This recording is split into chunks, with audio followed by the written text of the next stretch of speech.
Hello everyone, welcome to finals day here at the 2024 British Junior Open. And thank you to those of you that have made it down for this early shift. Hopefully we'll get a nice big crowd in here as the day progresses. It's been a fantastic event so far. Here in Birmingham, 1,779 matches will have taken place after the end of play today. That's across all 4 venues, of course. And it's another packed schedule. We've got 10 finals coming up on this all-glass court. Plenty of Egyptian interest, as expected.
Welcome to finals day here at the British Junior Open at the University of Birmingham. And we have a packed schedule for you, right from the under-11 girls final, which is just about to start. They've knocked up all the way through to late this afternoon, which will be the boys under-19 final. Well, I'm Simon Park, and joining me for this match is 4 times Canadian national champion Holly Norton. Good morning, Holly. Good morning, Parky.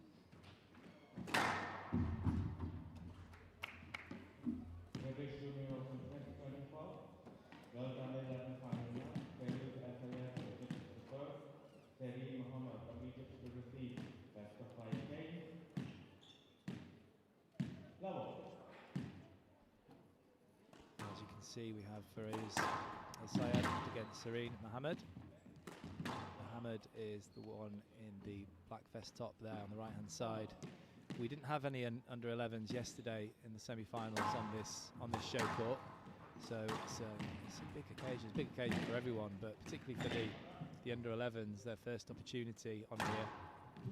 Yeah, I think it's going to make quite a difference for them playing on the back courts and then having the first outing being the final on this glass court is definitely a tricky one.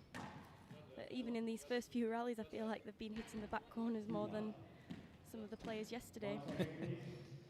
Well, I guess under 11s they just have to hit it that bit higher, don't they? Because they just haven't got that strength yet.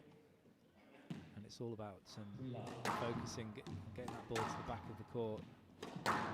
Points can be won quite easily at this level.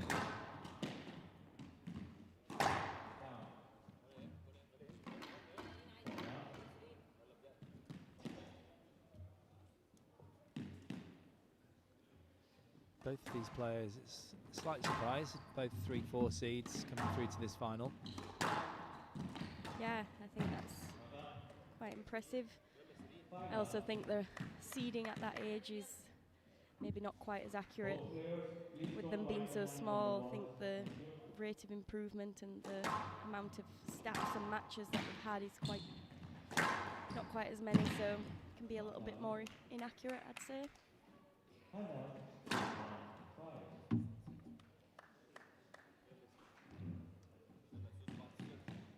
Mohammed finally putting a point on the board.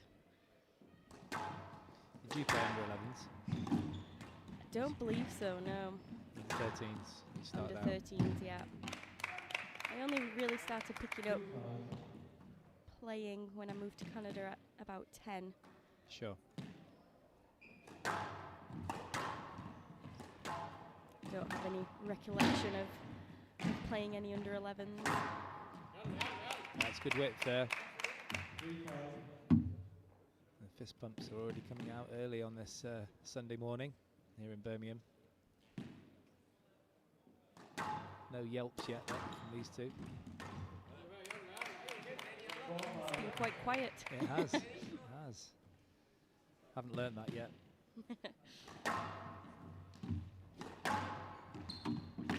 Sure we'll hear a few yellas throughout today. I am sure about that. Please don't wipe your hand on the glass again. Thank you. 6-4. Check for the lob serve. I thought it was going to be a good one, but just nipping over the line.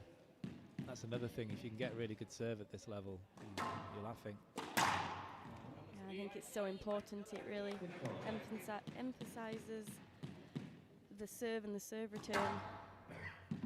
I remember when I first started playing under 12s, it was under 12s back then, not under 11s, and I was back 10 as well, playing Peter Marshall, who was a bit older than me and kind of the legend at that age, and I think I got 2 points, just couldn't get his serve back. Just got it really wide and high. It was a lob serve every time. So hard to get it back, that high volley, especially at such a young age, and lacking strength. It's a hard shot. Even at my age, if someone hits it up there. Well, it is underrated, isn't it? It's It underrated is. at a professional level. I feel the serve could.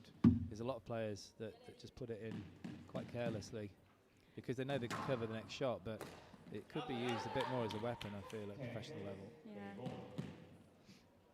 Yeah. So 4 game balls here for Mohammed. Quite an impressive comeback. She was 4 or 5, 1 down. She's pointing to her head. There's a fist bump. Point to the head there from Mohammed.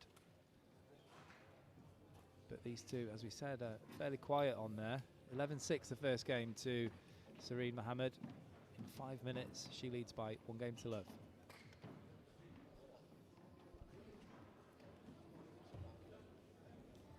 Well, pretty successful first game for Sareen Mohammed. Finding those targets in the back, getting some great widths. And she's come out on top in this first game. See how Fayrouz El Said can respond.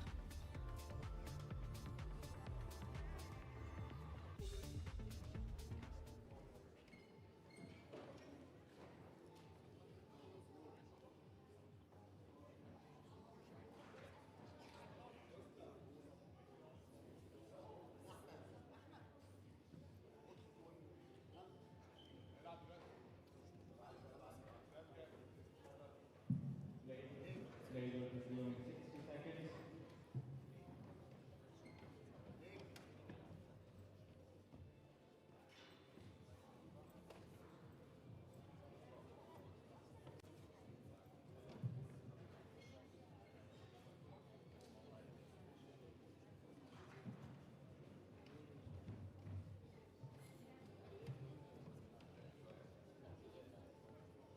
Later, resuming 30 seconds.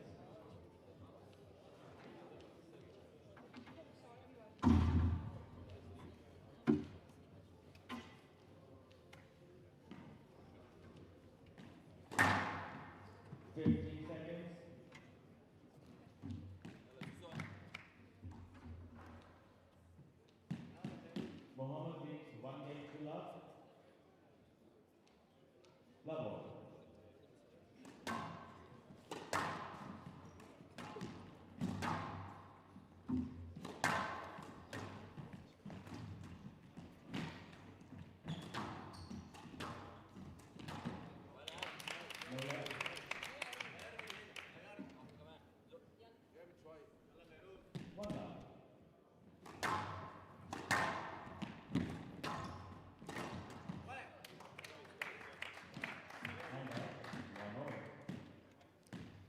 Well, Holly outside she had a very healthy lead in that first game. She must be kicking herself having lost it 5-love up. It's a good start though in the second. Obviously had some good words from the coach or parent. Yeah, I think it's so important, like we said, the serve. I mean, their prime example, great serve and just can't get it back. But I think it also can flip-flop quite quickly and quite dramatically, score-wise. Quite calm, that support team, compared to some of the ones we've seen this week. That was El Sayed's support team that we just saw.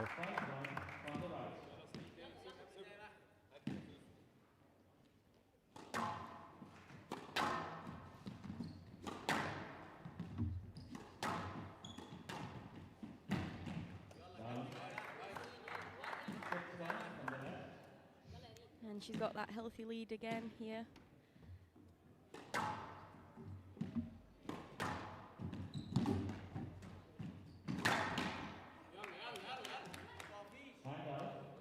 Well, she was onto this nice and early, but the straight drop shot would have been better.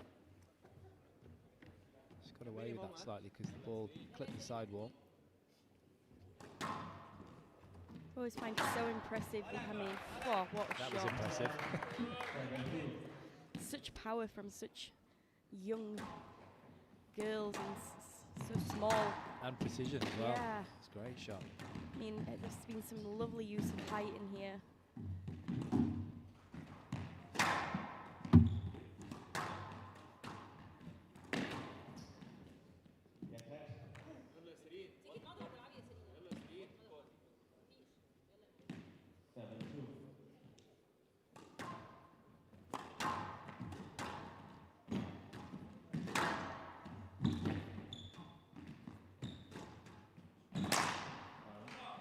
rushed it, came flying in and rushed that shot. These two, I don't know if they've, I'm sure they've got the ability, but maybe it's just nerves. But if they could just get in and play those drop shots occasionally. There we go. She just didn't make it up. Yeah, they're both of them quite speedy around this court, especially into those front corners, which can be quite hard movement.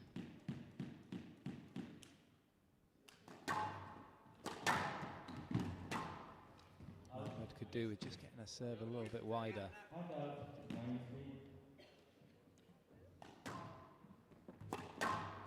Just take a little bit, just an extra second as well before the serve. This is a good response from Al-Sayed. 7 game balls here. I don't think she's going to waste this one. Please don't fire the hands. Next time I will use the goal run for her. Thank you. I think that's a little harsh from the ref. They're such young girls, first time on this glass court. I know we're trying to crack down on wiping hands, but Hand out. 4-10. Game ball.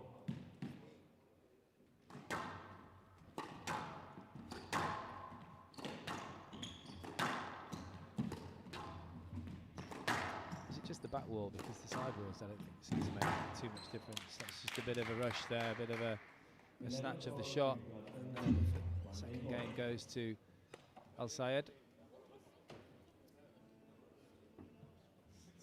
Just a little bit more controlled, Al-Sayed, in that second game, taking it 11-4, identical duration to the first, 5 minutes, and we have the match level at 1 game apiece.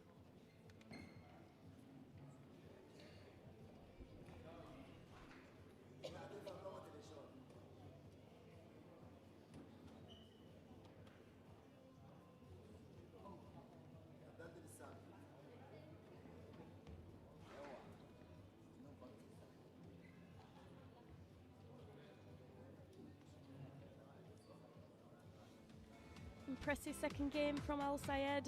She made sure that she kept hold of that lead like she had in the first game.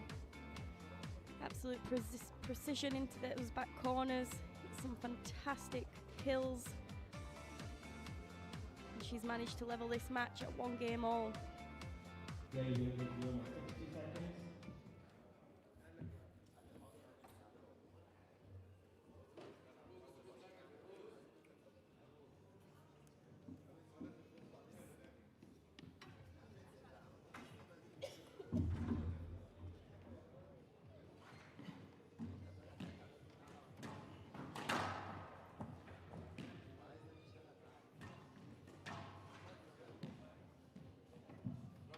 Play will resume in 30 seconds.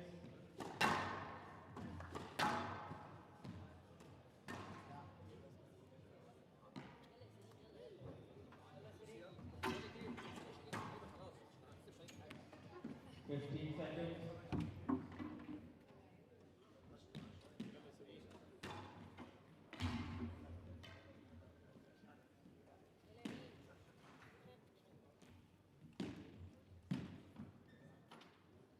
One game ball, Al-Sayed to serve. Double. Ollie, I've got a little quiz question for you.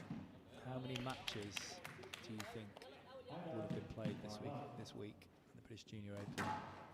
Ooh. Take your time. I'll need a few minutes. Math isn't my strong suit. You get back to me. Well, have you got an equation in mind? Well, roughly.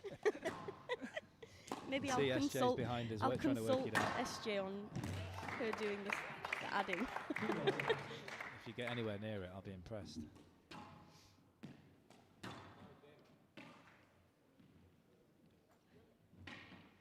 I have the advantage of being told, but if I was in your position, I have no idea. It's great width and length there. That's what it's all about with this level. Going to find the same sort of thing I feel with the boys under 11. It's a swing and a miss. Just got to try and shorten the swing when that ball's clipping the side wall. Can't go for a full out swing. It's just really hard to time the ball in that position. That's a good kill. I think that's one of the hard things with these under 11s. A lot of them do have a bit of a bigger swing to generate that power and to get it to the back. So then when they do need to shorten that swing and just punch it through, it's a bit harder for them. You don't have that variety of swing. Exactly. Yeah, the different lengths and the different paces at this stage. And I'm sure that it'll be something that they will develop. And you do notice that a lot of, especially the girls, do have a much bigger swing. It's a little bit like the old days with the wooden rackets. When you see some of those videos, they have to have that full swing, otherwise the ball just doesn't travel. Exactly.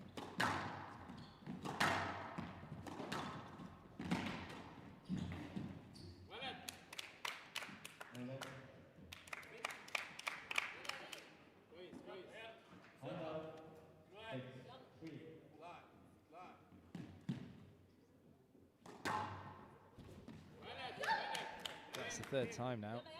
If it was baseball, she'd be out. I can see her getting a little frustrated as well.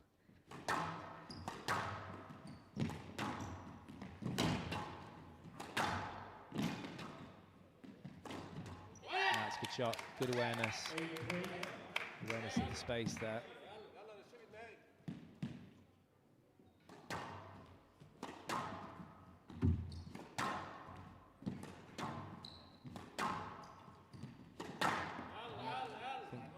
Just has a bit of a crisis of confidence after those misses on deep on the backhand side behind that service box. Probably just feeling like she's just lost that rhythm. Yeah, just making a few enforced errors here. We just need to see drop shots, don't we? Yeah. Yeah, it seems obvious. A lot of them us. just running in and trying to crank it. I mean, that was accurate.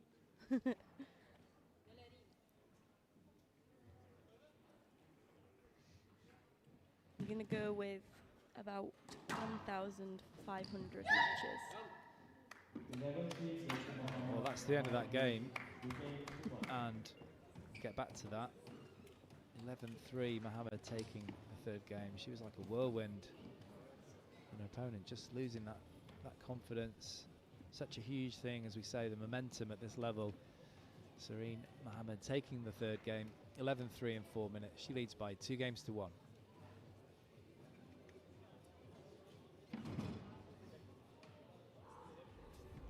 The battle of the backcourt and the serve return continues here. It was Serene Mohammed who managed to find those targets in the back of those courts. She took control of the middle and had hit some beautiful straight volley kills and little whipped spin boasts. Fayrouz El Said's got some work to do here. Hopefully get that confidence up, lift that head off her shoulders and come out with a response.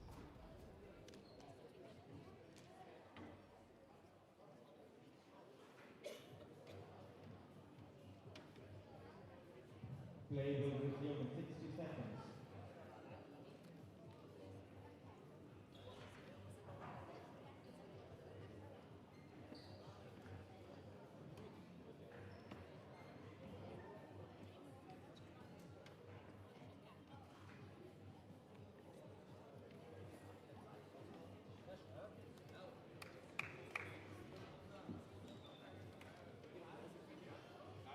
Play will resume in 30 seconds.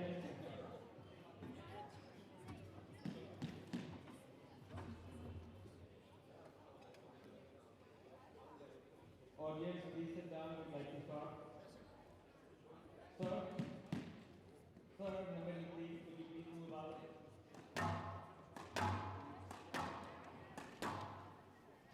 Please move out, sir. Mohammed, please. 2-1. Mohammed to serve. Level. Well, I know the viewers have been waiting to hear the answer to that quiz question. How many matches have been played this week? And we had SJ guessing as well. She said 1450.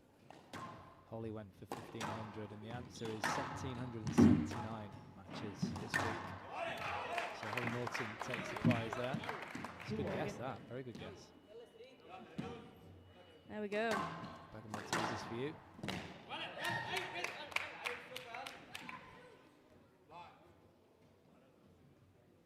And out, 1-2.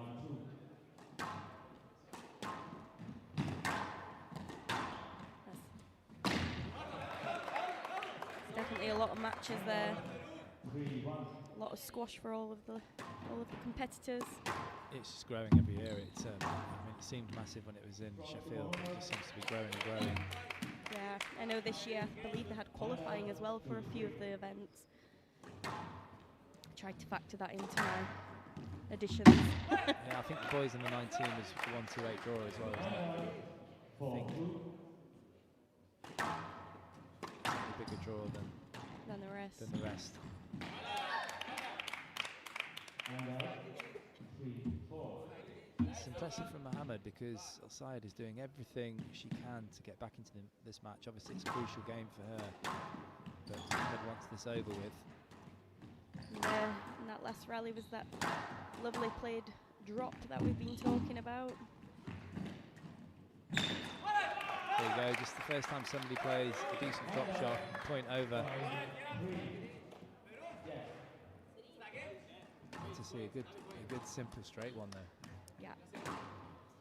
And we're nitpicking here at the Girls Under 11. Fantastic players, these two. I think it's always, even the higher up and the older you get, I think sometimes that straight drop is just such an underrated shot, but also one that's quite scary to play sometimes. At least for me, I feel like I worry about getting out of there and risking the stroke. Especially if you're playing against a quick player, a mobile player. You've got to be confident with it, confident with your movement. Fantastic way to shot in there.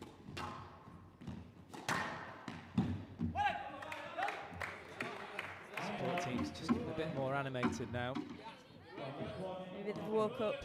I know the Egyptians don't like an early start, so. Thank you. And out, 6-5.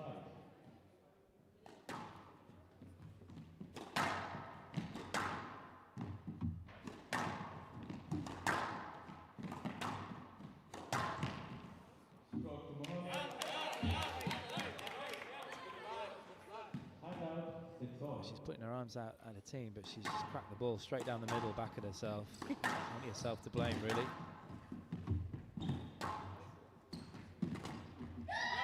It's good width and depth again from Mohammed. It's really quite impressive how often she is getting that perfect width and height into those back corners.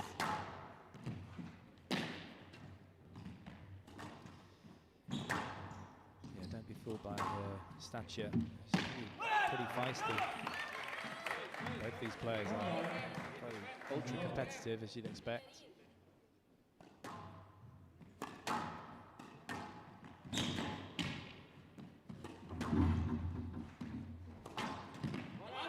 So aware of the court, I think that's what's so impressive. From such a young age, just such a court awareness of where to hit the ball.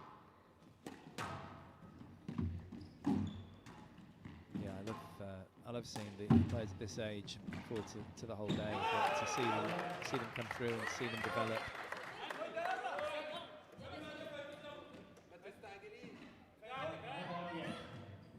Obviously, later on in the day, once we get to 19 level, we're going to see players that have got PSA rankings and pretty much all of the facets beginning to develop. Already strong athletes. I feel like these are the ones where this is the first glimpses of the next generation that will be coming future through. Champion, yeah, potentially. And like you mentioned, when you saw Nicole David back when you were playing these, it's so interesting to see which ones have that special little thing. Je ne sais quoi. Yeah. Absolutely. I mean, she was a little older when I saw her when she was about 13, but you could tell that she She had it in spades, and this girl, she said they were quiet. I don't think it's going to be a handshake, which would be a bit I think the coach was just disappointing. told her to get back on there and shake the hand. Yeah, we missed that, but the noise is finally coming from Mohammed.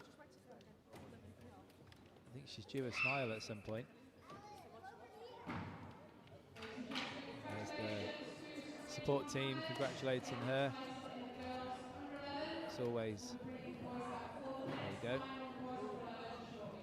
I'm assuming that's her dad. It's always a bit sad for the runner-up, isn't it, at this stage as well, because it just means so much to the young players. Fantastic.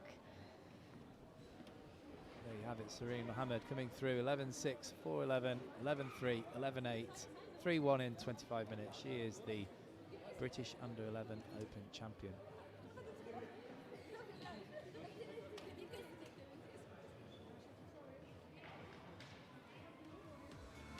Well, that was a game where it got a lot more interesting than the other three. But it was Sareen Mohammed that managed to steady those nerves at the end of that game, hitting some fantastic width, using great height, great court awareness to just hit that ball into the open spaces. And she is the girls Under-11 British Junior Open champion. Huge congrats, you can see what it means to her there. Well, cursory handshake there at the end. These two, there might not be too much love lost in future professional careers. Yeah. Coming up next, we have the boys Under-11, Yahia Walid Ryan of Egypt up against Adam Ragab, also of Egypt. Join us in a few for that one.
Welcome back to the British Junior Open 2024 finals day. Next up, we're on to the boys under 11 final. We've got an all-Egyptian affair here with Yahia Walid Rayan against Adam Ragab.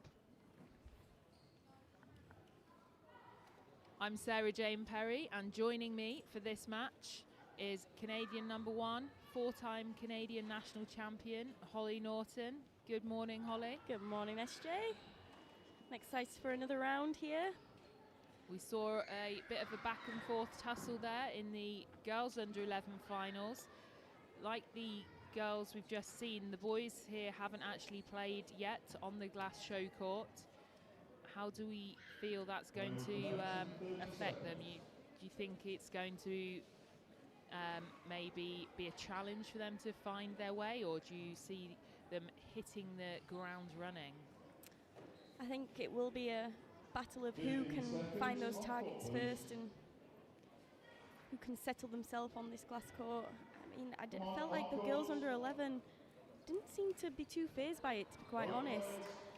They found the ranges quite quickly, and it impressed me quite a bit.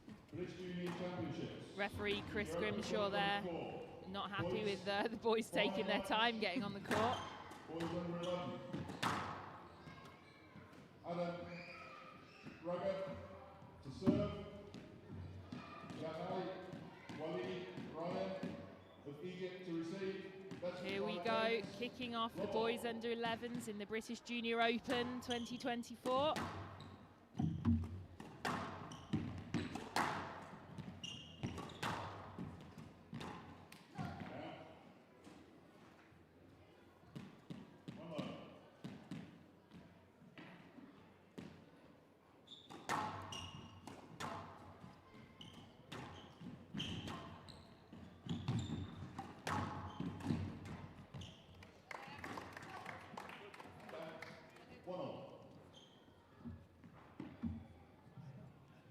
We've got another final that's featuring two unseeded players to get to here. We have Yahia, the 3-4 seed, and Adam is the 5-8 seed.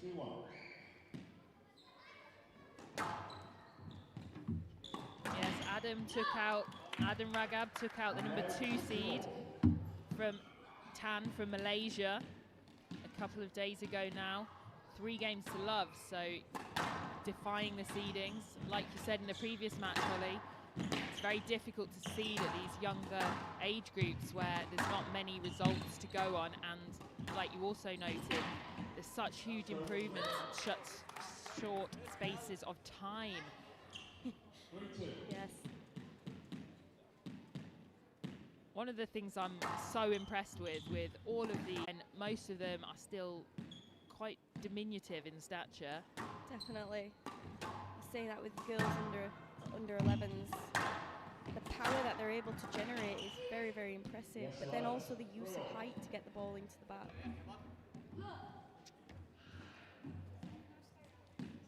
I think particularly in the boys' game, as they get older and they do grow and get stronger, there's this temptation to hit the ball hard and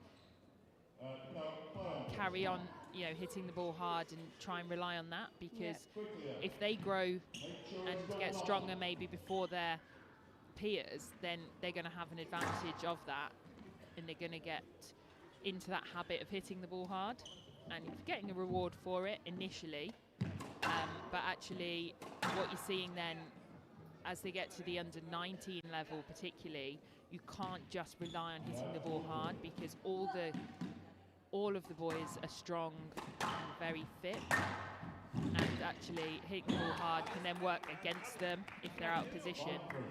Something we're not going to see at this level, at the under 11s, but later in the day is something to watch out for, certainly.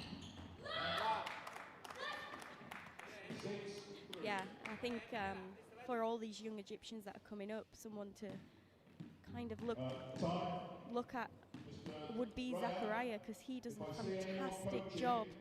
From the bench here, you will be penalised with the conduct process. Reminder to the coaches, no coaching is allowed. No hand signals, and please don't be shouting out. We were talking about this yesterday as well, Holly. I think, you know, there obviously we don't want that player on the court looking out and almost like asking for coaching. But at the same time, it's if there is coaching, it's happening from the outside the court. So, you know, is it potentially better to remove the coaches and that be the threat rather than actually penalise the player? Penalise the player. Yeah, I think it's always one we're going to be dealing with. And out 7-5. I actually think it probably would be better to remove the coaches, because I think a lot of these players are quite dependent on them. You see them looking out after every point at them. So I feel like that would be a bigger punishment actually for them. Yes, Adam Rayan seems to... Yahia Rayan seems to have gone into his shell a little bit here since the warning as well. And his opponent's on the front foot anyway. Controlling the middle now, Adam Ragab, and managing to finish the rallies with simple shots. And he's got himself a sizable lead here in the first game. Yeah, and I think it's also quite interesting. Ragab is slightly about a foot head taller than his opponent. Whether that's having a bit more of an advantage, as he is controlling that middle quite well. Fantastic drop there.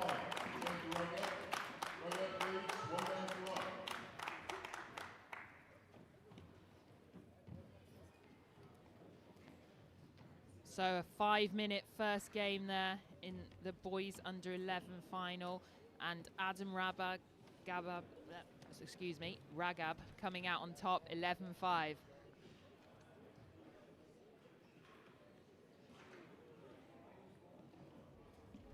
Following on from the girls under 11s, neither of these players looking too uncomfortable on this court, but it is Adam Ragab that showed the dominance across that middle, taking that volley on, playing some beautiful simple volley drops, and earning himself this first game.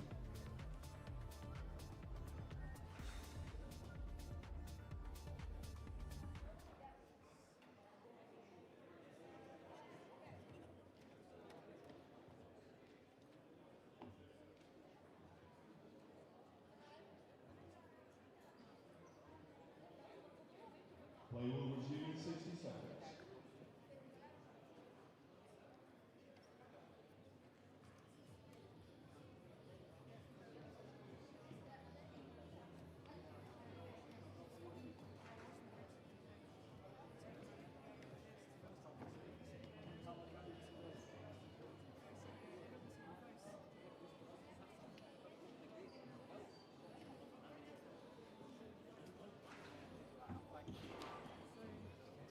Play will resume in 30 seconds.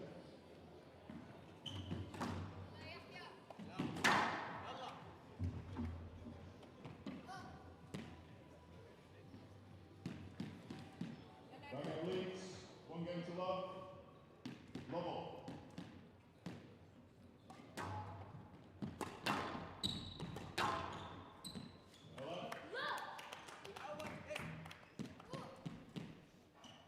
One love.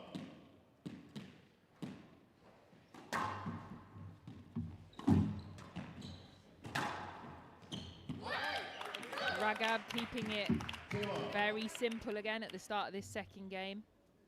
Hitting a good length, forcing the boast, and then cleaning up with a simple but very accurate straight drive.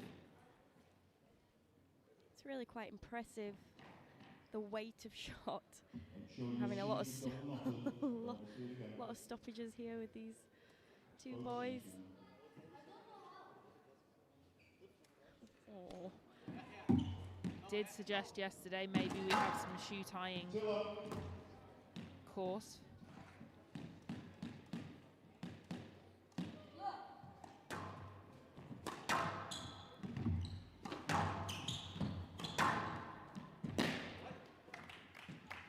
It's a beautiful shot there from Ryan. Inside out backhand. Not always easy when that ball comes at you right down the middle, not somewhere that you practice playing the ball from necessarily, but great adaptation there.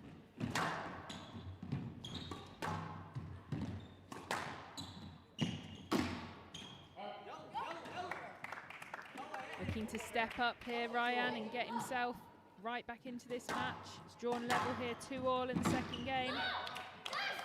Another fantastic weighted shot there from Ragab.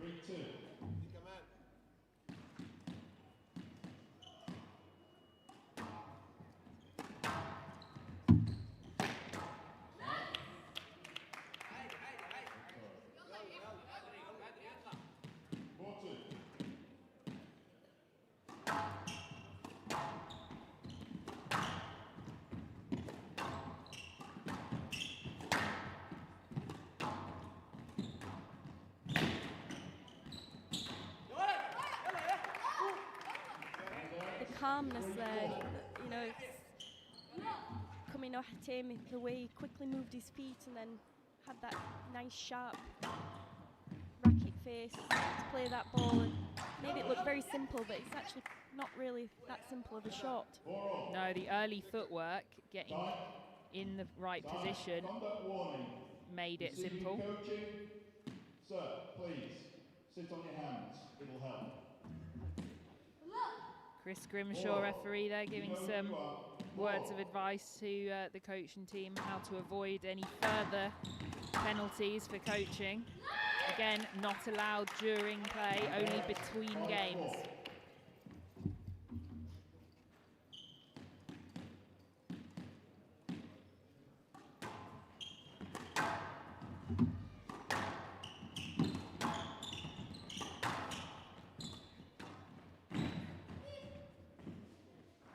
Yes, left, but I want you to go for the ball, not put your arm behind the man. Thank you. 5-4.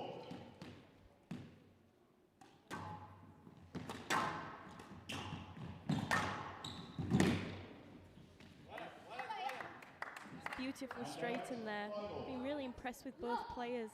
That ability under pressure to straighten that ball from the front corners. Not just straighten it, but getting the length on it and the weight. First miss we've seen from there, from Ragab. Is he starting to falter a little bit?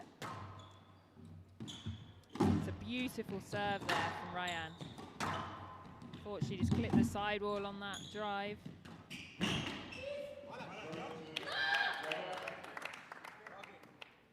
The quality of the short balls here from both players has been very good. Both players, you can see they're trying to get that ball running either through to the back on the deep balls or running in towards the sidewall after the bounce on the short balls. Again, a fantastic length and weight of shot. So impressive. I think something to look at from the spectators at home there is how much he's hitting through the ball. So that ball's not going up and then down, it's going through the court very directly, but then the weight of the shot is incredible, so it fades off into the back.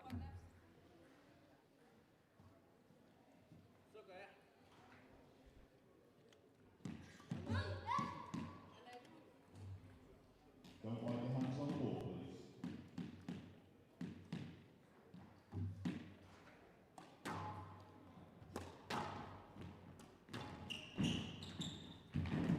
Lovely change of direction. And out. First time we've seen that shot. Both players been using that straight drop so effectively. Went in with the exact same preparation, so the deception is hidden rather than forced.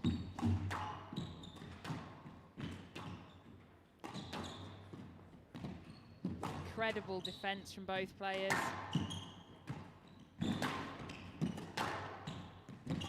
Ryan just seems to be the one that is mixing that pace a bit more and being a bit more proactive.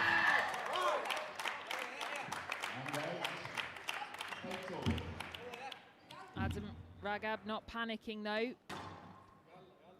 absorbing, using height, and then when he gets an opportunity, throwing himself onto that volley.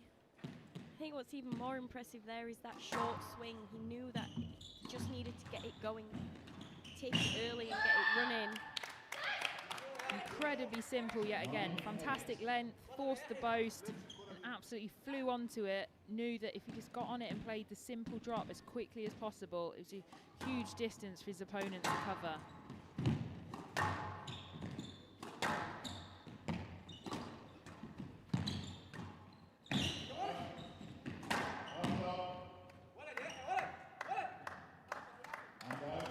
Mirror image there on the other side of the court for his opponent though. Forced the boast and a simple drop. Bring up 9-all on the scoreboard.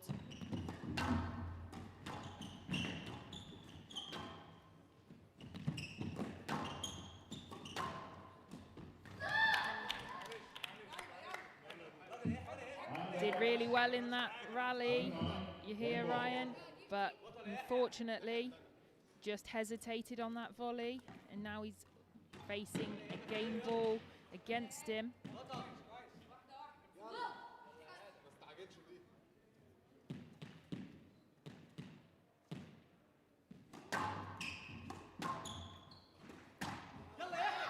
can you play that, please? I'm not sure about the court position. The line. Yes, 10-9 game ball. Playing a let there, the referee not sure whether that ball clipped the line on that left sidewalk, but there's no doubt about that one. Flying out of court, and Adam Ragab takes a 2-game-to-love lead. Ragab leads 2 games to love.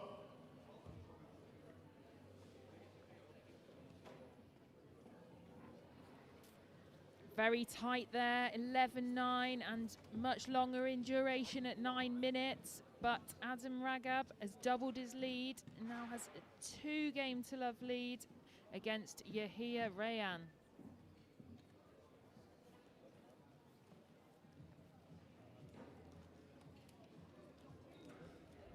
Well, that was a much tighter second game.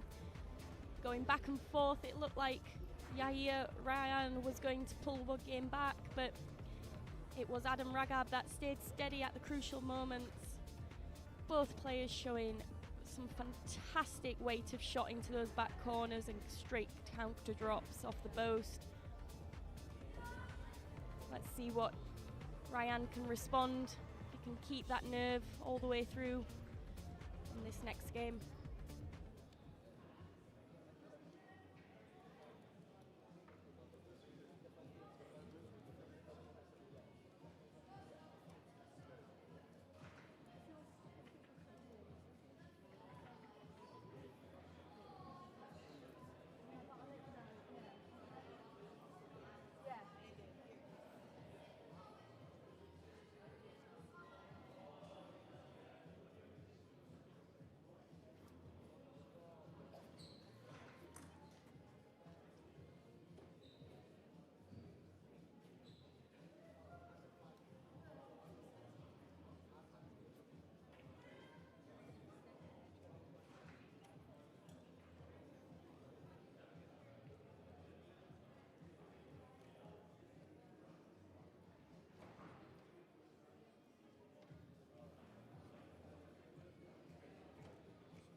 Seems to be an injury break here for Adam Ragab.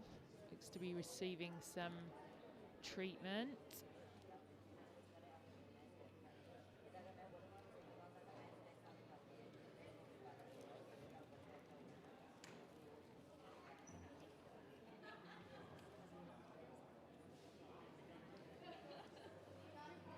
Ladies and gentlemen, just what we've got is a blood injury, a minor one, with Mr. Raga. He has 5 minutes to stop the bleeding before play resumes. It's a self-inflicted bleeding injury. So we have a blood injury for Adam Ragab. Looks like maybe he's just scraped his knuckles on the of his playing hand. They're just trying to get the bleeding to stop so that he's able to continue.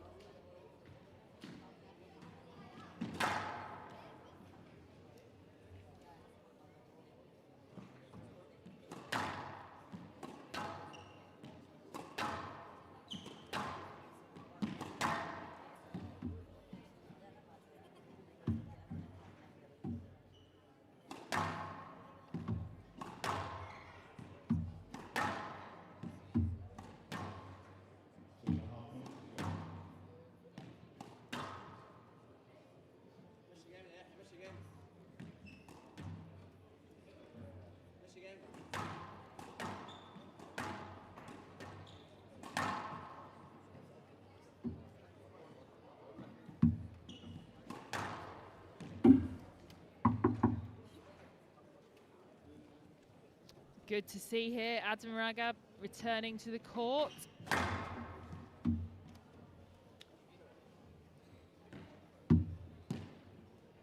had a very tightly contested second game there. Looked like Yahia Rea was going to be dominant at one point, but Adam Ragab managed to nudge his way in front and get over the finish line and double that lead. Got a feeling that it's not going to be a simple 3-love victory for him. If he's going to finish this in 3, he's going to have to play his best squash.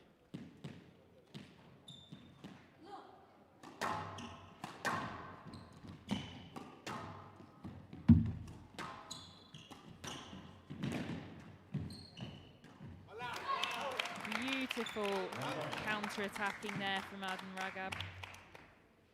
Not phased at all by the new strapping he's sporting on his hand. Yeah,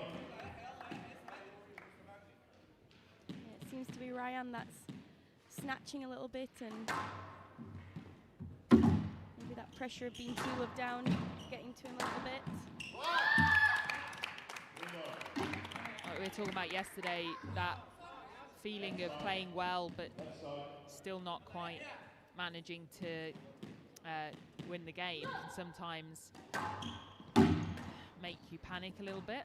You feel like you've got to do something massively different, and actually a lot of the time you played well, and you probably just need to do it 5 or 10% better, and or 5%, 5 Yeah. to 10% more. Exactly, just carry on, but concentrate on the consistency and the quality of every single shot, rather than completely trying to change things.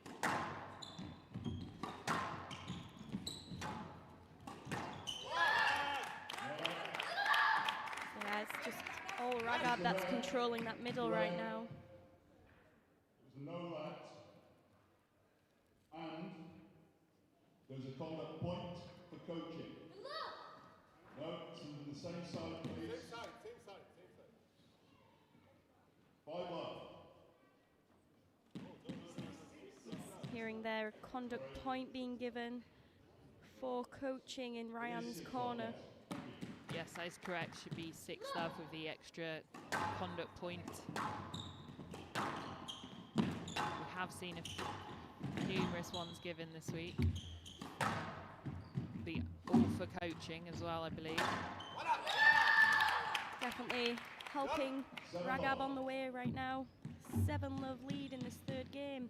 It's a mountain to climb now for Rayan. You can see that urgency as well in Ragab, his movement and his shot. Maybe not quite with that one. Legs, you can see him in front of you. Legs, 7-love. Get where the referee's coming from there, but I don't think you really want to encourage juniors to swing at that ball. Yeah, especially at this Very younger close age. to, Yeah, very close to the opponent. like we've been saying, the under 11s tend to have a slightly bigger swing. Needed.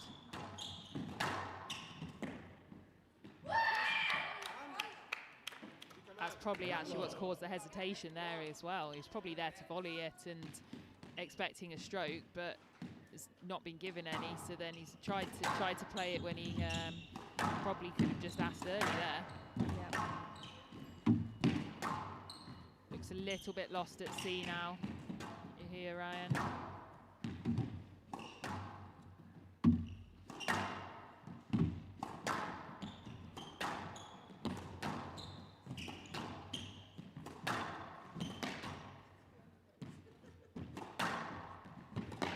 You ever beaten 8-love down, managed to come back and change that? Probably. Sounds like something I would do. Definitely. I can remember being. I've won. I definitely remember being 1-love 10-2 down in a match and winning 3-1. So the first point on the board. Still giving it his best effort here, Rayan. Beautiful height.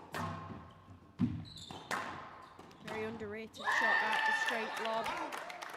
But Adam Ragab stepping forward, controlling the middle of the court and bringing himself in the process 9 match balls for the title.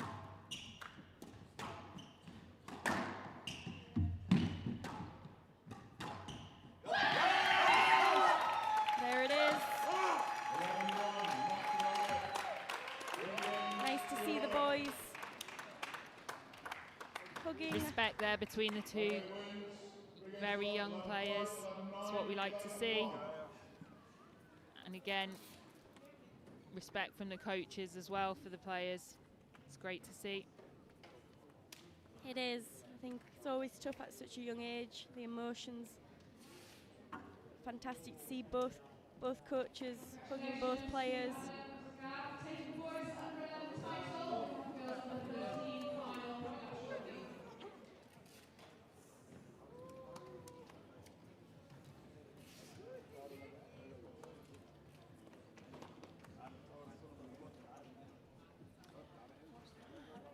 Not so tightly contested in that last game there. 11-1. Adam Ragab closed out the match in just 27 minutes to win the boys under 11 title here at the British Junior Open 2024.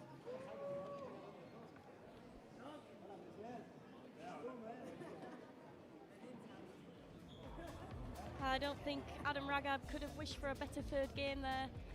Absolutely coming out of the blocks on fire. Hitting those targets, controlling that middle. He just had so much urgency about him. And as soon as he saw that finish line coming close, it just got quicker and quicker. Closing that game out 11-1 to take the boys under 11 British Junior Open title.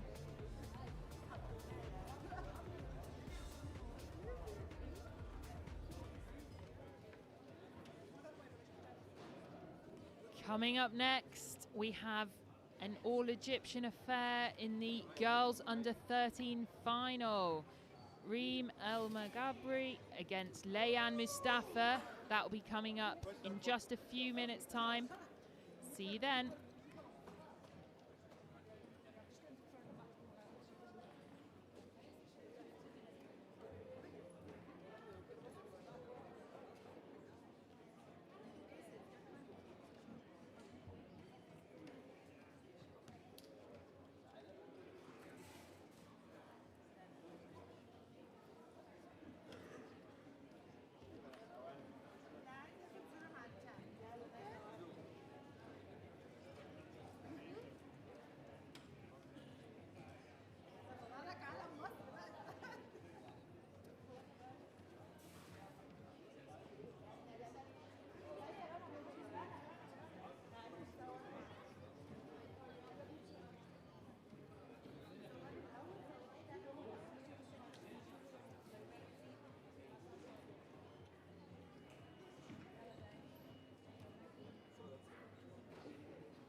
Share the ball.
Conduct warning, failure to share the ball.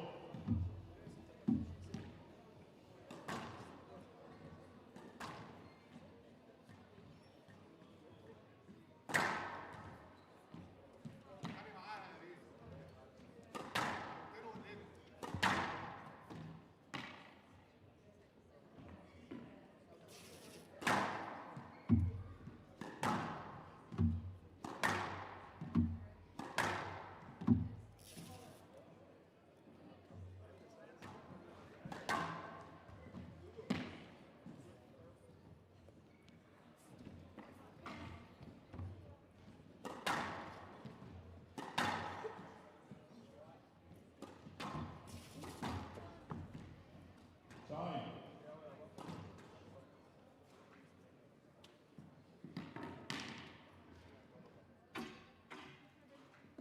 Who's serving, please?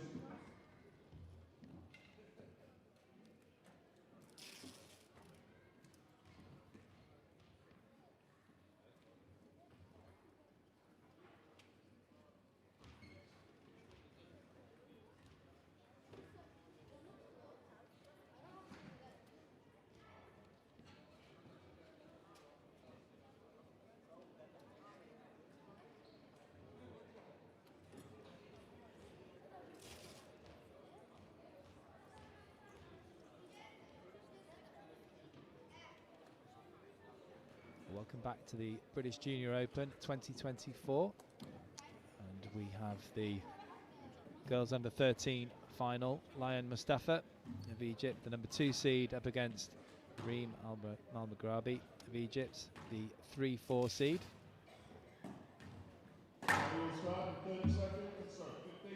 I'm Simon Parker. Joining me for this match is 3 times national champion Sarah Jane Perry. Good morning, SJ. Good morning, Parky. British Junior Open 2024, girls under 13 final. It's like the Egyptian nationals this morning, SJ. We're not going to see any non-Egyptian players until the 12-20 match, which will involve Kuwaiti player Abdullah Ali. Yeah, 29 semi-finalists yesterday, and like you said, it's almost like the Egyptian nationals so far today, and will be continuing for a little bit yet. I think 17 is it today? 17, I think, and 3 non-Egyptians, 1 English, 1 American, and 1 Kuwaiti battling to try and get the titles today.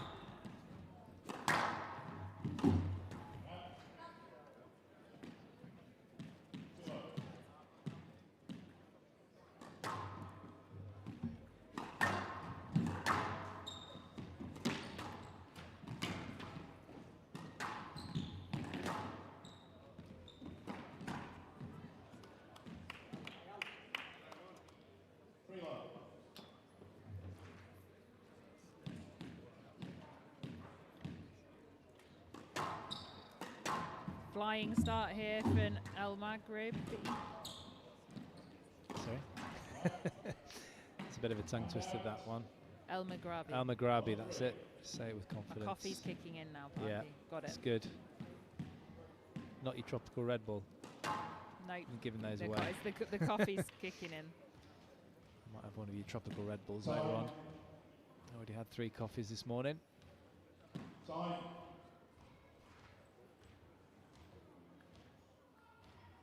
I think the referee's having a malfunction.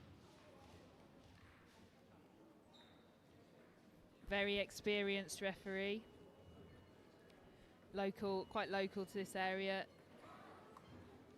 I think my brother and his son used to play against each other in Warwickshire Junior Squash.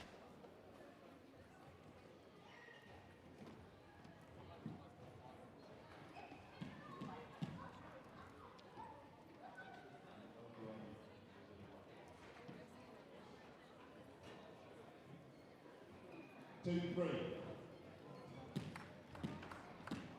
You sit down. So it's Chris Grimshaw in the hot seat for this one. Was also in the hot seat for the previous match as well. Now, did he, as you know him, did he used to be a teacher? I don't know him that well to answer that question, I'm afraid, Parky. Seems quite strict with the shoelaces, and there are certain things that need saying.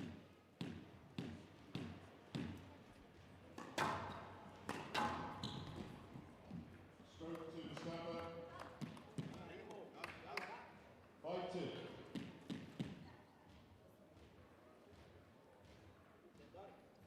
Must be quite frustrating for everyone. We've just had a large stoppage there to sort out technology or something, and then 1 point later, the players are trying to say they need to clean the glasses. 6-2. But I also, not going to lie, I'm very glad I don't have to wear the glasses anymore for the sweat purposes. Yeah, absolutely. I mean, I didn't have to wear them as a junior, but it was a state when we were playing in the States. Obviously, their litigation crazy over there, and it just wasn't. There wasn't a waiver, so we all, even the professionals, had to play with the glasses. 7-2. That sort of wore off, I think, in the early noughties. Sorry. A few of the professional players do choose to wear them. I know Daryl Selby was quite vocal. Yeah. He got hit, didn't he? Wearing them, yeah. A few years ago. And one of my training partners at the Rob Owen Academy, Katie Maliff, also doesn't even go on to do ghosting without her goggles on. How old is she now? I think Katie's 21. So she's still obviously I think some people do think she's a junior still because of the goggles, but no, right. she's certainly not. Yeah, I mean, I didn't think I thought she was a little younger than that, but I knew she wasn't a junior. I might have overrated it there. She might be a bit younger than that. That's fair enough if she wants to. Squash IQ age, much higher. Yeah, absolutely. But if she wants to keep the goggles on, that's absolutely fine. Keeping it as safe as possible. I guess you get used to it when you've been playing, whenever she started, and yes. I guess she's been playing at least, around 15 years. Obviously, wore them for the doubles at the Commonwealth Games, and sure. you want to wear them for that. Make sure everyone's safe with those extra rackets flying around. Yeah, some players a bit wilder than others. After a flying start for her opponent, it's Leanne Mustafa who's forged a huge lead in this first game.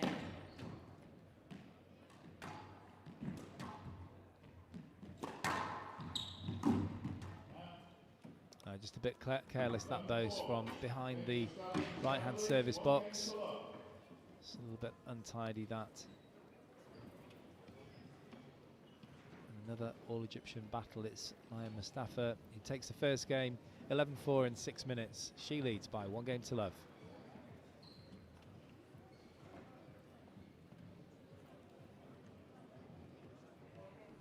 After taking a few points to get her eye into this match, it was Leanne Mustafa for the rest of this game. She got in front and didn't let go. Forging ahead and sprinting over the finish line to take the first game. She'll be happy with that, but her opponent will be looking to find a way into this match.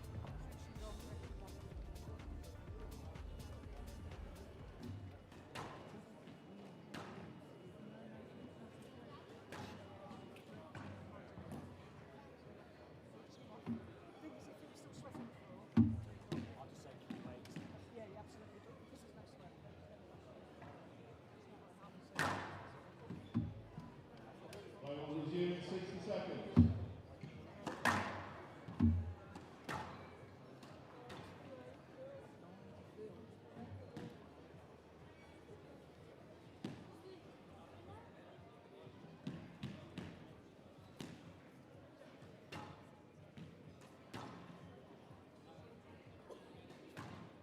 Resume in 30 seconds.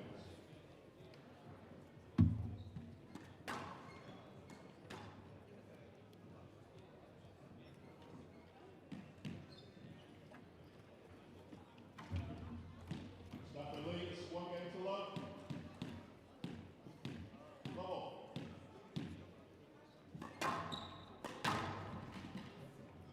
Yes, right, level.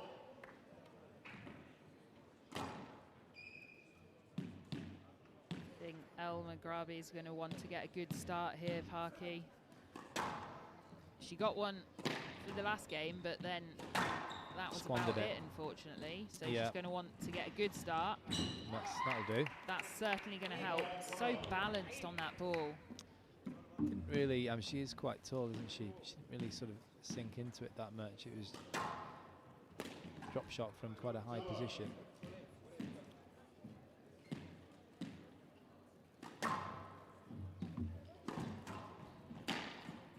Really far forward there.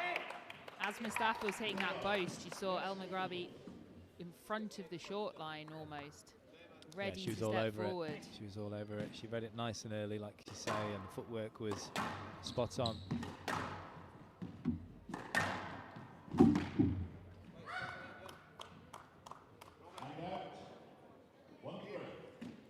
Mustafa just stopping the rot there. Getting first point on the board in this second. That's always the danger if you're far forward and looking to move forward onto the ball. If your opponent can actually get that ball past you, then you're going to have to go dig it out and then be under pressure. Again, like you said, a little bit upright on that drop shot, but very effective.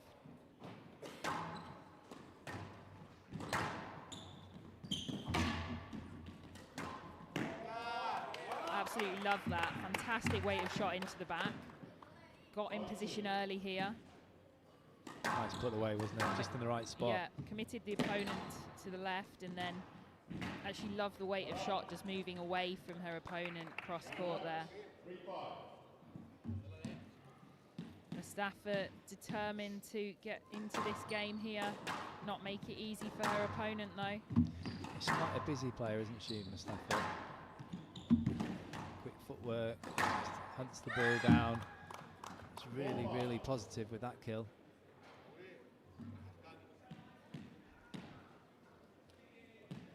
Quite a contrast in styles here between these two. As I keep saying, we've got one nation pretty much dominating today. But there's quite a few different styles involved.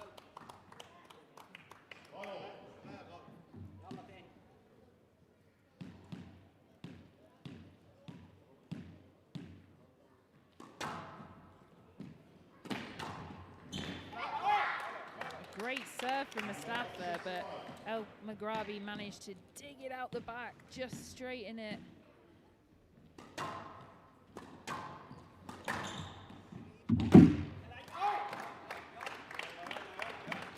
When El Maghrabi's on this ball early, she is absolutely finding those corners with precision now.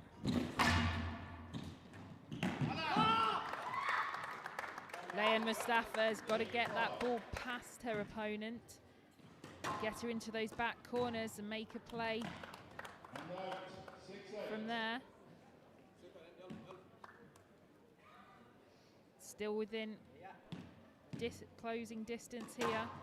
Oh, that was an interesting shot on the volley boast. Very difficult to execute. Good improvisation there from Mustafa. That's a great shot. Did she get that? Not sure she did, but Not good sure finish. either, but it doesn't matter. It's a moot point because Mustafa was all over that one. Just got herself within touching distance. She obviously doesn't want to lose this second game. Just to stay dominant here in this final. That's brilliant. El Maghrabi's really struggling. Anything that's a good depth at all in that back right, she's really struggling with her technique to get the ball out. We're seeing time and time again she's having to boast, or she's trying to straighten it, but she's not able to, and she's leaving it in an attacking position for Mustafa.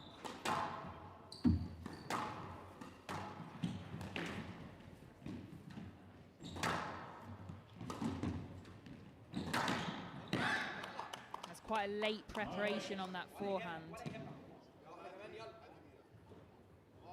So she's always hooking that ball from behind her rather than being able to step across and cut it off.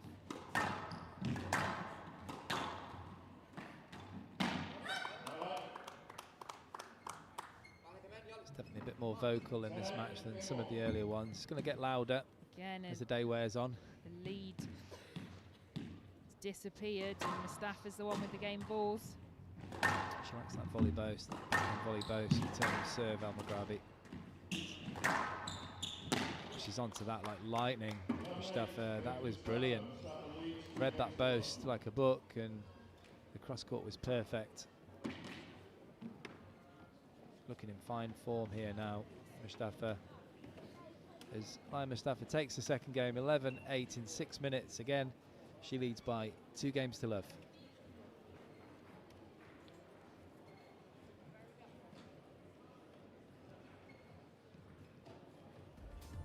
Much closer contested game here, with Reem El Maghrabi taking another lead. But again, Layan Mustafa didn't panic, managed to get that ball past her opponent and get in front herself. Some good play by Reem El Maghrabi, but Layan Mustafa again accelerated towards the finish line and leaves the court with a 2-game-to-love lead.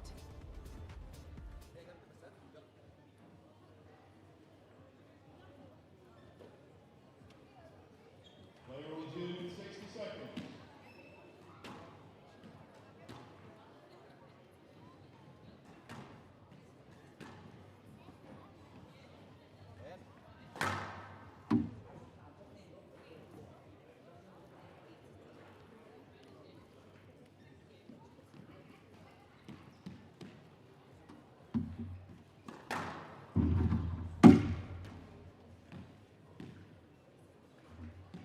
Player will resume in 30 seconds.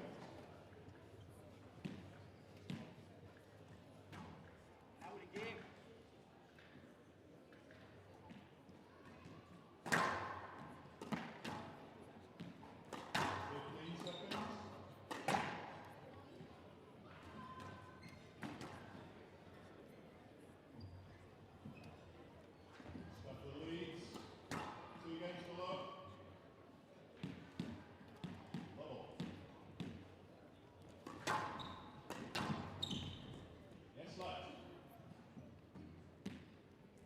Level.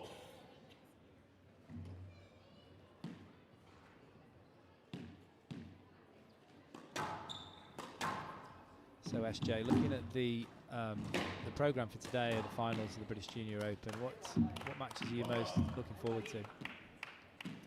For me, I think both of the under-19 finals. I think the players are so experienced at that level, and I think there's more rivalry amongst those players as well. They've been playing in the same age groups More history. for sort of years now. And obviously you've got your training partner in Jonah Bryant. Yeah, obviously, I've seen a lot of the work that Jonah's been putting in, not just over the last 6 months after he moved full-time to Solihull, but even before that, when he was come up whenever he could, and in the holidays and things like that. So a huge talent and huge prospects for the future of English squash, but also obviously Mohamed Zakaria is a huge prospect for the future of Egyptian squash. Because they really need an extra player. Absolutely, yeah. I was also very impressed with Caroline Fuchs yesterday. Yeah, but as was I. Fayrouz Abu Elkir was also just went about her business and just got on with it. So that's going to be a real tough matchup today as well. And the last game yesterday of Marwan Assel was very entertaining after he hit exhibition mode. So hopefully we'll see some more shots through the legs and a bit more topspin and things today. As you know, I'm a big fan of a topspin. Trick shot fan. I was actually quite impressed with Malik Helmi, who's coming up next actually, the boys of the 13, #1 seed. He was very, very composed and very great signs of maturity for his age. And I hadn't seen him before, so he was new to me. Obviously, I'm looking forward to Jenna Bryant as well, being an Englishman. But look out for Malik Helmi. He's more of a kind of a subtle talent, I'd say, in terms of the Egyptian juniors today. Definitely be keeping an eye out for that one as well. Another lead here for Reem El Maghrabi. This time 7-3, quite substantial, but she's not managed to hold on to any lead so far in this match.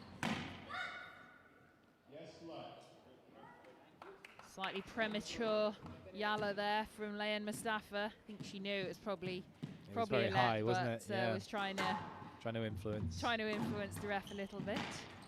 Some good skills on show. It's an important lead, that just getting, as you know, just getting to 8 is a bit of a psychological barrier. It's a bit more relaxing. Then, sorry, it's a conduct warning for receiving coaching. Next time it'll be a conduct point. I hope you understand. What do you think about this, SJ? I feel we should just get rid of this, really. I mean, it's very difficult because what's the line really between doing? Coaching as well and encouragement. Exactly. And if the referee's not able to actually understand, say, the words that are being said, I mean, obviously sometimes there's hand signals and they are quite clear.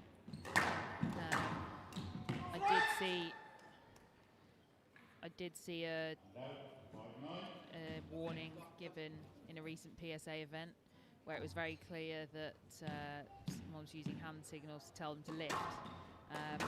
And I mean, how much of a difference is it going to make? Exactly. I mean, obviously they think it is going to make a difference because they're doing it though. So if the rule's there, I think you've got to uphold it. It's a beautiful finish there from Layan Mustafa. But it needs, in my view, it just needs to be got rid of because it just makes the game look a little bit petulant and pedantic. And as you pointed out a couple of times, you know, what sort of difference does it make? Okay, if they're being a bit loud and a bit sort of aggressive and hooligan-like, then you've got to calm that down. But it's this, you know, a lot of these guys, there's so many different languages, especially at this event. It's really hard to police, so just let it happen. I mean, the best coaches are there, silent and calm anyway. They're not saying anything. Maybe I don't really think about it too much. You don't see it much on PSA, and I know, like, you know, my coach, he's not going to do it anyway. You know, if it was allowed, really. When you see someone like Rob, he's sat there and he's taking it all in, isn't he? And he's not. And I guess, like, you know, look at someone like Ivan Lendl when he was working with Andy Murray. His whole thing was just to not change his expression, just so that the player was there, just concentrating on their match. We did question whether it would happen. The lead has disappeared once again. 9-all in this third. Credit to Mustafa though, she's stuck in well, hasn't she? Even with adversity, going down in a couple of the games, finding see herself. that forced boast from that back left again. Yeah, she's very late onto the ball in that back right, and a very late backswing as well, putting herself under pressure, and now she's facing a championship ball against her. She's on it nice and early here. It's a good There finish. We go. Huge finish from Mustafa with a quite aggressive cursory handshake there. But it's the number 1 seed, sorry, number 2 seed, Liam Mustafa, coming through here, causing a minor upset in this final. This girls under 13 British Open final. Just posing for a few photographs. Steve Cubbins getting involved. Of course, he's everywhere. So congratulations to Liam Mustafa taking that final 11-4, 11-8, 11-9, 3:11:22 minutes, and she is now been crowned the British Open Girls Under 13 champion.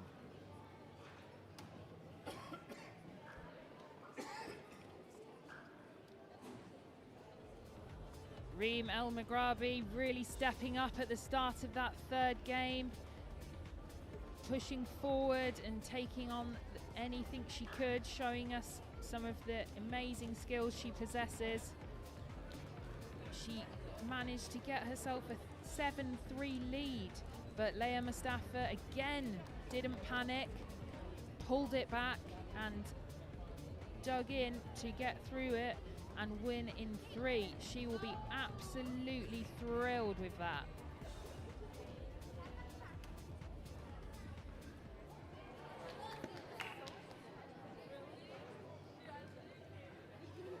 Well, these matches are passing by fast and furious. The next matchup is another all-Egyptian affair. Malak Helmi up against Omar Mohammed. It is in the boys under 15, sorry, the boys under 13 final. Malak Helmi is the one I was talking about earlier. Look out for him, and we'll see you in a few.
Welcome back to the British Junior Open. This is the boys under 13 final. Malik Helmi up against Omar Mohammed, both from Egypt, of course. And I'm Simon Park, and joining me for this match is 4 times Canadian national champion Holly Norton. Good morning, Holly. Good morning, Simon. I think we were commentating on Helmi before, Malik Helmi. We were, yes. And I was impressed with him. He's kind of quite understated. He's got a good attitude. I mean, he's exceptionally good level. Obviously, he's a #1 seed, but he's not all flash, is he? He's good deception, good subtle holds, accuracy, nice temperament. Yeah, I do think it's going to be an interesting final with him and Omar Mohammed. I do think Omar Mohammed is going to have his work cut out from watching both of them yesterday. There is Malik Helmi on court first in the black shirt and the blue shorts.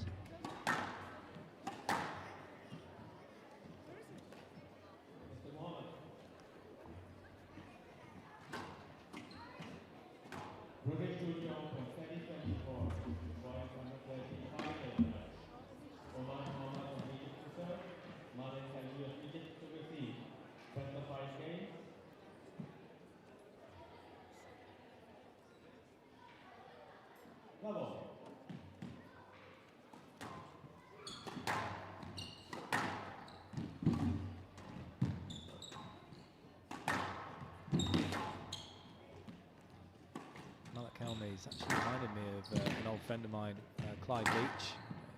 You know him as a coach in America, and an English guy who's an exceptional junior. Looks a little bit like he used to look, the same sort of skill levels as well.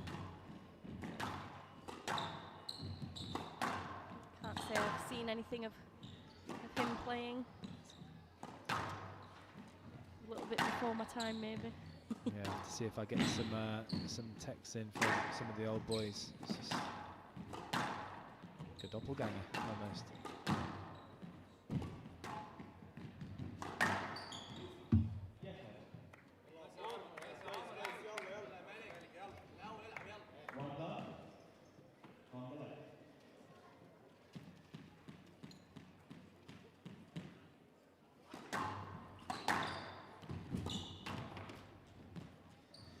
You were commentating with SJ with the Omar Mohammed match. What would you say his strengths are?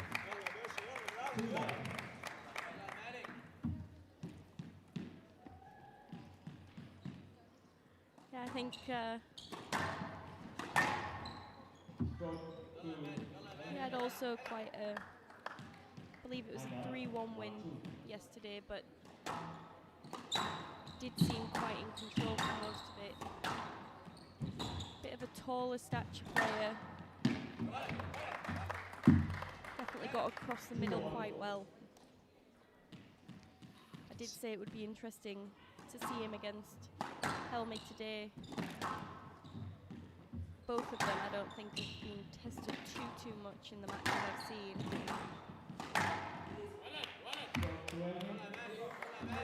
Yeah, I think he just looks to take the ball a little bit early and use some power, but wasn't quite as accurate as Helmi was. I think Helmi is the more precise player. I did say that yesterday. I think his opponent yesterday let him off the hook a few times when he did hit the loose drives and cross courts.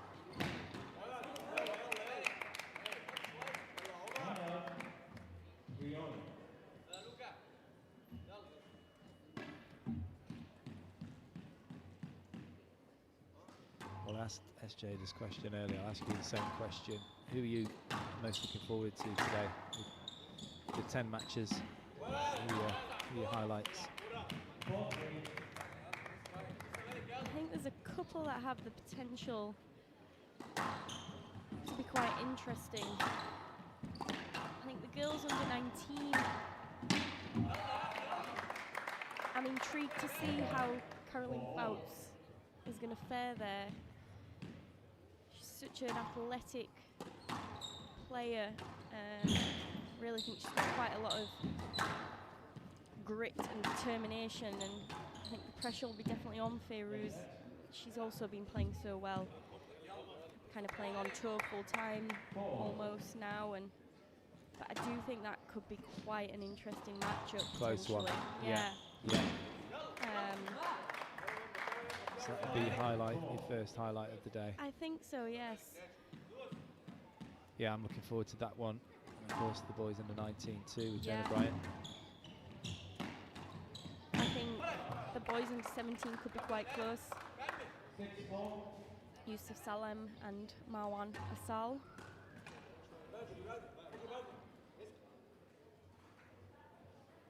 What's happened to Mohammed Asal? Is he not in this one? So a made up my player. imaginary friend, he's an extra brother. That's a nice shot.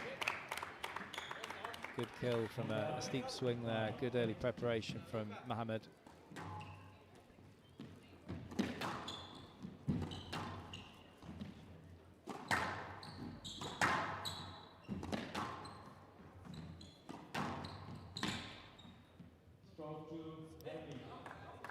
Well, as we were saying earlier in this weekend, it means so much to these players, and I guess we can remember being juniors a bit longer ago for me than you, but we heard one of the biggest meltdowns earlier, didn't we, outside this commentary area. We heard it all around the club. Yeah. This young girl has obviously just lost the match.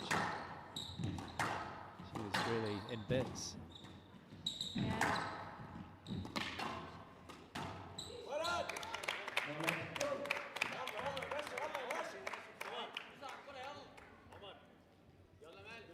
I think it does. It means a lot to these players. I definitely remember when I was there. It was. You had a few meltdowns. Not meltdowns, but it feels like it means everything. It does. Yeah. I know. More than it seems to be more than in your senior career, doesn't it? Yeah, really, really does. It feels like that is everything. Yeah.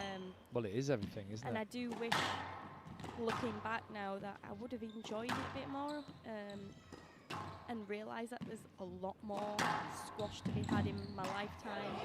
And there's more to life as well. Definitely. I think no matter when you play, even in the seniors, you can get sometimes a bit all consumed by it and get those, blinders on and feel like there's nothing else there, that it is just squash and that is everything, that's your worth. That's I definitely think the better players maybe have a bit more perspective.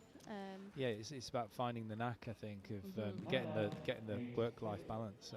People obviously have to do it in different walks of life, and it's just like you say, like you're alluding to, you've got to enjoy what you do and be happy sort of on and off the court, and that's the secret, really. I think, exactly. like you say, all the top players manage to do that really well. I mean, I just walked out in the break when you and SJ were commentating the last match, and spoke to a young player, and she was in tears talking to me about losing a quarter-final match, and I think that's one thing, and I know exactly how she's feeling, and trying to say, you've got to try and take the positives out of that match and use it as that fuel to keep you going. And she's just about to warm up for the last match of the event, and I remember that feeling so much.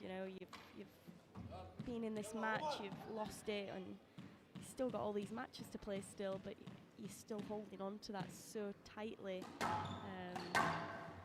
mean, it's a couple of days ago now, and she's still telling me about it, and tears are in her eyes, and I just wanted to give her a massive hug and say, Oh, you should have done. I did. Yeah, you like to hug. But like I said, you can see it on all of these that are in this final, and she was stood watching, and you can tell she just so badly wants to be in that position, and it means so much to every single one of these kids that are there. Yeah, I definitely remember that feeling. one thing you just reminded me of though is the fact that when I was playing, we didn't have the Monrad system, so you were basically, once you're out, you're out. I mean, there would be, I think there might used to have been a plate event, so you might have a maximum of 2 or a minimum of 2 matches. But if you did have a bad loss, you wouldn't have to sort of keep playing. Going. Yeah, I know it's good. It is good these days because obviously people are travelling from much further and they want that. You know, they want the 5 matches, don't they? I think there's, like you said, there's pros and cons to both of it. Yeah. Sometimes it's better to just get back on the horse and get some positives out of the week. But then also on the flip side, it can spiral even further.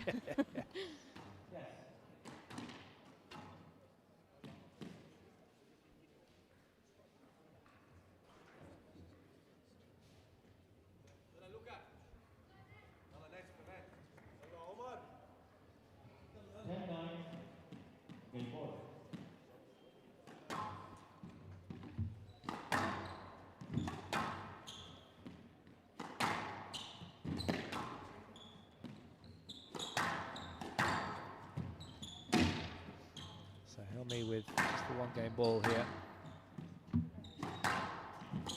Really am going back to time here thinking I'm watching Clive Leach. Just waiting for the messages to come through. Yeah, that's the right decision. It's unusual for Helmy. He asked really early there. Seen in the last couple of rallies, he has asked for some being borderline and got away with it, so.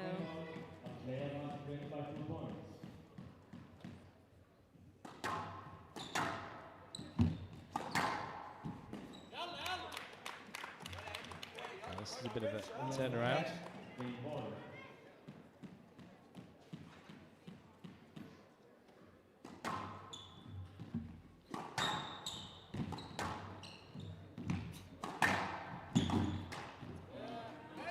Just rushed it a little bit. Saw that a bit yesterday with him, just getting himself in some good positions and just force that shot. Just a bit rash sometimes.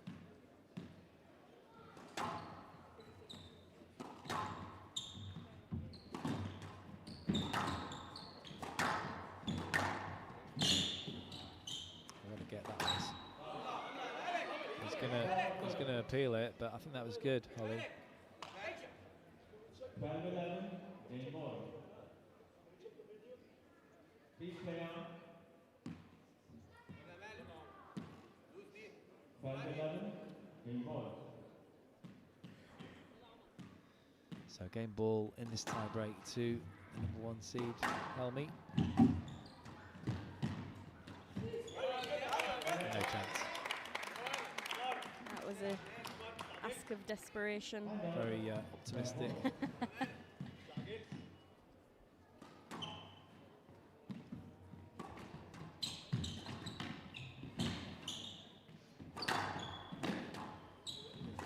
Just find Helmy's not quite finding those targets in the back of the court as he was yesterday.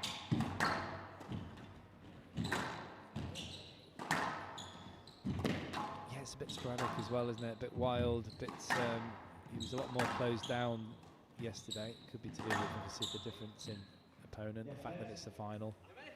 It seems a little bit tense, Helmy. Definitely.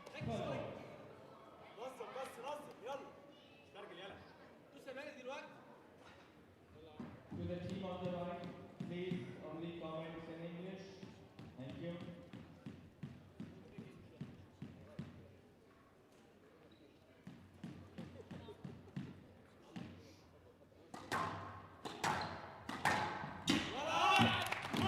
What do you think about the coaching controversy and the warnings and the comment strokes? It seems a bit harsh on the player, especially these real youngsters. They've got a whole team behind the court and they're just trying to play squash and getting warnings. It's a tough one, right? Me and SJ were discussing this. Do you punish them with points against them, or do you just simply remove the coaches? I almost feel like these players are so reliant on looking back at the coaches that maybe remove that threat of removing right away, rather than the point deduction probably would be a bit more effective, I think. I agree. Totally agree. Just a red card. Yeah. Red card them. Send them out. I mean, they're making too much noise anyway. It's okay, Grumps. Yeah, well, no, I mean, it's coaching noise. I mean, yeah, you can support. That's why I think it's quite good actually that ref said let's hear it in English, so we all know what you're saying. Pointing to the head there, Mohammed, as he takes the first game in a tie break. That was to and fro. It was a bit scrappy, wasn't it? Definitely scrappy. Didn't quite make the standards that we're expecting, but Omar Mohammed taking that first game against the seeding, 15-13 in 15 minutes. He leads by 1 game to love.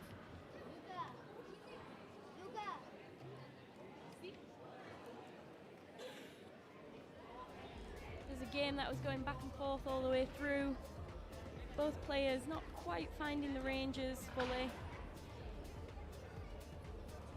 Malik Helmi, his form from yesterday, not quite shining through.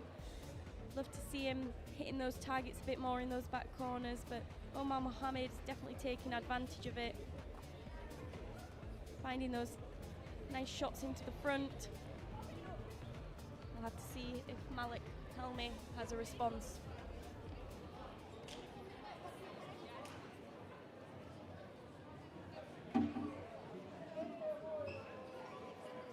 Play will resume in 60 seconds.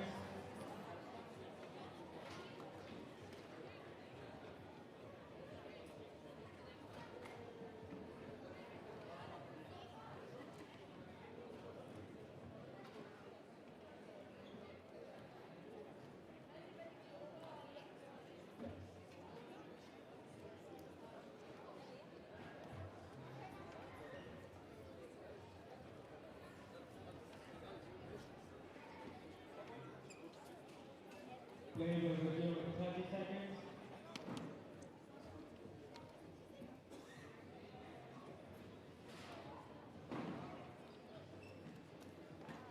50 seconds.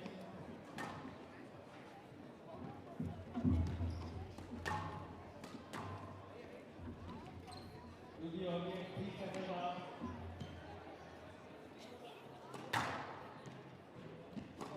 Mohammed leads 1 game too loud.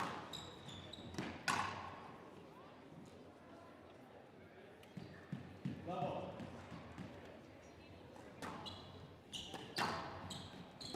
Just going back to that discussion then, Holly, about the coaching.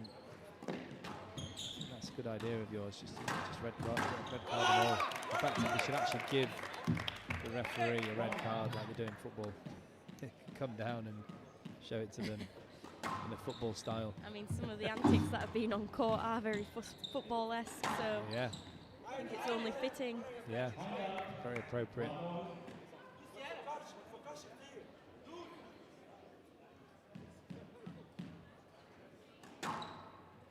Enforcing it could be interesting as well. I almost feel like at these events there's so many referees and you almost need a referee sat down there on the sidelines. Yeah. Yeah, I mean there's a you can see here from the comms area there's a couple of referees that are just watching. Yeah.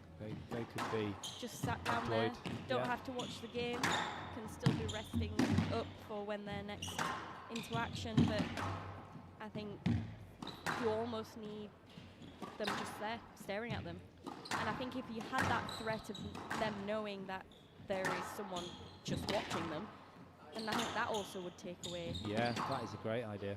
Great idea. I know it takes more manpower, it costs maybe a bit more money, but I mean, this has been going on for years and years at this point, so how particularly at this event, I think this is one of the biggest, or the biggest junior event, isn't it? And it definitely needs policing in that respect.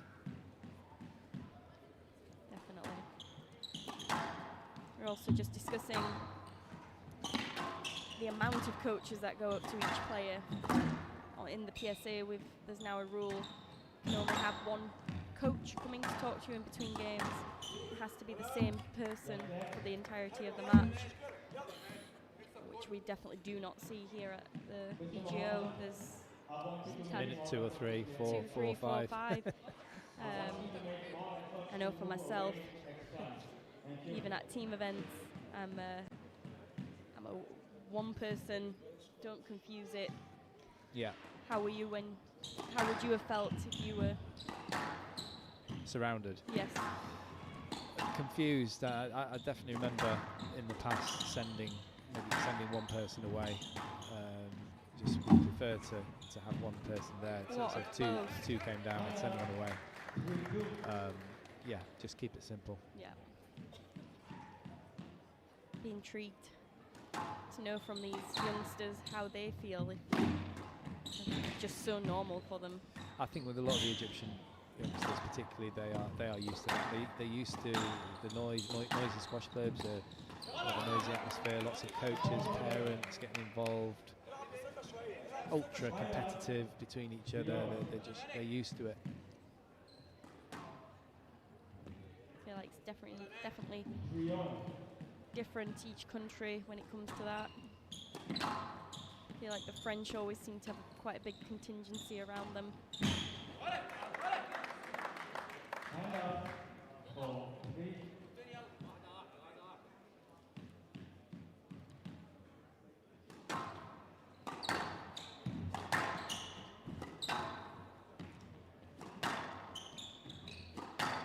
I think sometimes less is more as well, isn't it? We've both spent a lot of time at Pontefract and Millstrop, and you know, it's that kind of Yorkshire way, isn't it? It's a very simple style, but succinct and to the point. And that works for me anyway. Mohamed's definitely the one that's hitting those targets a bit more frequently here.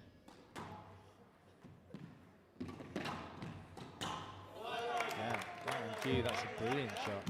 That is world class. From high up on the backhand to get that sort of precision with use of the wrist. Brilliant shot. Didn't really see these subtle differences yesterday. No, and to me, as I said, I didn't commentate on Mohamed, and I was, as you can tell, Helmi's a bit of a favourite, but he doesn't seem to be playing as well, but it's of course due to his opponent.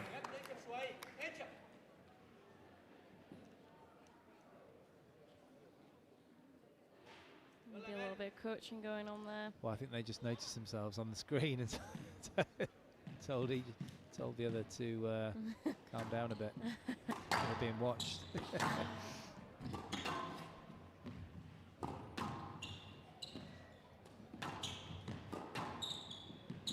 Yes, left. For safety, you have space for them. 6-4.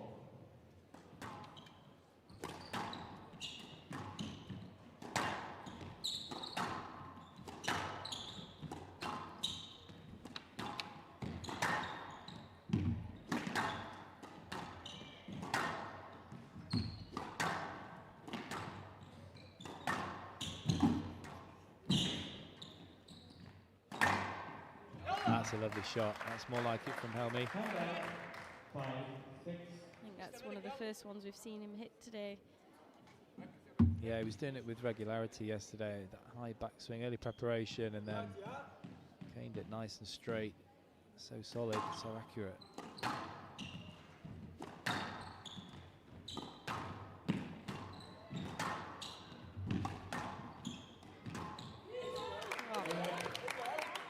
Great hold there again.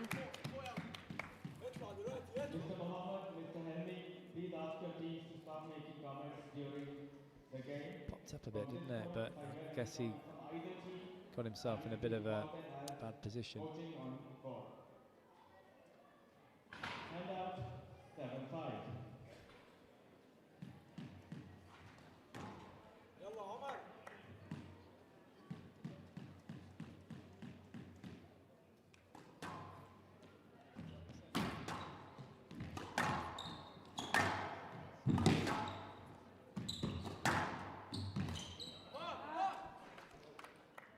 Hand out 6-7.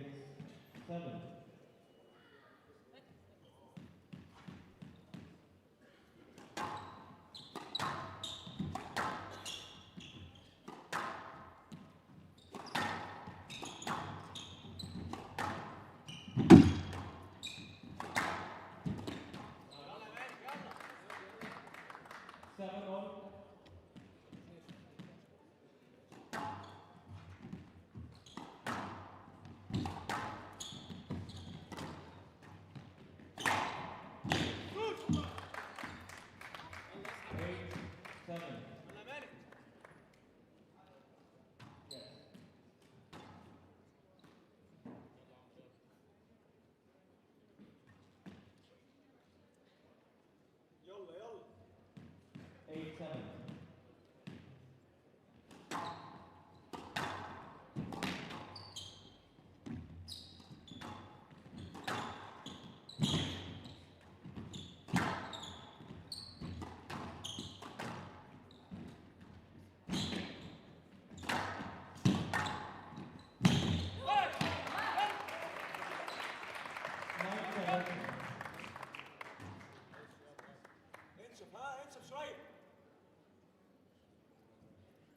Congratulating Mohammed for receiving coaching on court.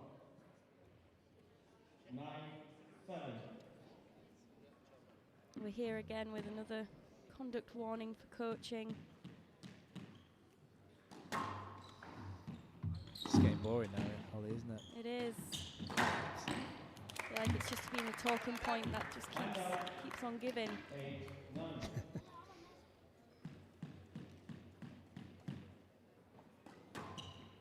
Just don't know if there's much advantage here. They're both Egyptian. They both can understand what the coaches are saying. Yeah.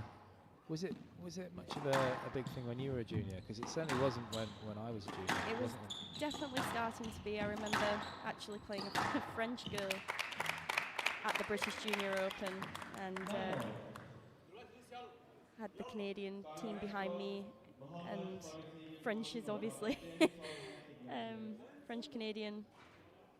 And they were fluent. Connection. Yes. Yeah. So actually, one of the other parents turned around to the French contingency and said something in French to them, and all the faces dropped and realised they'd been caught out. So it was starting to happen. Starting to happen. I mean, nothing like it is right now today, but. Yeah,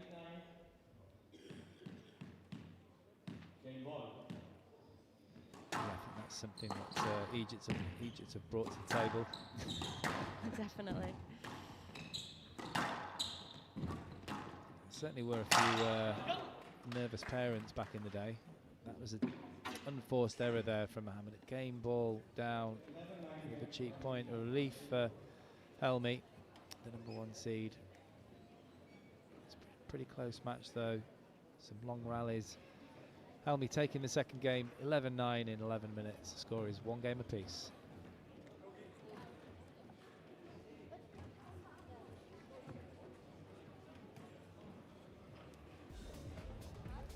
Both of them fighting away, trying to get that middle of the court. It's definitely Mohammed that seemed to have a few great holds and subtleties coming in there, but Helmy just managed to steady the ship enough. So a couple of the straight penetrating drives that he hit yesterday that was so effective. We'll see if both of them can keep the form getting higher and higher as the match goes along.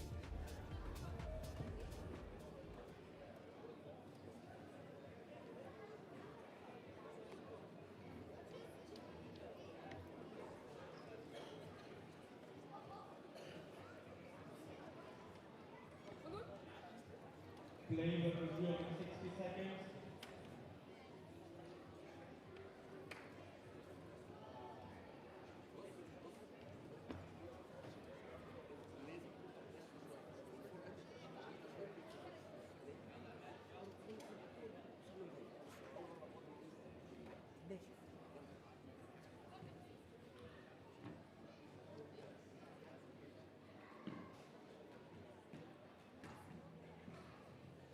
Play will resume in 30 seconds.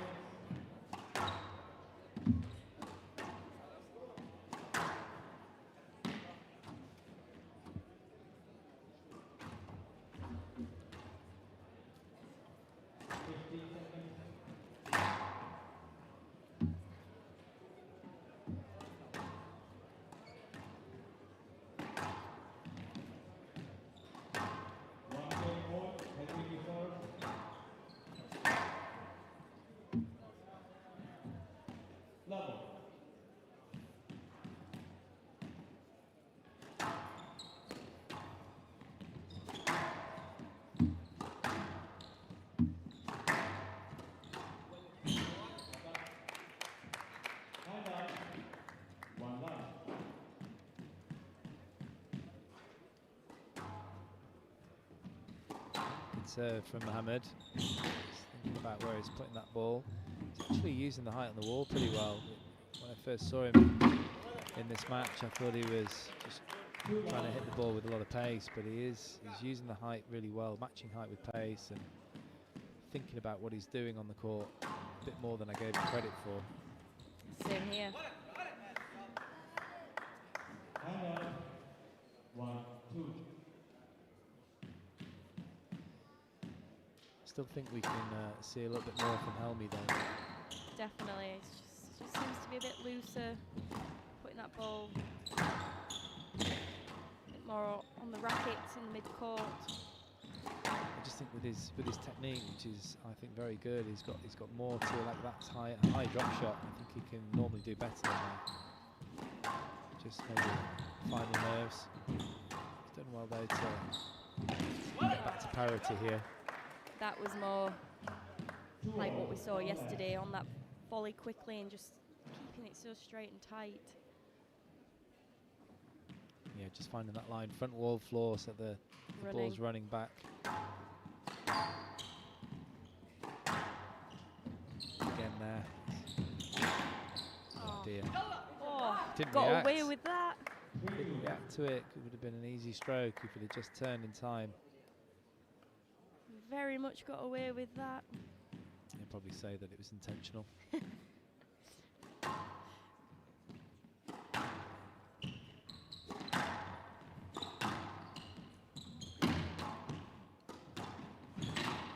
Have you ever hit a ball and just sort of confuse yourself and the ball's hit you straight in the head? In a match? Anything. In practice, anytime. yes. You have?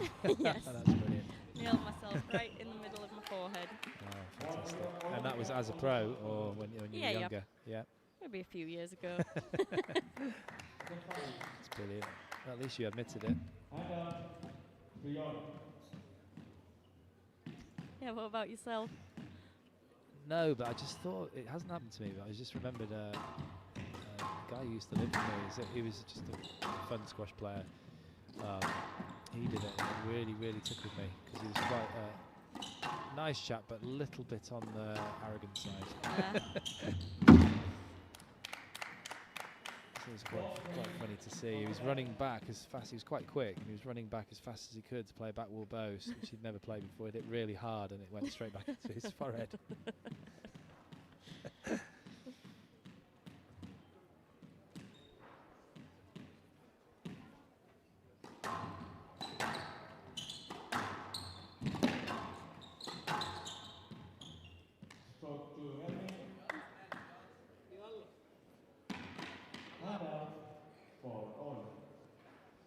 I've been hit in the ear by Saurav Ghosal with the ball at Pontefract before, playing doubles. That was I'm not quite sure how that happened, but he is very accurate on that.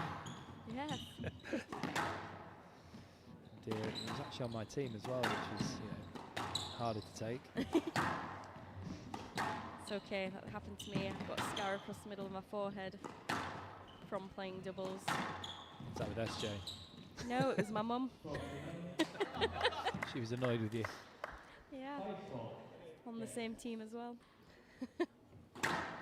Racket, I take it then. Racket, yes. Popped out of nowhere, said mine. Went running, racing back to get the ball, and You underestimated her speed. I don't know where she came from. Can't have scarred her that much, she's still playing doubles.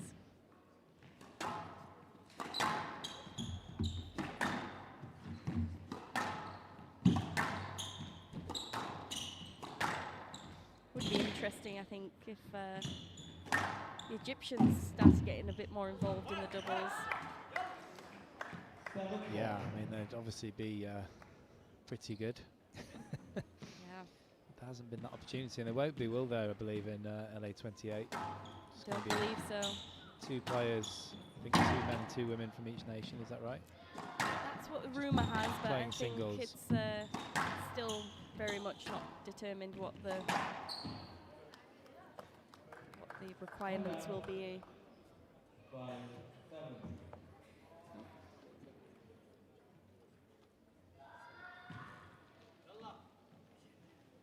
just with a 2-point cushion here, but Mohamed's fighting back.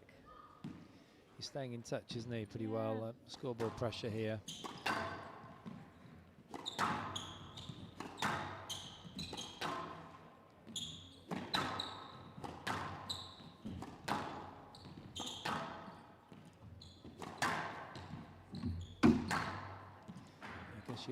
You'll have a great chance for LA28 if you stay fit and healthy. That's the plan. I mean, it's a long way away, really. It is, isn't it? But it's 4 years. It's a long way away, but it'll fly by.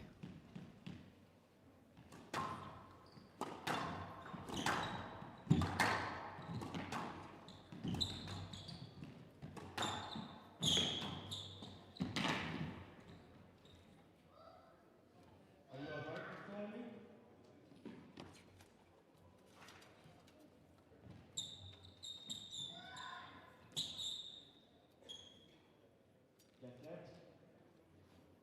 8-5.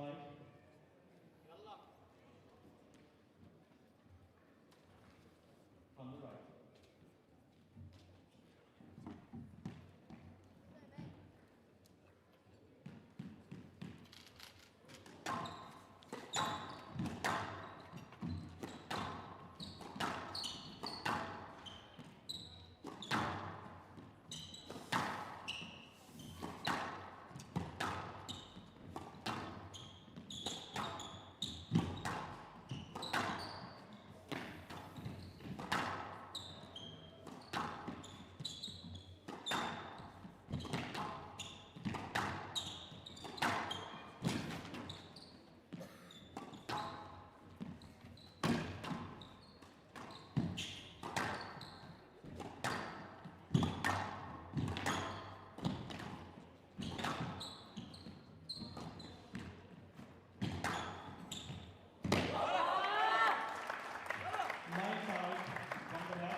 Mr. Henry, please ask me before we go to the towel next time. Quickly, please.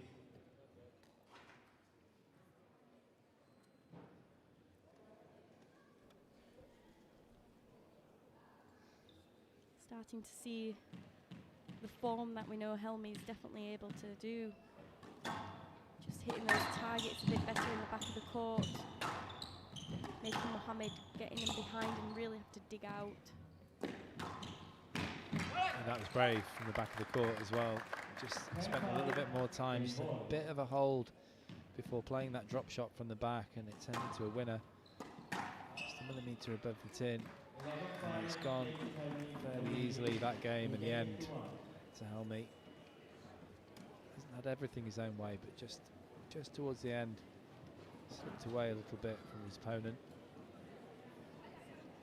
So Malak Helmy, the #1 seed, taking the third game, 11-5 in 9 minutes, and he leads by 2-1.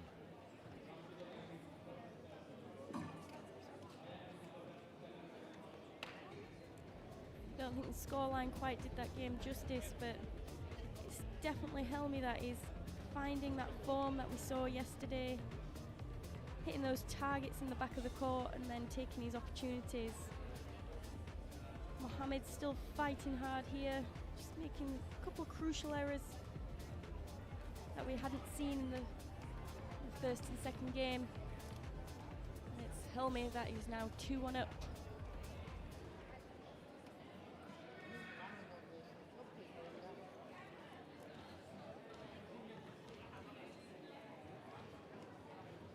Play will resume in 60 seconds.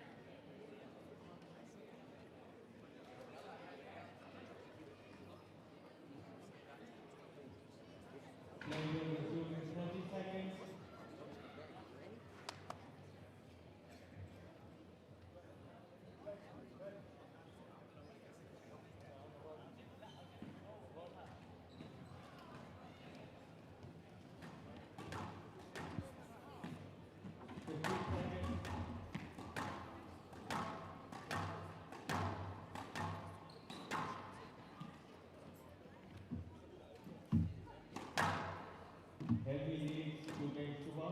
Helmi to serve. Love over.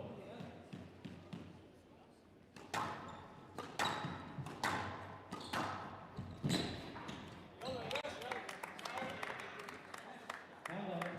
1 love. Stroke to Helmi.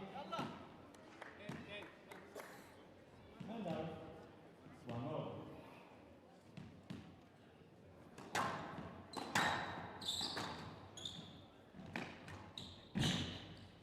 Not up.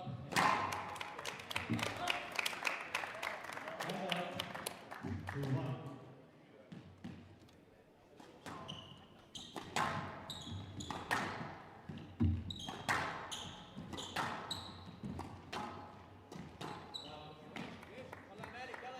And out.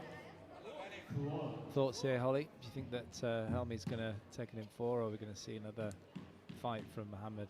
I think Mohammed's going to definitely put in the fight, but I do feel like Helmi seems to be settling himself now. Mohammed seems to be just forcing to get up on that volley a bit much. That was a good line, though, It wasn't was it? a very good line. We got Helmi in all sorts of problems there. Good finish from Mohammed.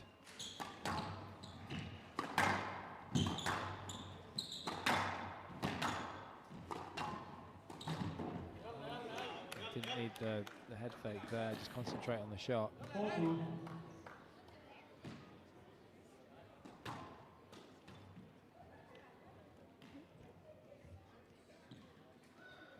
4-2 from the left. No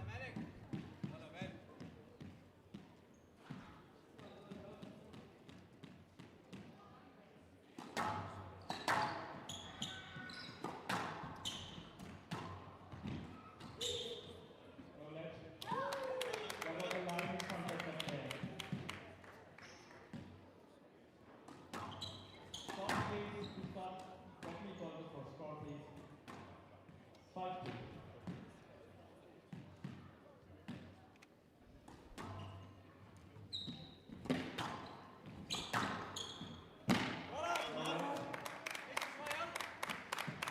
Well, this is a major effort from Mohammed. 6-2 in the 4th.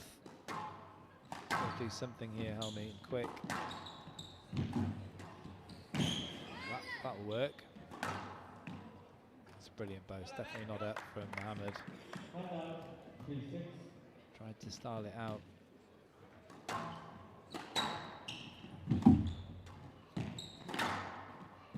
What a fantastic line on that backhand. Straightening it really Perfect. well. 7-3. Absolutely perfect. Into the service box, second bounce in the nick. Just a subtle hold on it as well. And there's the And out. 4. Complete contrast, the complete opposite really. Just didn't get organised with his feet, wasn't bending, and that was the punishment.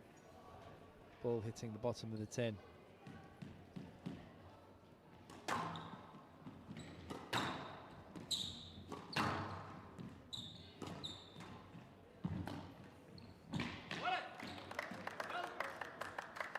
No let.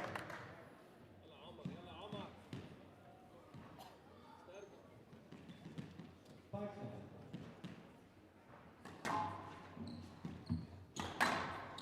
That's a fake shot.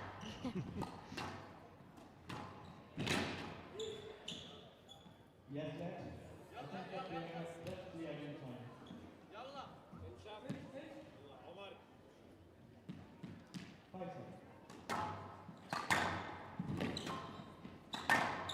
oh, what a time to hit that shot.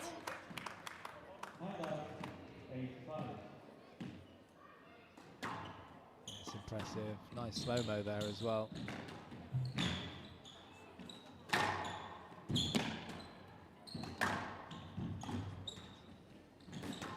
Just catching the walls a little bit, Helmi.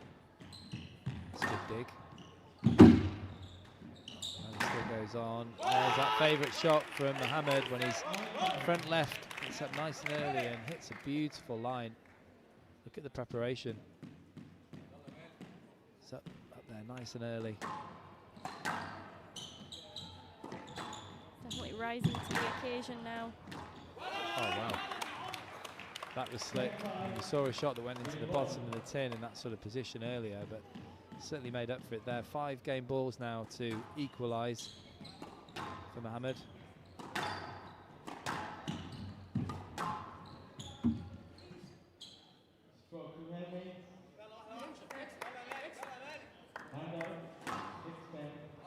One saved here for number 1 seed.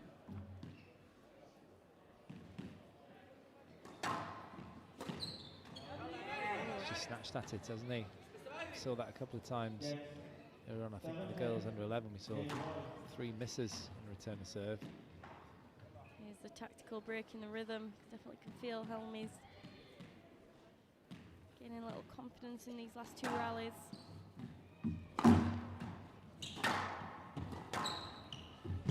Mistiming that straight drive and giving the opportunity for Mohammed to get back into it. I'd like to see him get up there and just play a quick drop, quick straight drop. It's better on the volley.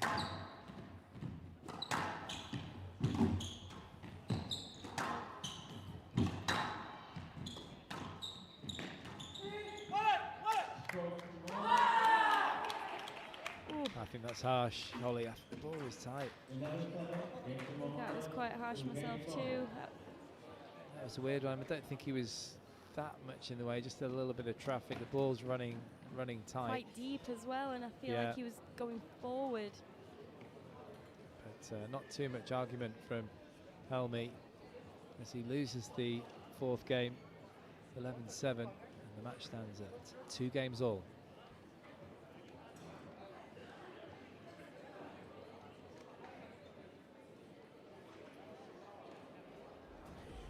We knew he had to have a response there, and he definitely did. Omar Mohammed came out leaving it all on that court. He was the one that found the accuracy, especially from out of the front corners, hitting some fantastic penetrating drives that just straight. And when he had those opportunities to take it into the front, just took it in with such confidence. We're into the 5th. Play will resume in 60 seconds.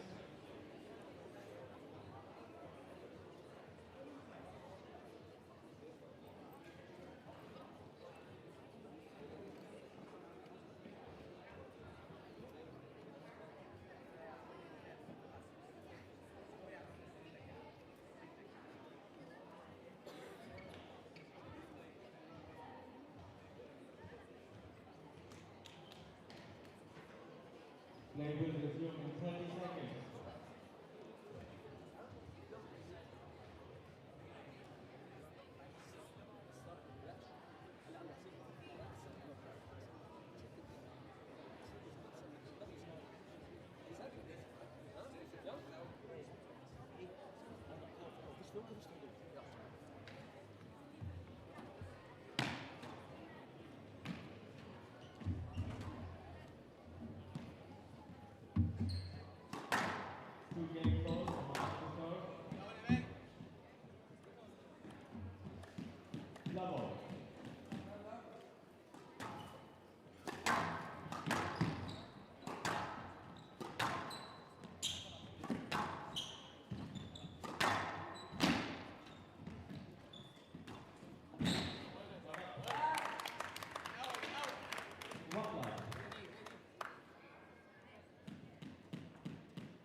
Well, total parity here. You can see it was.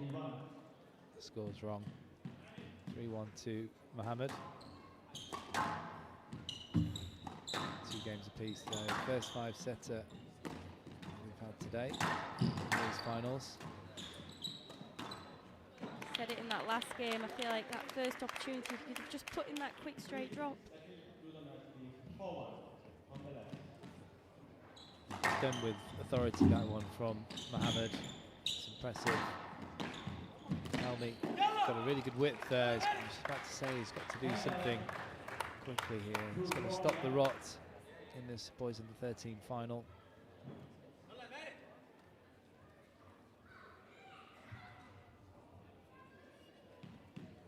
And he needs to test Mohammed by getting that ball in behind him. Yesterday he has got quite a big swing and is a bit lanky, but he is good across that middle if you give him the time. This was a nice shot. Got it nice and low on that backhand. One thing he is continuing to do, Helmy, is he's continuing to stay calm.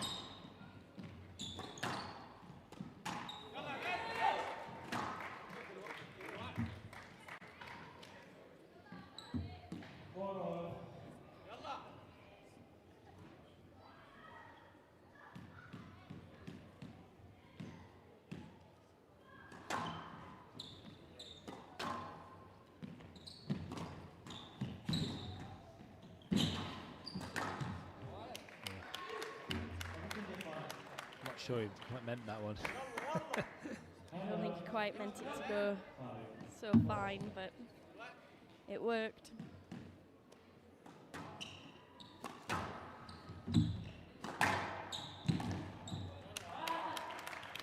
He's been so consistent in that area. Just getting that ball running so much tighter and straighter than his opponent. Yeah, I'd say that Mohammed is attacking straight drives pretty impressive, and a lot of it comes from that early preparation, early high preparation.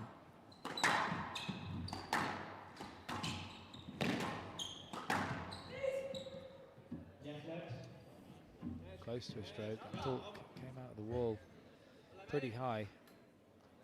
Not much movement from Mohammed.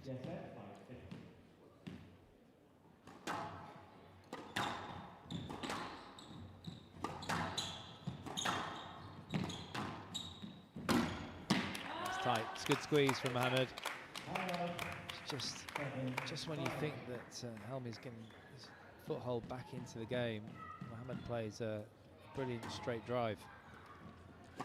Such an underrated shot, isn't it? If you played well, it just gives you so many opportunities. Ooh. Ouch. He's gone for it's a strange shot to go for, wasn't it? The kind of inside-out forehand boast.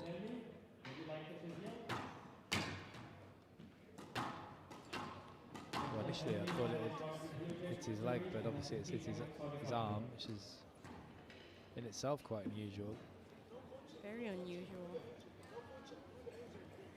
I think it's quite sensitive, isn't it, on the inside of the arm there, near the joint.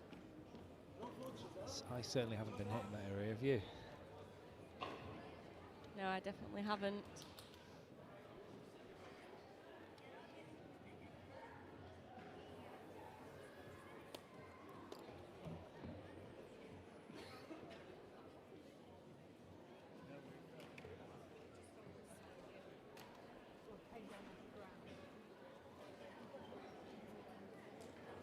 An army of refs coming in there.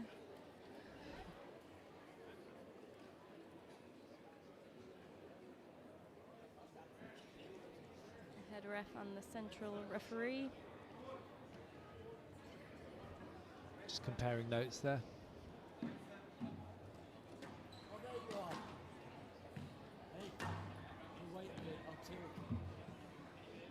I don't know if you can tell whether it was, oh, there's Mo Khalifa there, the guy with the white hair. I don't know if you know him. He was a legendary Egyptian player in the 70s. Yeah, at the time of Jonah Barrington and Billy Jahan. He just turns up unexpectedly. Give some words of wisdom.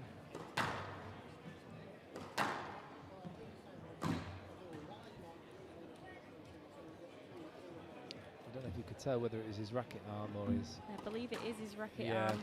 could be a slight problem. Oh no, No, it's left his arm. opposite. Yeah.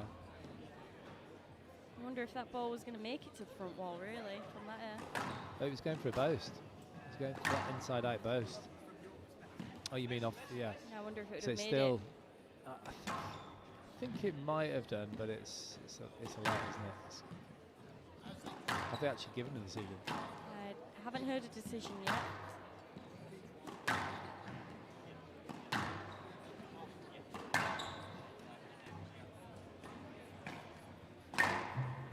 The player that just come back from an injury and has a couple of minutes to warm up. Are you guys ready? Yeah? So to Mohammed, contact warning. Mohammed for dangerous play. 8-5 from A the little net. confused there how that can be a stroke because it was going to the side wall, not direct to the front wall.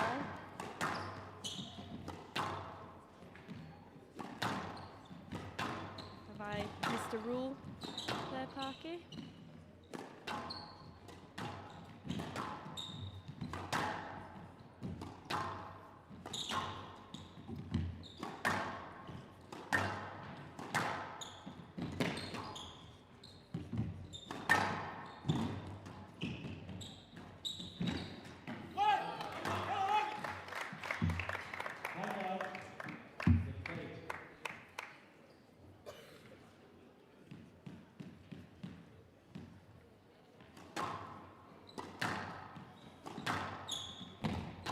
Confused here, Holly, because they gave the stroke to Mohammed, a dangerous play, but he was the one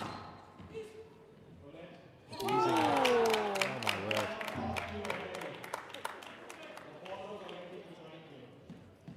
Oh my word. I'd like to have a look at this again. The ball, this couldn't be more of a stroke, Holly. He's standing right there. Such a crucial point as well. The ball is landing just outside the service box. It's so loose. And when you do your solo practices, I'm sure you're trying to get it within 2 floorboards, not 20.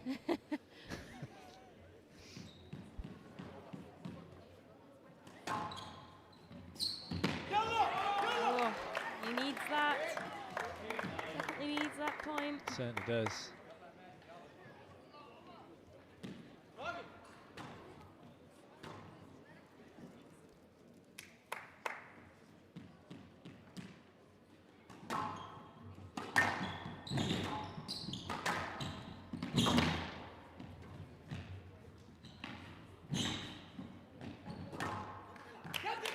Such fair play there at such a crucial point. Absolutely. Yeah, that's really good to see. Good attitude.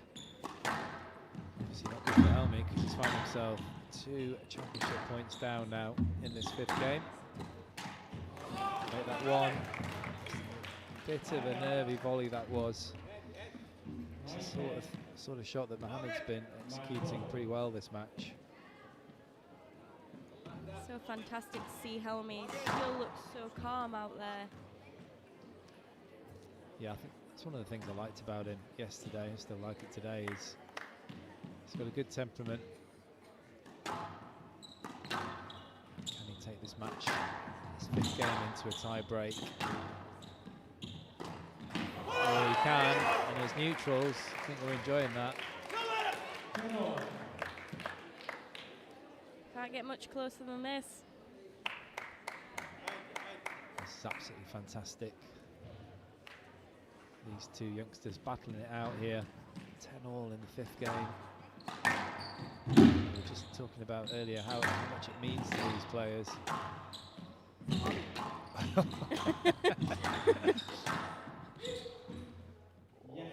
Ooh. Bit of a desperate ask there. Just didn't quite get his racket up early enough, and I think Mohammed had just got out of the way. Just nipped out the way in time.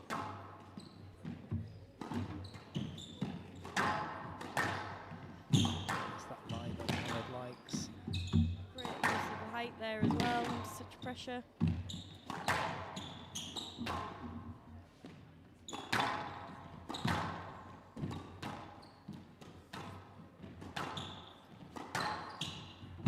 See Helmy just trying to get those holds working and just clipping the side walls, but that's clipped the tin, which is disastrous for Mohammed, absolutely disastrous. Helmy though, that would have been beautiful for him to see. It's given him a championship point here.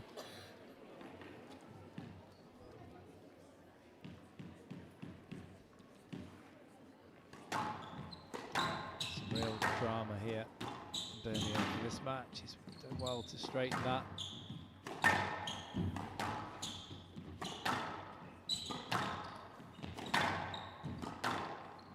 Quality's just getting better and better.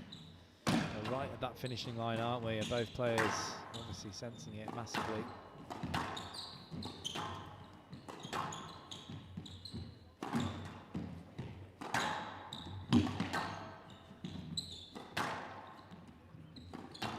Well, I hope that we're not going to finish on controversy or just a lucky shot. I see something of quality here. Finish a really competitive match.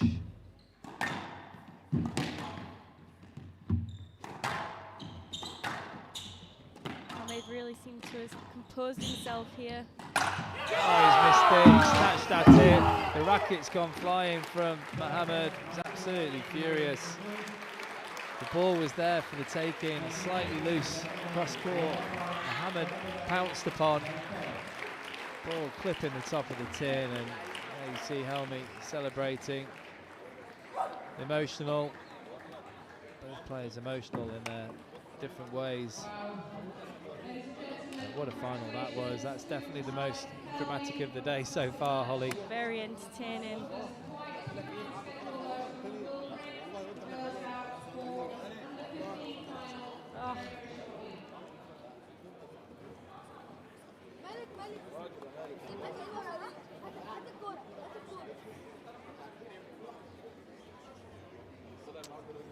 Well, what a match that was. Malik Helmy finally coming through. 13-15, 11-9, 11-5, 7-11, 12-10 in the fifth game. Just over the hour mark. He comes through in 5 games, and he is the British Open under 13 boys champion.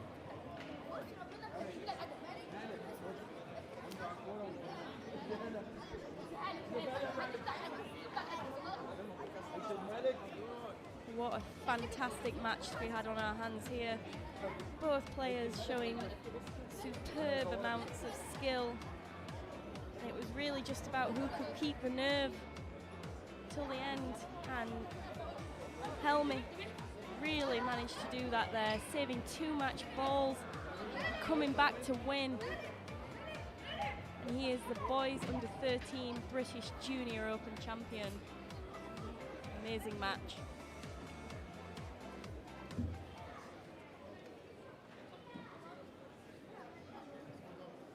Well, up next we've got another all-Egyptian final, the girls under 15s. Malika El-Karatsky up against Rama El-Nagar.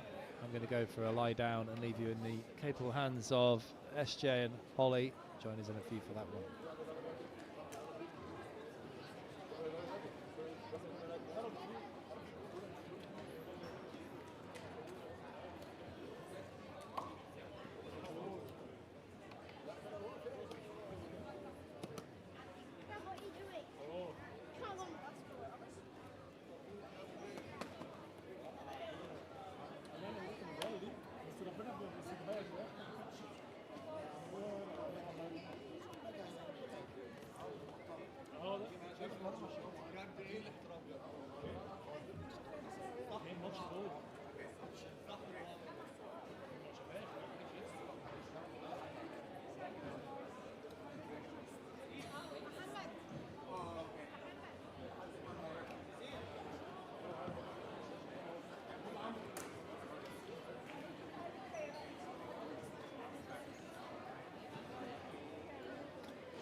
Welcome back to the British Junior Open 2024.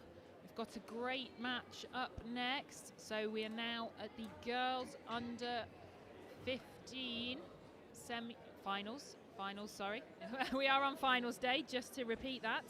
And this is the girls under 15 final. And like every other match so far, we are an all Egyptian matchup. So we've got Malika El Karaksi against Rama El Nagar. Play will start in 15 seconds. I'm Sarah Jane Perry, and joining me, fresh from the previous match, ready for some more squash action, we have four-time Canadian national champion, Canadian #1, and a good friend of mine, Holly Norton. Hello, SJ. I'm excited for this one. I think it can be quite a good one. Yeah, these girls will have been warming up for a little while with that previous match being extended to 5 games, so they should be ready and raring to go. Always good when you start with a nice lucky neck.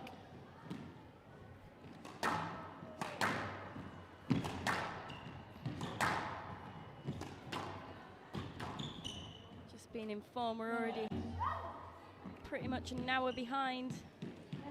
We're only into the girls under 15.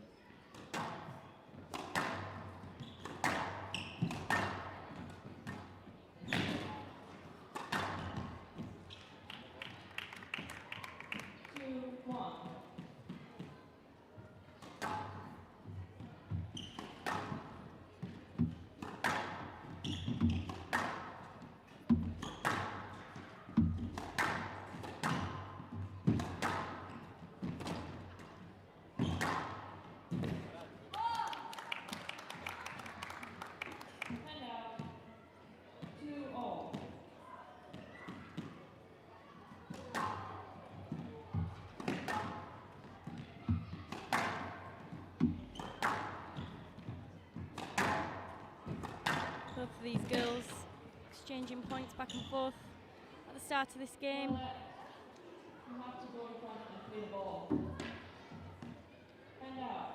Neither being able to pull away at the moment.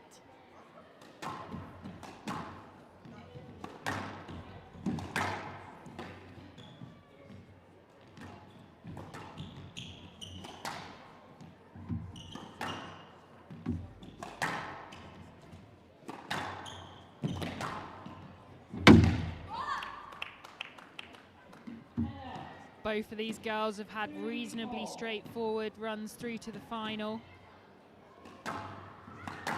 Malika El Karaksi dropping just the 1 game against the USA's Charlotte Z.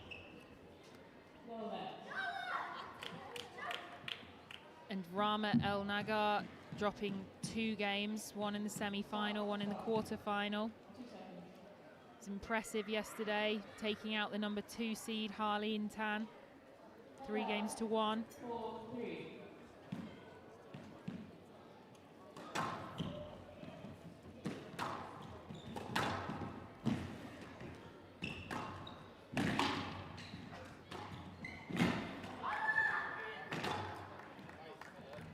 Showing the passion early on here. Both girls really up for this match. So I was on Malika's match yesterday, quite vocal on there.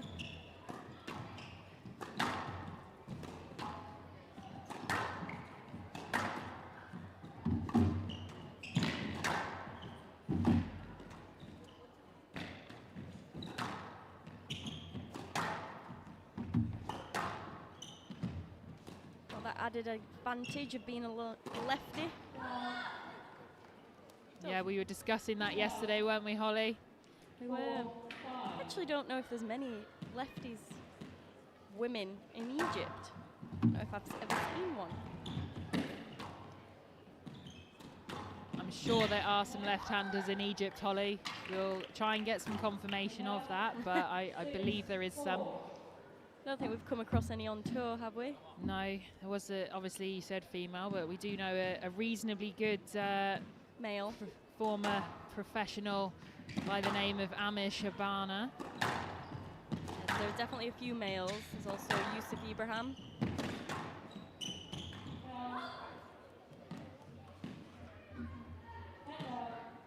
5-6.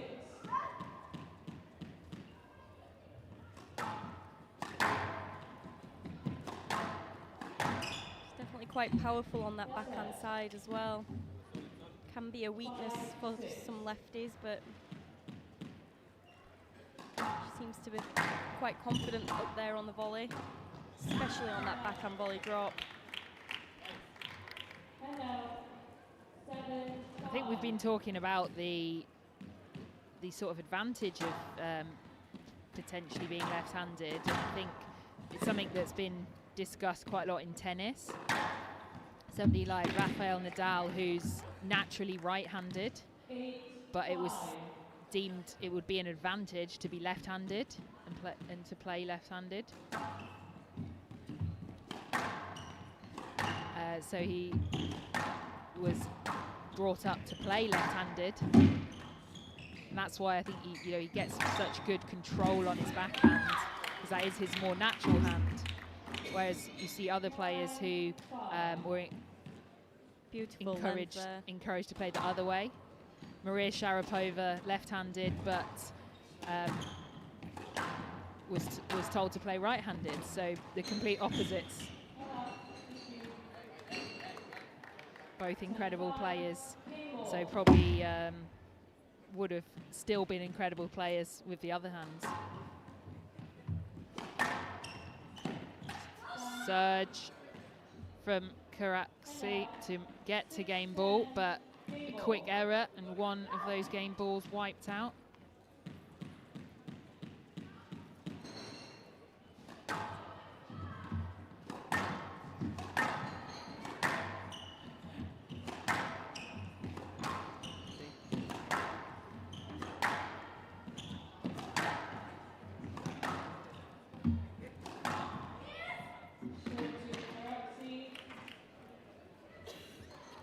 Karaksi with a big fist pump there as she takes the first game.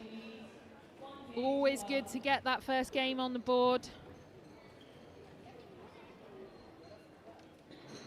There we see the scoreline, 11-6. Reasonably quick fire in 7 minutes as well. Malika El-Karaksi taking it. Alison Inslee there making sure we get some good photos.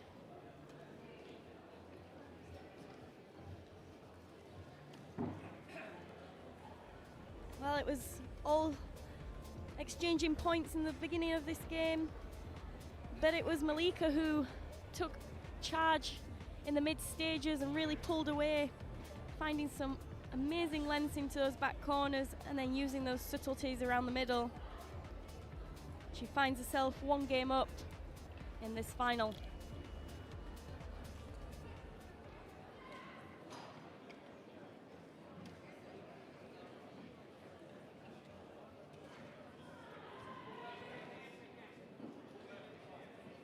Player resume in 60 seconds.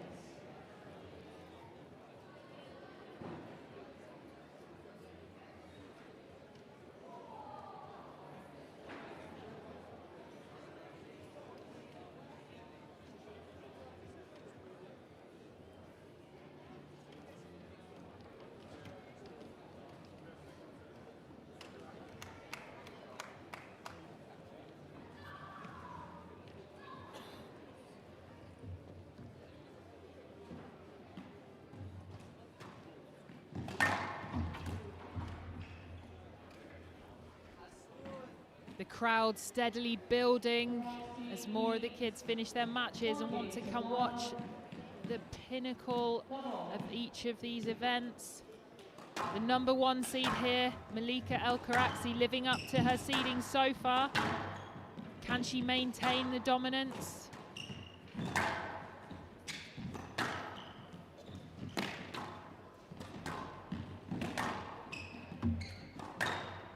Really enjoying how simple Karaksi's swing is, Holly. I think she's got options.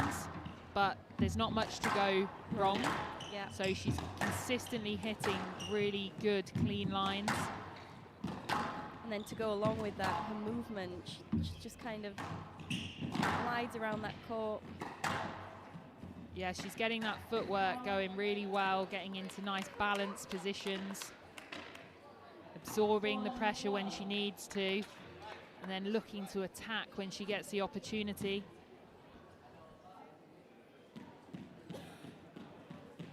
Yeah, it's definitely not too flashy, but I think that's what's so good. It's just the simplicity in it.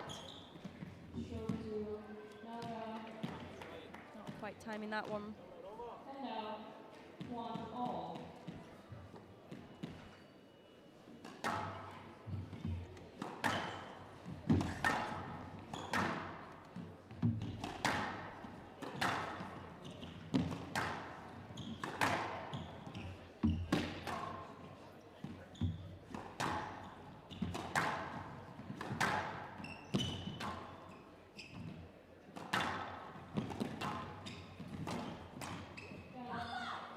More patient rallies at the start of this second game from Nagar.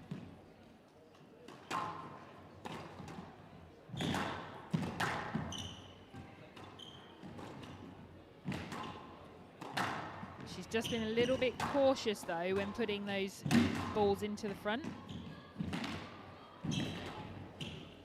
She's got really good racket head speed on the length, but then as soon as she's taking it in short, she's just missing that racket head speed, and it's a little bit slow going in there. Gives her opponent that chance to read it and get up there and retrieve it.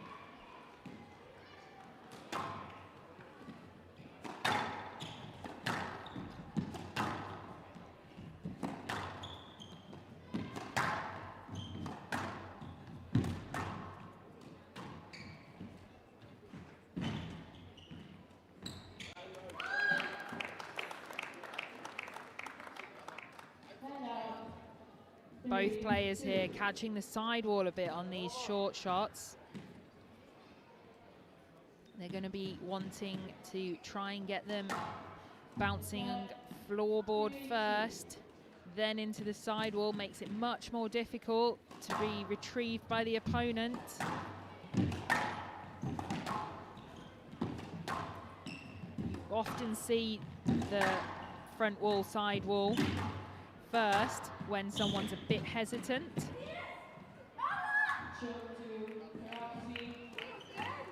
Big reaction there from Karaxi. 3-all.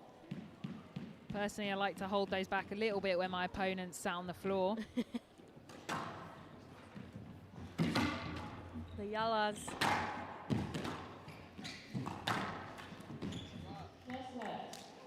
The Yalas are a bit, remind me of someone on the PSA tour. Who would that be, SJ? Who loves a Yala on the PSA tour? Well, I think Ali Farag is certainly known for his Yala Yala Yala. Female.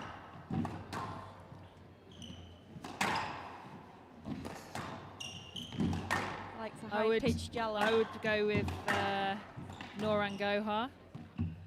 Not who I'm thinking of. I think it's quite popular amongst most of the Egyptian players. Come on, there's someone who loves a high-pitched Yala. Kind of resembles a little bit the athleticism and the slender figure.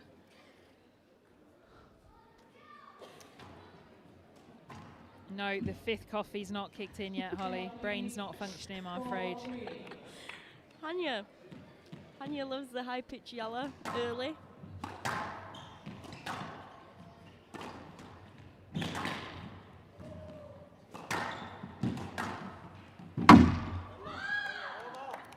Hitting those targets at the back a bit better now. El Nagar. Miss Karaxi, please ask me before using towel. Thank you. Karaxi trying to compose herself. She controlled that first game. And she's finding herself a couple of points down now. I Like we said, she's only dropped one game so far to make it through to the final. 4-5.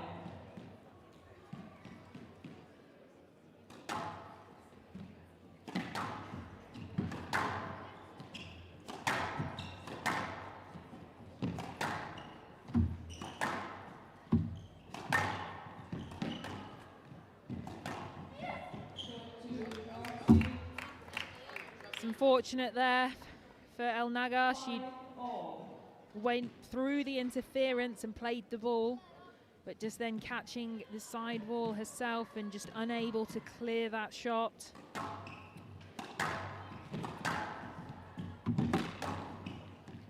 Great defense there. Some beautiful straight hitting from both of these players. That just stayed in. Was definitely in. Very early hand up from Karaksi. Ooh. Like we've been saying, that volley straight into the sidewall there. And I think lucky to get away with that. Although she has been wrapped in, but I don't know if the shot was really just not able to be cleared. It was very, very loose and back towards herself, but the referee having none of it. Yeah, Demon just held her in there. Yes, net. 6-5. That visit to the towel box is paying dividend to Karaksi. Recomposed herself. No net. Karaksi just getting maybe let off a little bit on these last two into that front left, catching that sidewall. Nagar needs to get it off her volley here though. If the referee's not going to give the decision, she's got to take it outside the referee's hands. I'd love to see her just throw one up high just to kind of break this rhythm. Could see this get a little bit messy now if the referee's going to refuse to give lets around that middle area. Both players going to be looking to hold their position a lot more. Again, that short ball straight into the sidewall. Neither player found that rhythm on those. Yes, net. 6-7 left side. Yes, you can.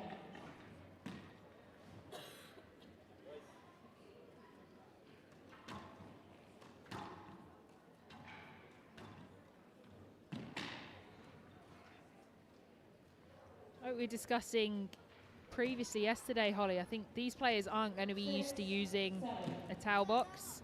I certainly don't think there's any on the club courts in any clubs anywhere in the world, really. Yeah, But they've been used with quite a lot of frequency by quite a few of the players. No net. Complete the ball. Hand out. 8-6.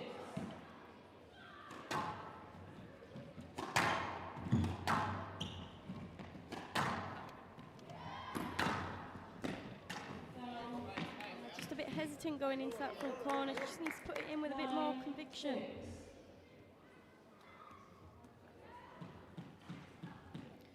Big change here. El Naga had a lead of a couple of points, but Karaksi regrouped. No net. I was pleased to play. The referee clearly wanting both players to try and play the ball here. 9. That's 5 no-lets in this game alone. We were talking about this And there we yesterday. go, gone through and played there. Yes, net. Just players maybe asking a bit too early for the let instead of trying to play it. And to try to play the ball and not go for your opponent, please. 7-9.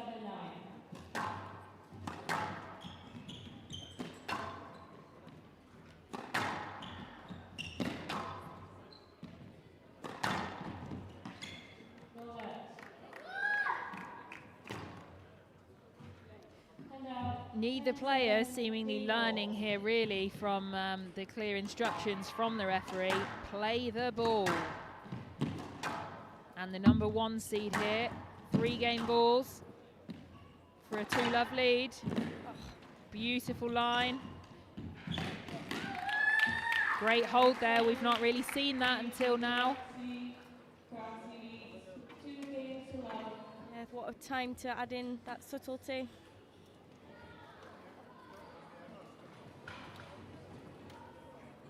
Rama El Nagar furious at the end of that game, but in 11 minutes, Malika El Karaksi has taken it and has a 2-love lead.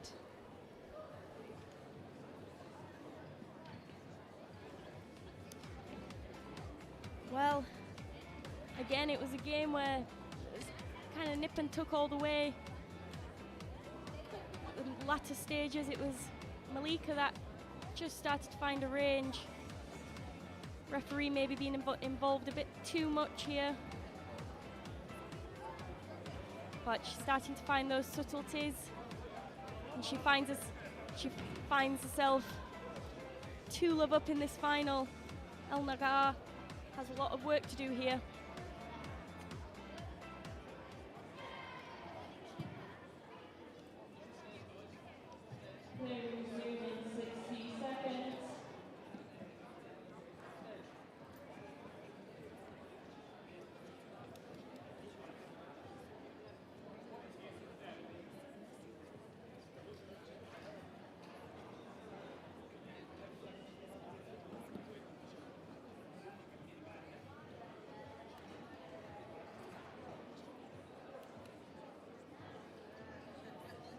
Resuming 30 seconds.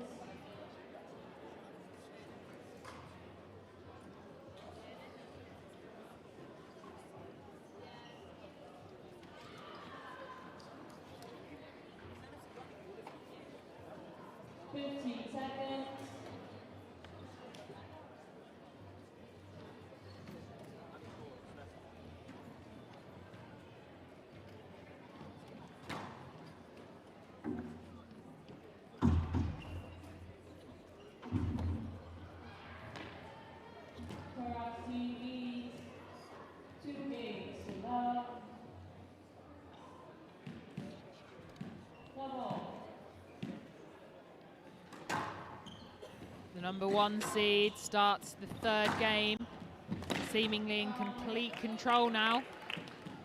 Looks on a mission to get this closed out.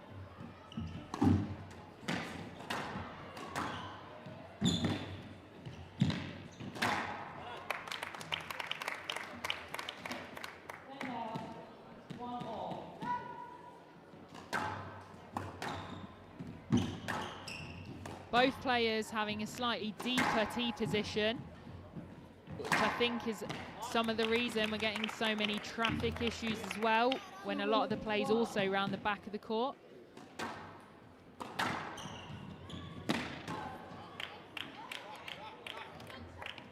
There's another traffic issue.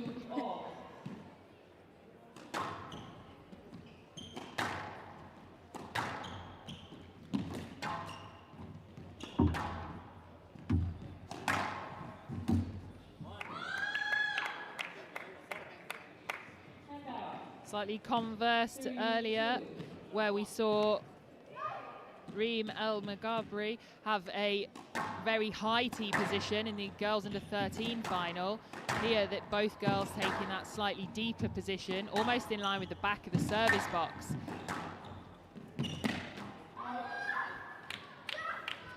Both good athletes though, so they're backing themselves to cover the front of the court still.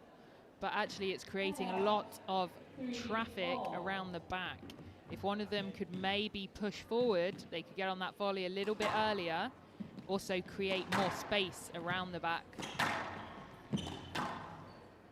I think with that, like you said, both of them have got quite a deep tee position. Almost be really effective to have that hold straight drop from the back, just to add that different dimension and force that opponent up there quickly.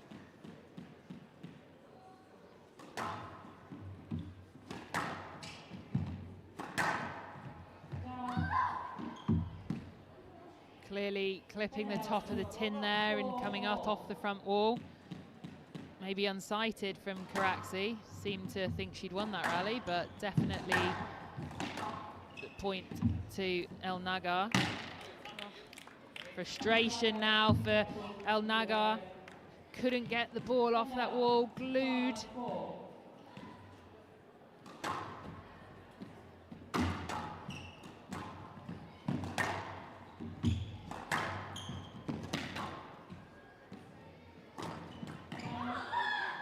She's not quite bending those knees and getting low into that.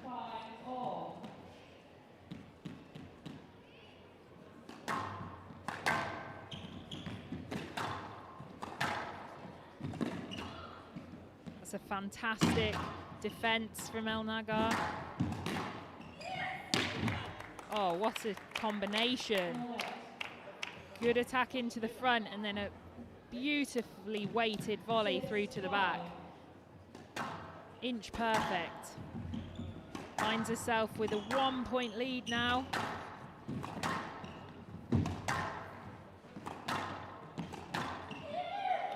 Again, inch perfect to the back, but the referee thinks Karaxi would have got it.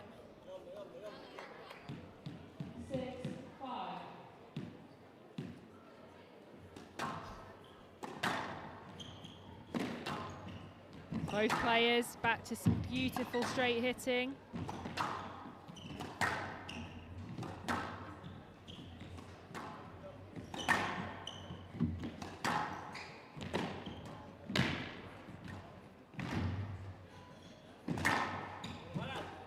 That straight drop really set up that rally for Nagar. Had that floor sidewall rather than clipping that sidewall early. We've been calling for it. She reaped the rewards of it there. She did. I love as well how quickly she got onto the next ball, and a racket was there ready. She was on that ball early, and that ball's coming onto her rather than just running up to it and stopping. So she's waiting for that ball to come into her hitting zone, threatening lots of different options, and then committing to that low, hard cross court. Very difficult to defend against.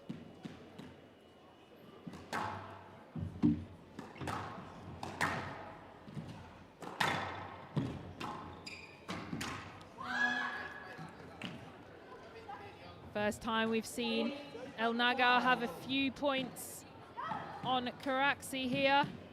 Can she push on and force it into a fourth game?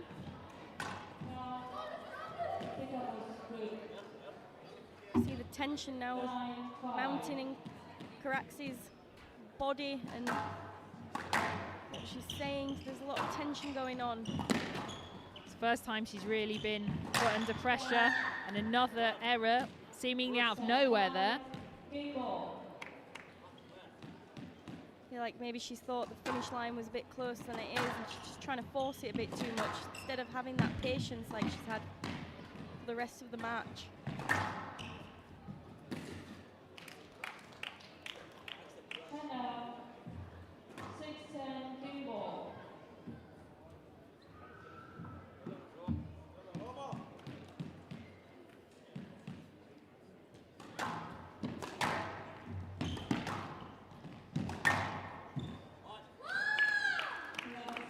Big vocal scream there from El Nagar. She's not finished just yet. We've got a match in our hands here. Rama El Nagar pulling one back in 7 minutes. 11 points to 6, but it's Malika El Karaxi that still leads 2 games to 1 in this girls under 15 final.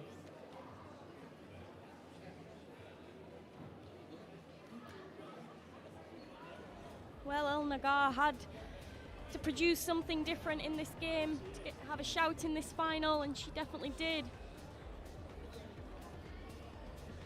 Started to move the ball around a bit more, put Karaxi under some more pressure, and the errors started to come. Let's see if she can keep that fine form, keep adding those subtleties.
What do you think here, Holly? Do you think Rama El Nagar can get this into a 5th game? Or do you think the number 1 seed is going to regain control? I do think the number 1 seed here is going to regain control. We saw very few errors in those first 2 games, and we saw numerous errors from Karaxi in that 3rd game, and already a simple error. There's another one. Ooh. I think we'd have had a few reviews if they were available for this age group. That being one of them, I certainly would have reviewed that. Fantastic drop shot there though. I love how even though she's made a few errors there, she's not stopped attacking. Exactly, and I think that's why I do think she will close us out. Something that we associate with someone that you know very well, Holly. One James Wilstrop. Yep. Couple of errors never put him off. He almost encouraged him to hit it more, actually, I believe. Yeah. If you asked him how many errors he'd hit on that backhand drop over the years, there's an awful lot. But how many winners has he played? And it's probably double, if not triple, quadruple the amount of errors. Exactly. And that's not even counting the working shots and where he's got on top of the rally with the drop.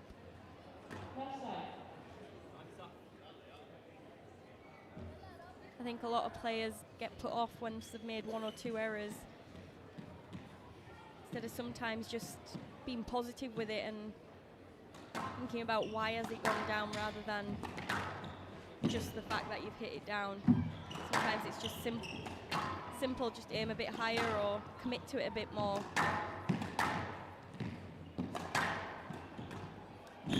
Beautiful volley there. Took it so early, stepped up the court. I think maybe she could hear me from up here. Just push that T position slightly forward. Just makes the court so much bigger when you step into it like that. She pushed her way through there and managed to get that ball back. Doing a lot of work. Rama El Nagar possibly slightly limited with her options on that forehand side. Yeah, just didn't feel comfortable doing anything but holding and hitting cross court. We did see it being quite effective in the previous game, but all of them returned by Karaxi in that game. 2-4. In that rally, pardon me.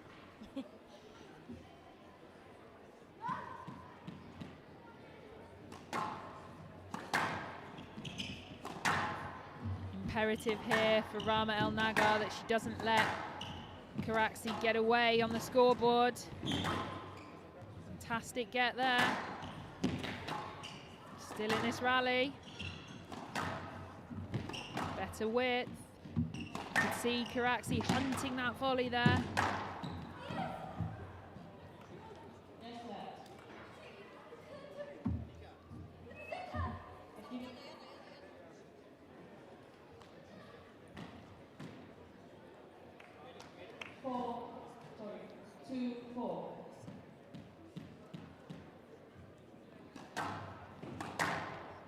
See that stand getting very full.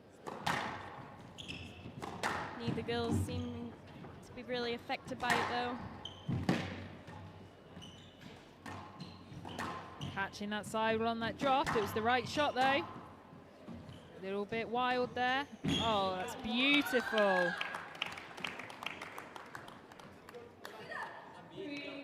3-4. Love the composure on that shot. And see how still she is as she hits it.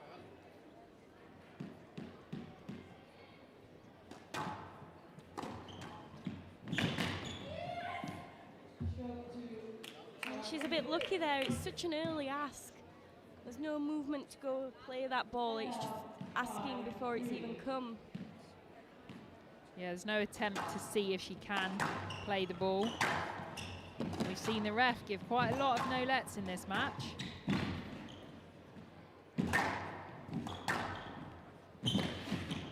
What a fantastic get.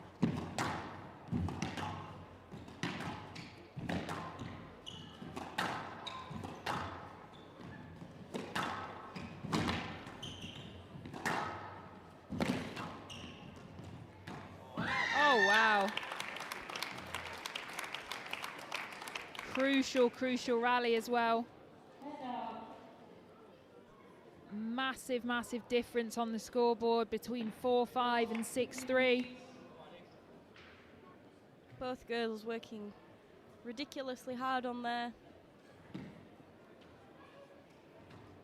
And now, 4-5.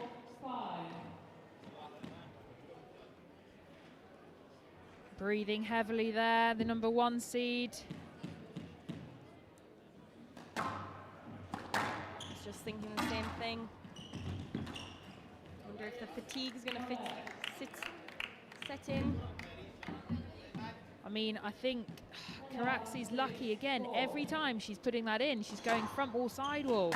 And in my view, they're coming right back at her. And I'm not quite sure where the referee wants Rama El Nagar to go. Just wondering if maybe there is a bit more space to the ball and we just can't quite see that on the screen here. It's hard because if you read that early that the ball's hitting the sidewall, then you're going to where the ball's going to be. And if that's back at your opponent, then it's not your fault that you're reading the ball early, but maybe the referee thinks there is space in front.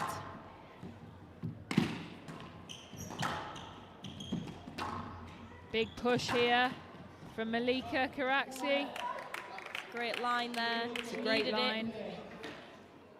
Absolutely no way she was letting Rama El Nagar through, though, to try and get it. Nagar just showing a frustration there, booting the back glass. Oh, that's not going to help. This is a huge lead now. 9-4, just 2 points away from the title. Sometimes those last couple of points are the hardest to win. But those are what you want from your opponent. 6 match balls now. Beautiful finish from Rama El Nagar. Composure to do that. 6 championship balls down.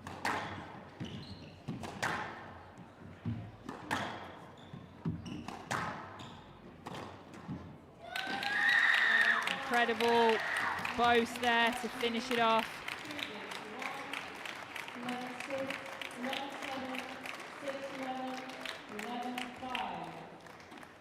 Fantastic match there.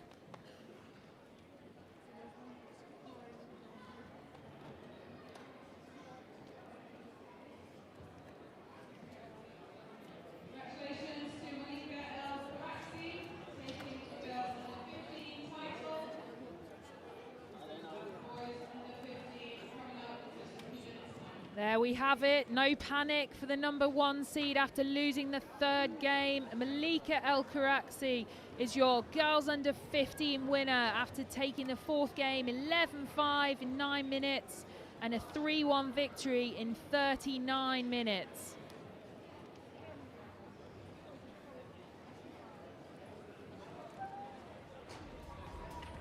It was another close game all the way to the end. Malika definitely helped out with a couple lucky bounces into the back of the court. She found a composure, cut down the errors, and came out on top there. See how much it means to her. She is the British Junior Open.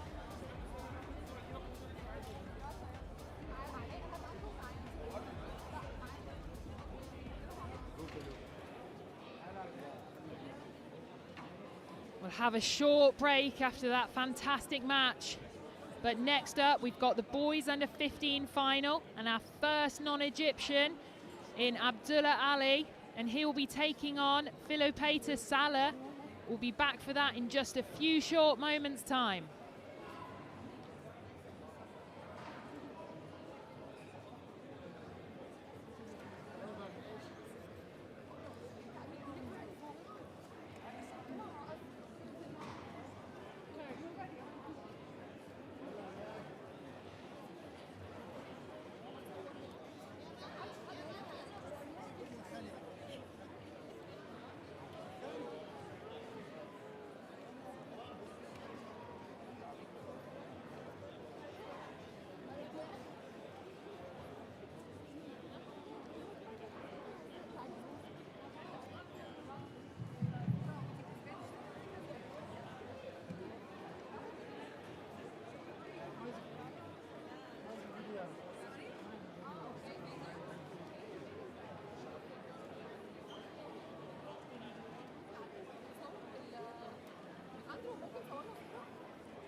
next ball, please.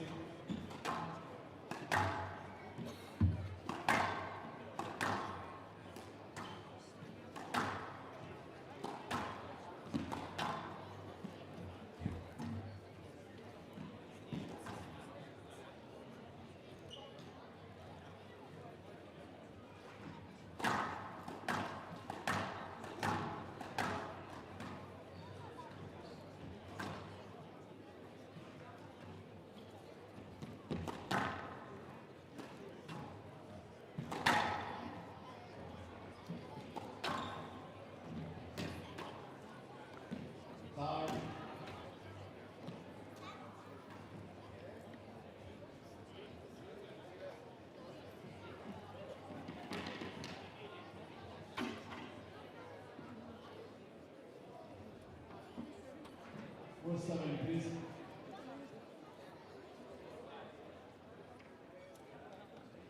What's 7?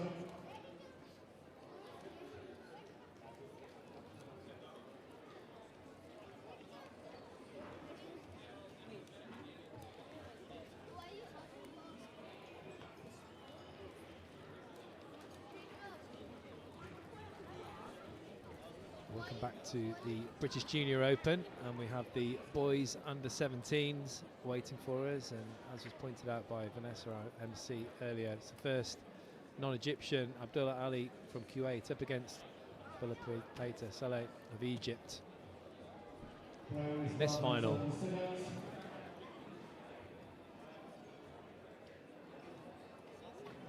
Well, I'm Simon Clark, and joining me for this match is 3 times British champion, former world number 5, Sarah Jane Perry. Good afternoon, SJ.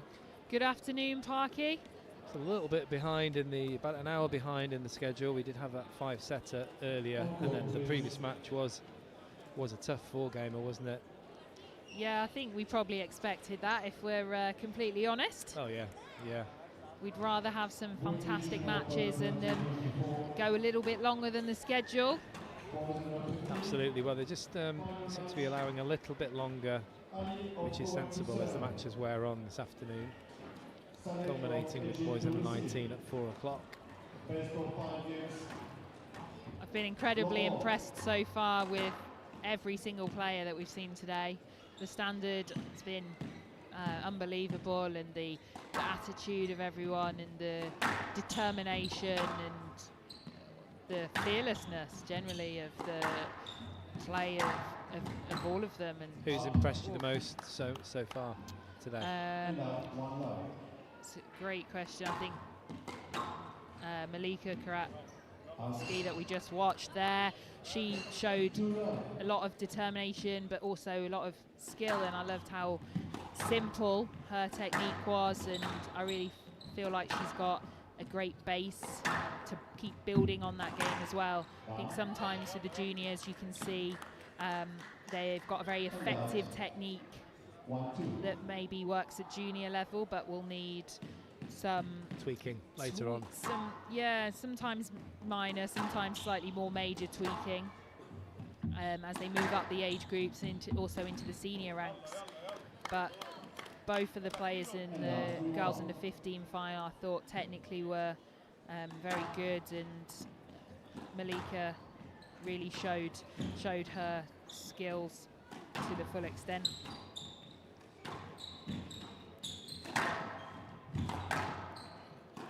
It's going to be interesting here, isn't it? With the first time, not only have we got a non-Egyptian player, we've got a player from Kuwait. I'm not sure we've had a player from Kuwait in any final of the British Junior Open before. We'll have to check that.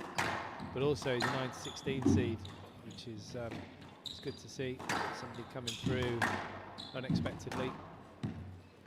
Yeah, I think we discussed yesterday that although maybe we don't see too many juniors making the later stages of the British Junior Open from Kuwait, but we have had a champion of the Asian Games at the senior level in Abdullah Al-Mazayan, who's extremely skillful, and I know has also set up a coaching academy to pass on his incredible skills.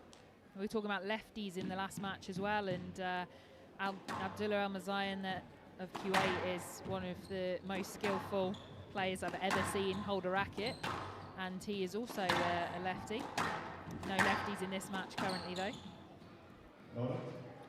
What's his ranking currently, approximately, Abdullah? Well, he's currently injured. He ruptured his Achilles, but I'm not sure. I'm not sure what his best ranking was. But I know he beat Surav Gosal to win that Asian Games. It wasn't the most recent one last year. In previous years.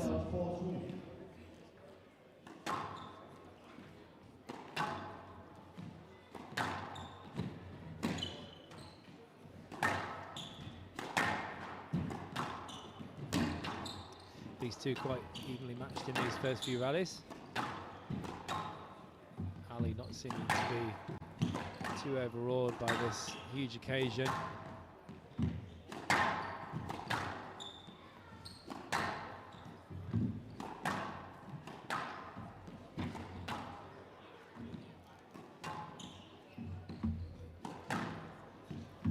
Career high world ranking of number 33, Harky. And won the Asian Games when it was in Korea in 2014. Do you know what? I think he's a player that I've, obviously a very good player that I've never seen.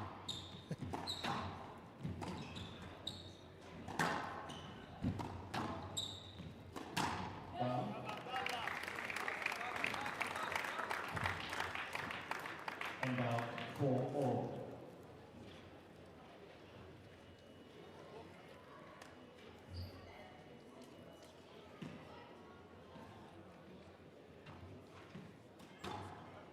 Quickly, please. Play on.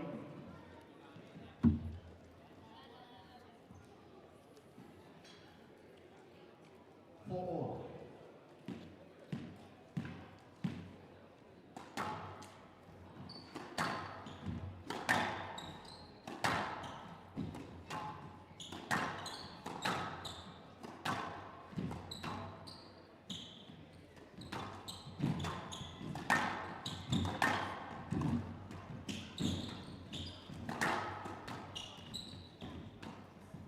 That's a nice finish from Saleh, looking around with his team, but a fist pump, as we come to expect at this British Junior Open.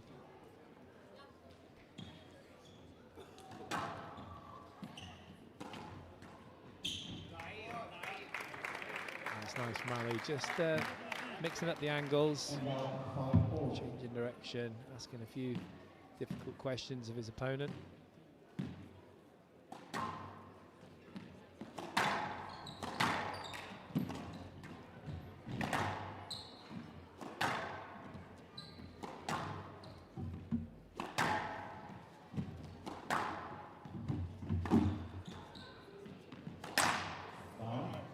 Just a little bit flicky there, just snatching at it perhaps.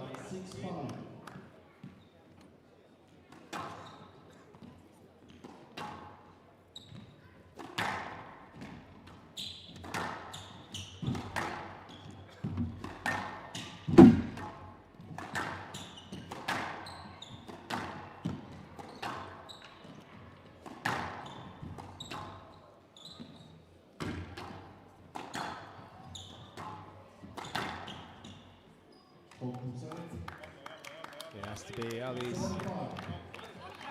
complaining a little, but absolutely 100% the stroke.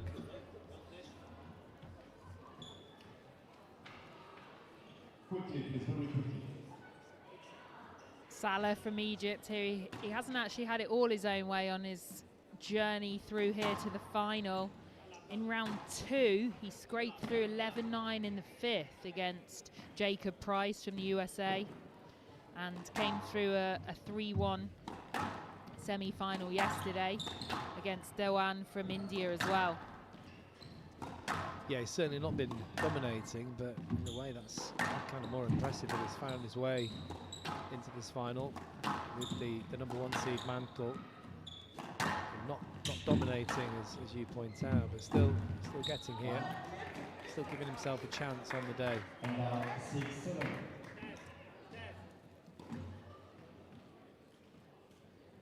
this match is sort of simmering under so far. We're looking for someone to really take control and step up and control that middle for an extended period of time.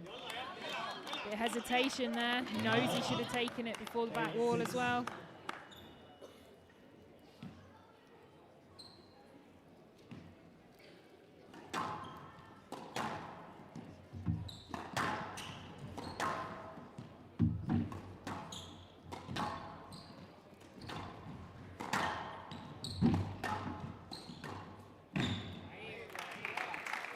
Incredibly simple there from the player from Q8.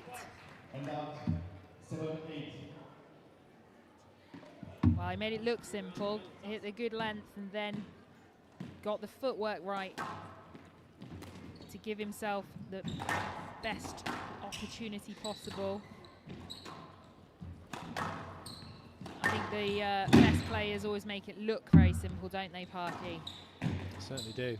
I mean, Kareem Abdelgawad looks like he's going for a little stroll in the park at times, and he's absolutely flying around the court. He's just so in control and reading rapid. the game so well. He's rapid. I mean, he's on the male side. He's definitely one of my favourite players, and his facial expression never changes.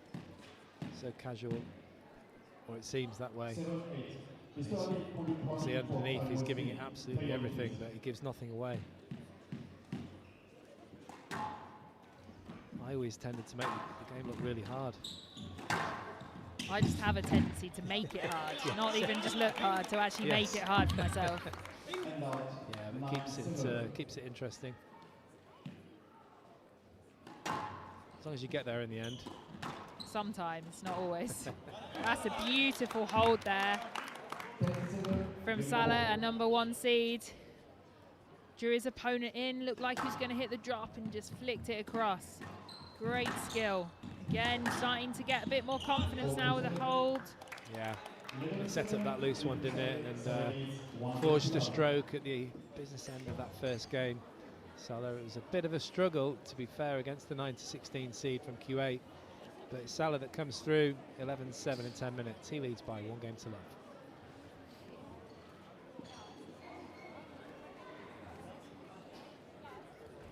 Quite an even start to the match from these two players, trying to find their range, get their confidence going. And it was the Egyptian Philopeta Salah who really found his range and shots at the end. Some beautiful skills, and unfortunately for the Q80 player, just spraying that last ball and giving away a stroke. And the Egyptian Salah will be very happy with that.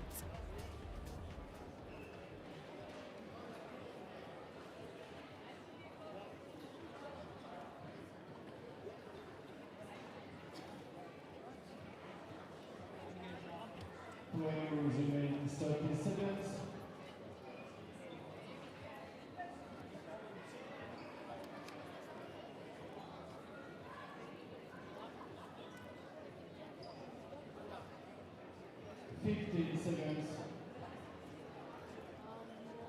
Back on court, please. On court, please. Time.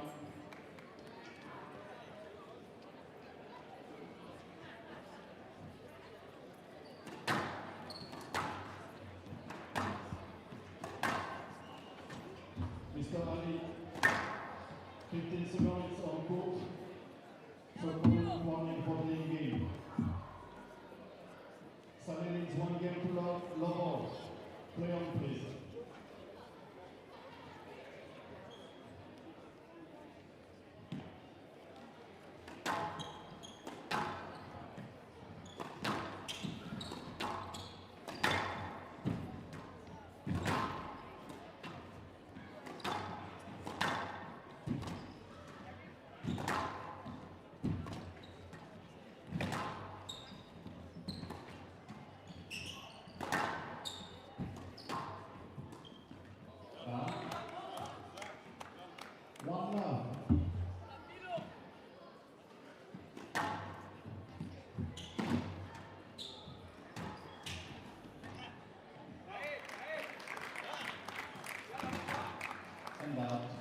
1-4.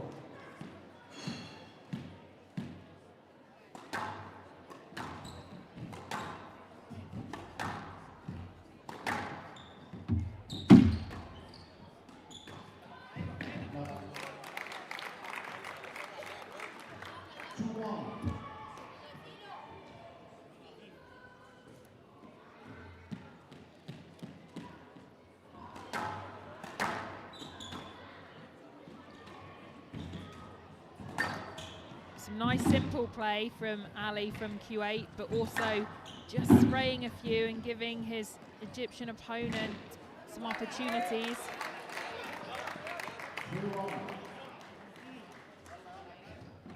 Just a little bit loopy with that swing there. Ended up a little bit lucky. So that definitely caught the sidewall. This is a good response from the Q80. Ali is looking, he's taking his time between serves, which is a good tactic.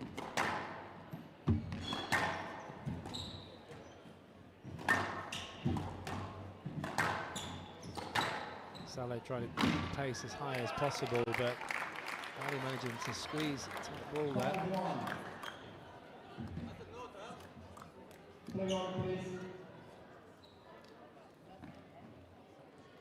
And I was talking about technique before, Parky. I think if you have a little look at Philippeta Salah's forehand, he's got very closed in. He's very bent in with the elbow here. And most of the professional players you'll see would like to have a bit more space in there, have a bit more option to accelerate forward onto the ball. You do see a couple of them sporting a similar sort of preparation. Yusuf Ibrahim springs to mind, obviously on the other side on the lefty, but it does sort of limit the quick hands options unless you are like Yusuf Ibrahim and have lightning quick hands, Yes, which he certainly does. Yeah, you're correct, and also with Salah, with those kind of techniques, it means it's very open on the back end as well. Extremely open, really slices it in. With that preparation on the forehand, he needs to be quite close to the ball. Yeah. But he's utilising it well, and he's got it very efficient as it is. So he's doing very well at this level. But I think that's maybe an area that he will look to change as he gets stronger and can play with a shorter swing anyway as he grows, which I'm sure is bound to happen over the next couple of years. This age is the age where you particularly see with the boys that you can see them, and then you can see them 2 months later and they're literally a foot taller. Massive, yeah, with bulging legs.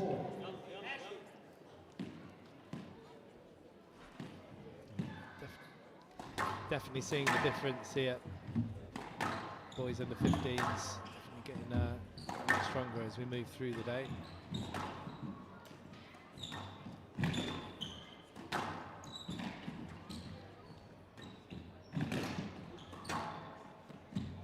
Some incredible retrievals from Abdullah Ali. Oh, can't retrieve that though. Fantastic width. The elusive double nick, sidewall, back wall nick. Can't say I've ever gone for that. I've gone for a lot of nicks, Parky. I can't say I've ever hit one. We saw Marwan in the right spot there. Marwan Asal absolutely roll one yesterday. Unfortunately, I missed that. You and Holly were commentating on it, and I was taking a break. And I normally do actually watch the squash in the arena, but I missed that one. I think you were having a nap at that point. The matches we got so exciting that you had to calm yourself down. Go and lie down. I normally do, but not in this case. You would have been forgiven for thinking it was an exhibition if you'd walked in partway through the third game, the squash that Marwan Asal was playing. Clearly a showman like his older brother. Well, I think with our schedule today, I'm actually missing him again today, but I'll make sure I watch him in that busy crowd. Yes, sir. It's growing and growing, Like isn't to it? see the change up of the serve there. We saw it in a few matches yesterday, but not many. Just ask those questions Yeah, of keeping your the returner opponent, honest. keep them honest. Something that my coach Rob Owen always talks about as well, not only mixing up your serve, but mixing up your return position. If you stand in the same place to receive serve every time, you make it quite easy for your opponent to choose where to aim. Yes, sir. I think that should be a no-let, you know. I think Seller had cleared completely. I think it's just about, I think it could be a safety let on follow through, but I feel like he still could have hit it down the wall Easily. and not, yeah, and win just the point. just hit it there. Just flick it down the wall.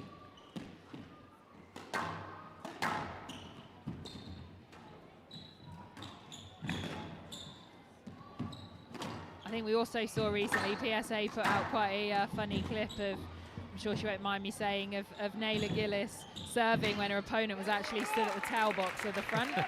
And something that Rob talks to us about as well is awareness of where your opponent is stood to receive serve. And she had absolutely no clue where her opponent was. No. It was Aifat Asman, and she was literally stood at the towel box on the front wall. Naylor served, went to the tee and was bouncing, ready to go retrieve the return. Brilliant. It was quite comical. Q80's managed to get himself a little bit of a lead here. There we go. That's what happens if you play the ball. Don't leave it in the referee's hands. Again, fantastic footwork. The balance of these young players is just phenomenal.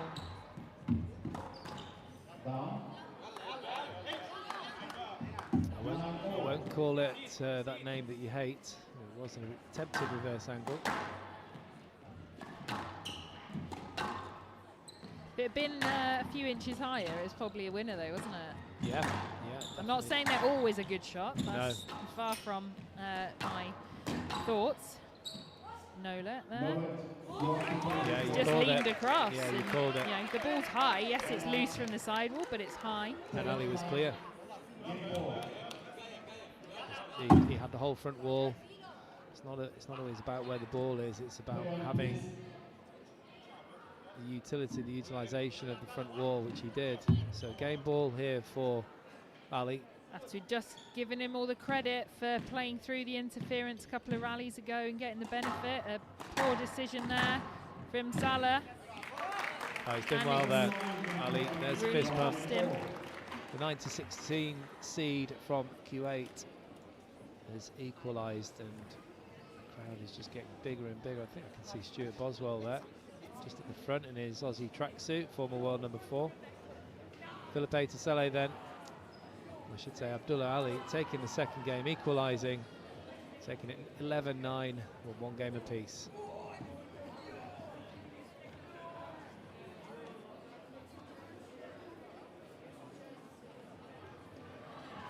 We've really got a match on our hands now.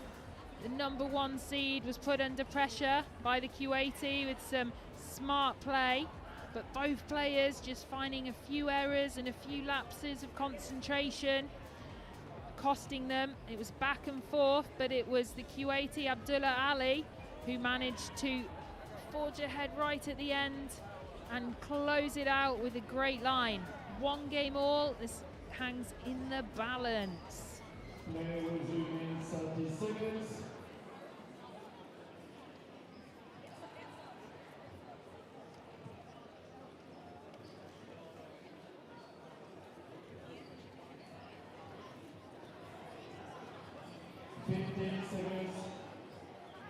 On court, please.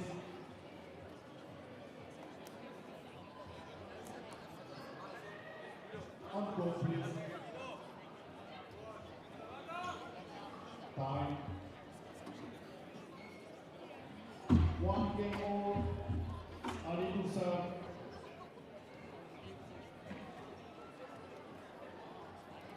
Logo.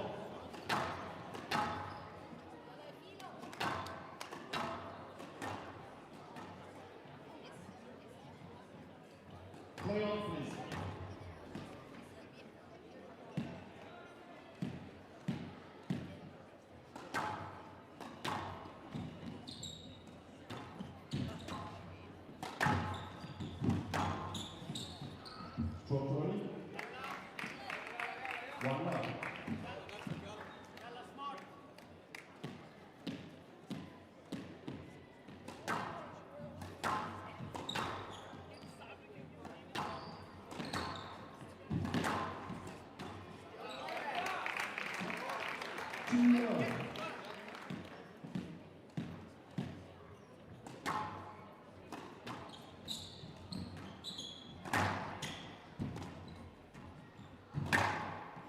It's well straightened.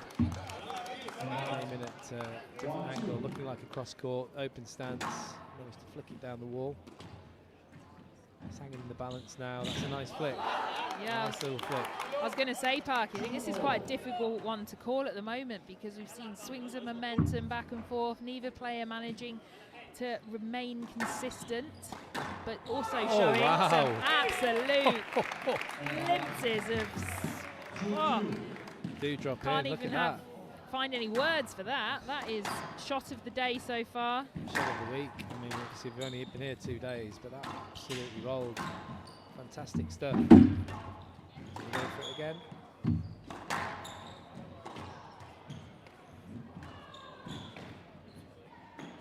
Well, it really would be a fantastic story if Ali could win the Q80 9-16 seed, an obvious outsider at the start of the event. That bent-in elbow position on the forehand for Philo Sala means that he has to take the ball slightly behind him. So he's playing that drop, and it's got a little bit of a signpost on it for his opponent. Fortunate there. Yeah, just caught by the side wall slightly. That's why Ali thought it might have clipped in, but it just clipped the side wall. But Abdullah Ali had read it. Yeah, he was there. You see this, just clipping the side wall. Makes it awkward. Beautiful use of height there. And out, 5 swing. Very quickly, please.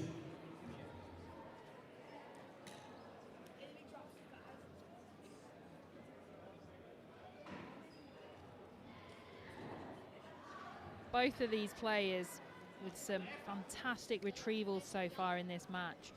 I think it's difficult to appreciate from this angle and without actually being almost at the side of the court sometimes, just how fast and furious the movements are in squash. And the distance covered by the players is insane. Well, when you and Holly were commentating on the last match, I did go out and look in that crowd live at the girls under 15, and they were absolutely flying around, weren't they? I thought you were going to say me and Holly playing with fly around, but no. That makes more sense. I don't think flying around is your style, is it really? Well, you asked me to dive yesterday, so maybe soon. I don't think you need to fly around. Maybe we'll have a flying gladiator. But no, they move around the court with such ease. Hours and hours of practice and ghosting and training. That is a nice line, isn't it? Saleh. Done well to adjust there and play that. Interesting choice, play that on the forehand. Oh. Thought he wasn't going to get that, left it slightly. He's going to get really favours that forehand, I think, the Q80. He does, he likes to just take his time. Very open stance there, SJ. Yeah, think about that almost movement. Stepping into the line of his opponent. Naughty, naughty. That's the a one, shot. it's the kind of one where you go, good shot. You know, it was a good shot, and it was a good job, it was a good shot. Yeah. Good shot, nice block. I would never. Just say it. I don't. Well, you're still playing. You have to be careful. Only would say that to Holly. What, on the court with them? Probably when I've done the block now in practice.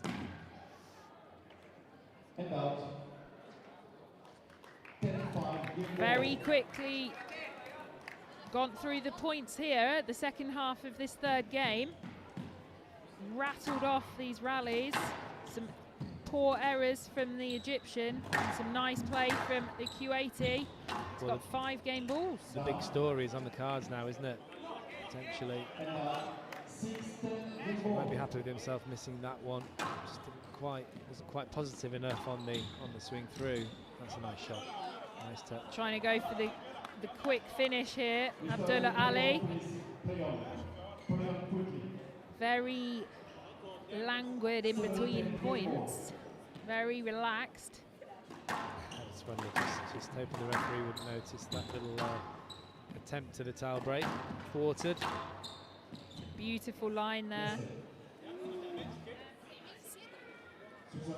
It's potentially a little bit of inexperience from Abdullah Ali there. You've hit a good shot. You want your opponent to go through and play that. You want to really make every effort to give them that line through.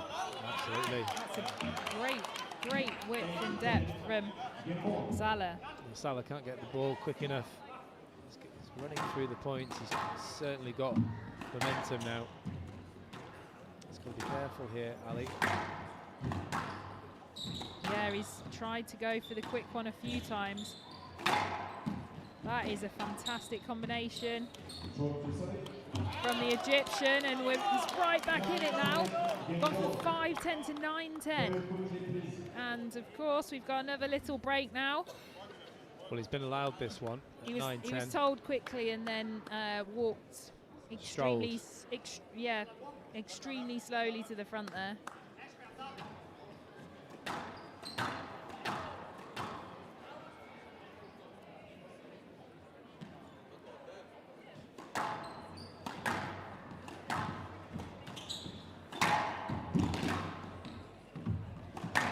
The Egyptians really picked the pace up, buzzing around now. Ooh. It really has. It's a really brutally fast pace. What a comeback to this tie break here from Salah. See, the Egyptian can maintain it. The amount of times you see players get back onto level pegging at 10-all, but then change things up and go a little bit passive again. Yeah, start to get a little bit edgy again, but I'm not sure that's going to happen here. It's absolutely flying, Salah. Retrieval from the Q80. Ooh. This ball's getting sprayed around a little bit now. The pace has gone up, but the accuracy's gone down. I think there was a bit of space there. I don't know.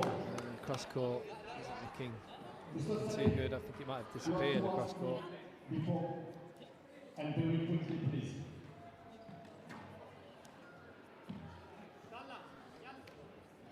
Shoulders slumped now from Abdullah Ali. Yeah, he's got to try and change that body language a little bit. They've been using the same towel. That's interesting. Just not used to it, are they? So 11-10, game ball here for the #1 seed. That's a lovely shot, gutsy shot, wasn't it, from the back of the court. It's a little bit, just throw it in there. Paid off though. He looks weary, doesn't he, Q80? I'm not saying he's exhausted, but looks a little bit weary. Needs this game. Like the change for the serve, went for the body. Referee can't give anything else there. No possibility for Abdullah Ali to clear that shot.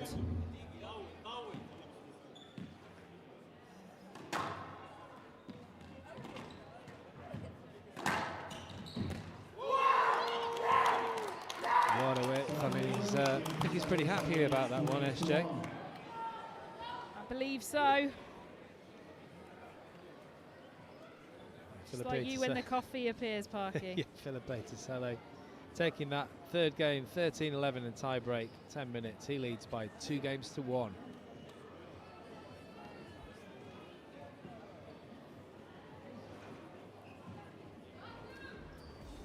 The game looked like it was going to be all Abdullah Ali as he went up 10-5, but the Egyptian didn't give up, kept going and managed to claw it all the way back to 10-all.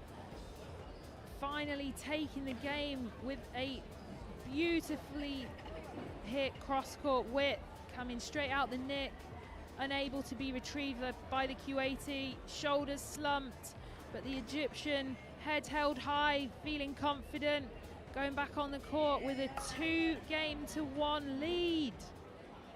Play remains 30 seconds.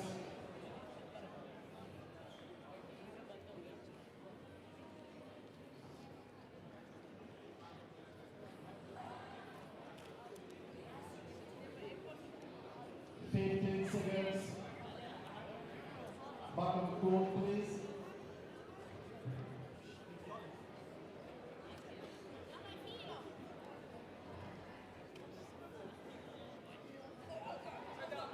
Time.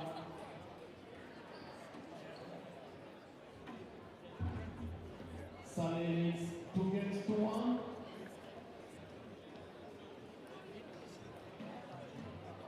Sunny to serve, low ball. Play on, please.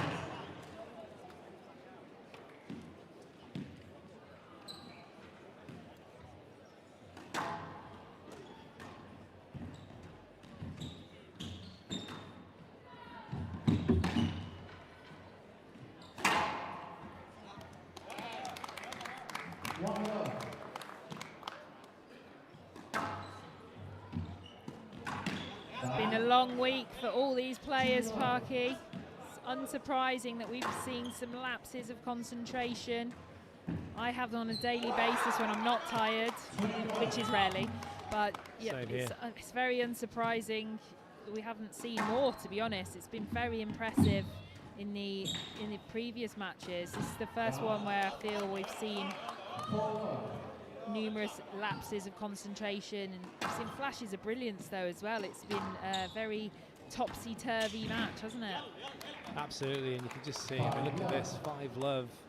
Ali just still, we talked about his body language at the end of the last game. He was very, very disappointed to lose it, and it's really carried through into this fourth, unfortunately for Kuwaiti. Saleh just can't move quick enough between the service boxes. You can smell the victory here.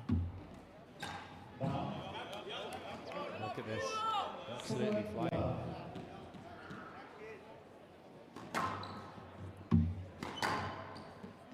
This carries on. We'll see the shortest game of the day, Parky. Yeah, could possibly be a bagel as well. I don't think we've had a bagel today, unless you had one at breakfast. I did not, and we will not be having one now either. Maybe later. I do like a bagel though, it's a good breakfast.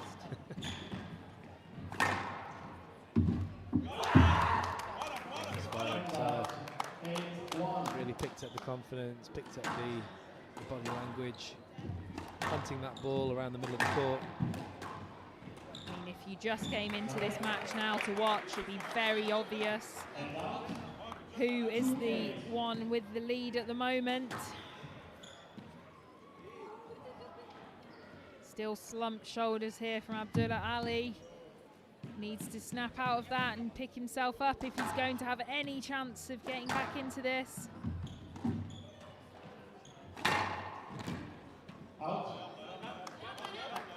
Just absolutely no commitment to any of these shots anymore. His head is gone. He's on that plane back home.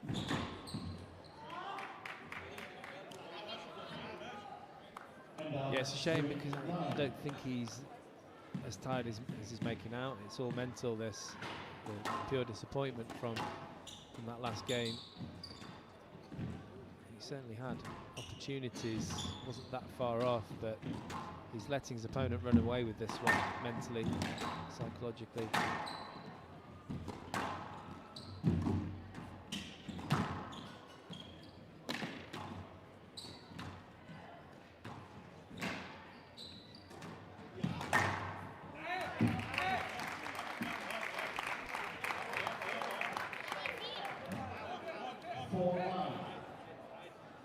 Almost looks like he doesn't really want to be there anymore, Abdullah Ali. He's thinking about that previous game. Seeing that. And now 10-4 match ball.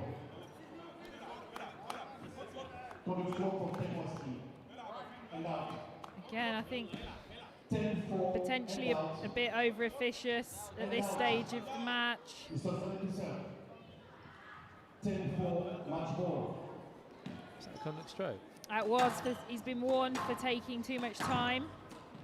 Not sure if he was given a conduct warning though. I think he was, yeah. But it will happen very quickly. I assume so, as then he's received a conduct stroke there.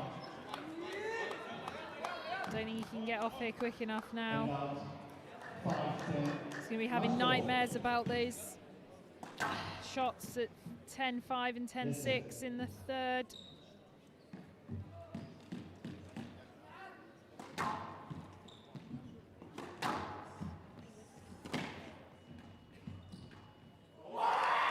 Beautiful finish. Carefully played, wasn't it?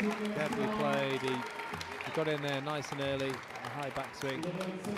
He's got his little style celebrations organised. Kuwaiti lad, absolutely devastated. Still can't walk fast even to leave the court. It's just great respect from the coaches there. Yeah.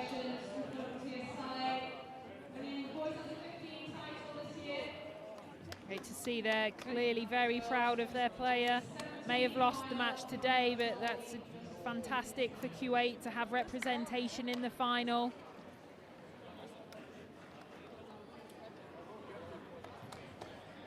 Yeah, absolutely, and it's great to see a different nation in it. It's the first one of today, but it's the Egyptian Philippe Saleh, the #1 seed, who comes through 11-7, 9-11, 13-11, 11-5, 3-1 in 39 minutes, and he is the boys British Open under-15 champion.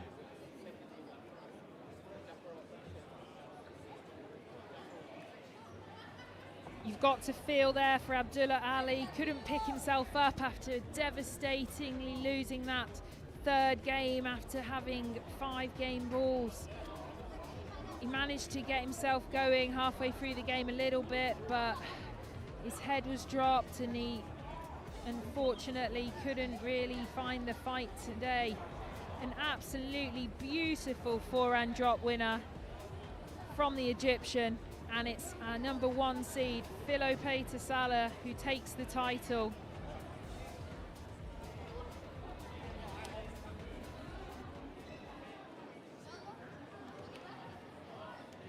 Well, coming up next, we have the girls under-17 Open final. Another non-Egyptian player, Anahat Singh from India, up against Nadian El Hamami of Egypt. Join us in a few for that one.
We'll start in 30 seconds. Welcome back. We've got the girls British Open under 17 final here at the University of Birmingham. And we have India versus Egypt. Anahat Singh from India up against Nadian El Hamami of Egypt. And I'm Simon Park, and I'm joined by multiple Commonwealth and Pan American Game medalist Holly Norton from Canada via Barnsley. Hi Simon. Good afternoon, Holly. You are full of beans this afternoon as you've returned to this commentary area. I hope it's going to rub off on me. Had a nice little break, a little catch up with a few fellow players. And you've had an apple. Yeah, midway through an apple. Fructose down yet? What are we thinking here? I am going to go with the Indian. Well, it's a 1 and 2 seed, which we've got for the remainder of the day now. The last one, of course, Ali came through 9-16 seed, but it was Salah, the number 1 seed, winning in the end. Are we going to see that in the next 4 matches?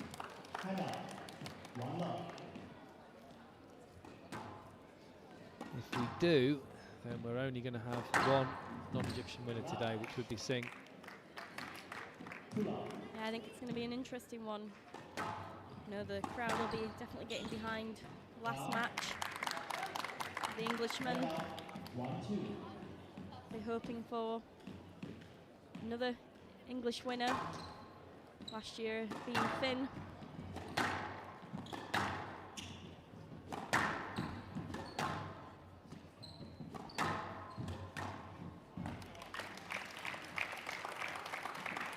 It's difficult to get many winners, I guess, when you've only got one finalist, but certainly got a good chance, Joan O'Brien, later today. The crowd is building, as you say, massively. It's been a fantastic atmosphere right from the word go today. 9:30 this morning, the under-11 girls. You and I were here. We sure were. Standard's been unbelievable, hasn't it? Yes, it has, all the way through, really. Really impressed with the under-11s, both the girls and the boys adapt into this court really well.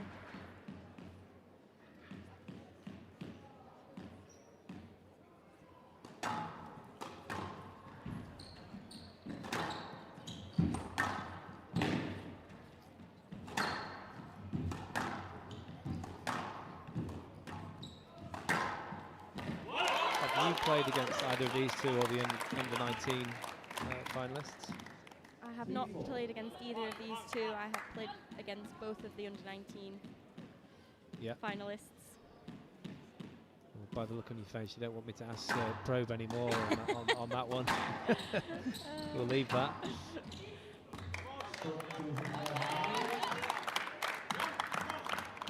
I'm sure we'll be seeing both of these girls on the PSA Tour very soon. I know Nadine Elhame has been playing. Haven't crossed paths with her yet or seen her on there yet, but her ranking is climbing. Yeah, Singh was in the Commonwealth Games as well, wasn't she, a couple of years ago with yourself. She's familiar with Birmingham. She got quite a bit of press for being so young and competing at the Commonwealth Games. Was she 14? 14, yeah. 14. Not sure if she was the youngest ever, maybe? Possibly. I know Nicole David was playing in the Commonwealth Games at 14, but maybe there's a difference in days or weeks, months, who knows. But I'm sure it's been many, many years since it was Nicole doing that. Absolutely. Well, it was 98. She was in her debut Commonwealth Games. Wow. That was a ripe age of 4. That was a long time ago. I was there. It was my only Commonwealth Games. I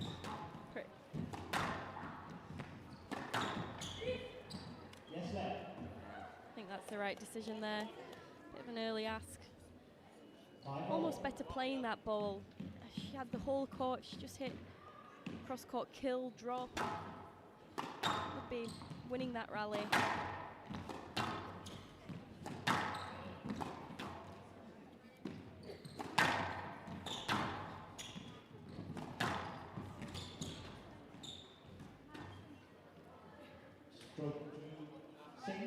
Yeah, that's the right decision. Definitely the right decision there. Just not giving her any space there to play through. Mami. Referee just saying the swing was prevented.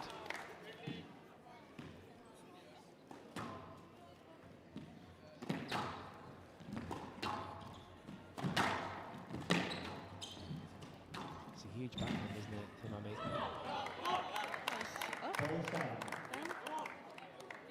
It's close.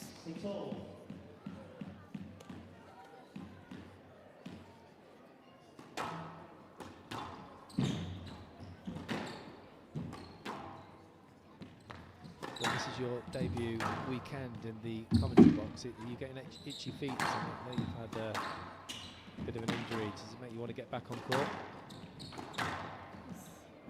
I've been, not been injured, just been having a little mental break.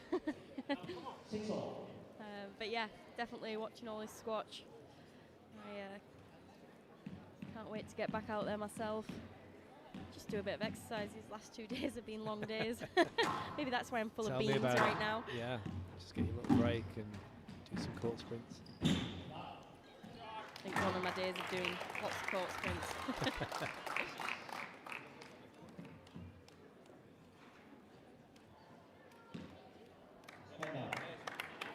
7-6.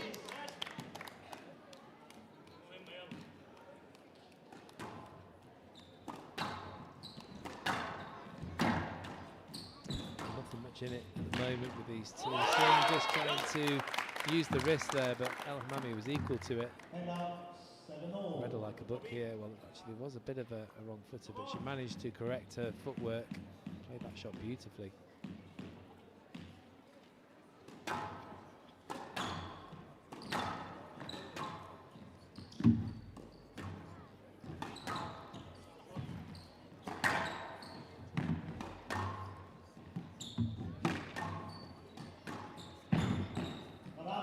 Carry.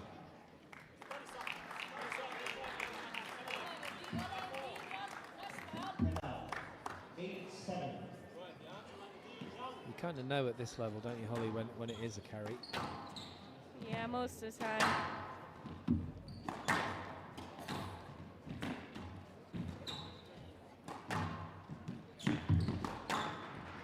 Singh is just so good at using that height to get herself out of trouble. Oh, dearie me. We saw one on the backhand side. I can't remember. I think it was one of the boys earlier. But this is equally as good. An absolute roller. Look how casual she is when she plays it. So casual. She's cuts a slight figure, but she's a tough cookie. It was a wonderful shot.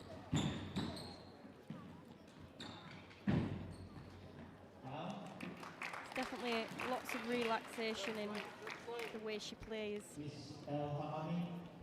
Please ask my permission before you go to the call. 10-7. Emo.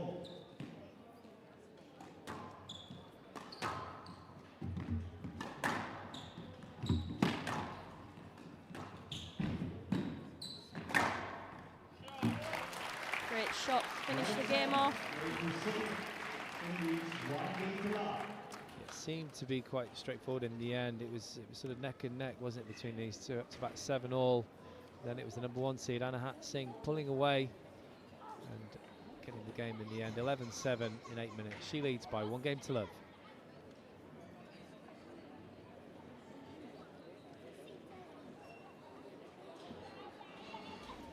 Yes, it was all Anahat Singh there. Just uses that height so beautifully, and the relaxedness in her body just gives her the ability to chop that ball into those front corners with ease. I'm sure she'll be very happy with that start. Just nullifying the Egyptian opponent. She's leading 1 game to love.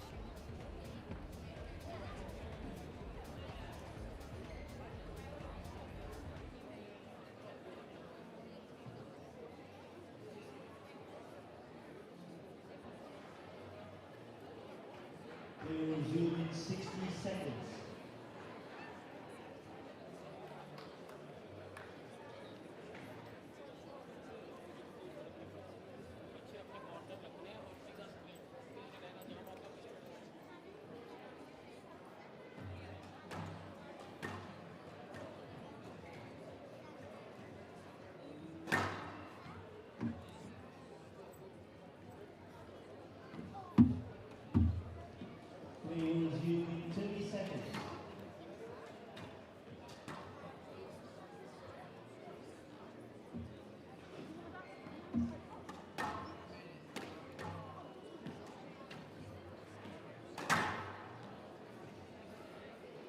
15 seconds.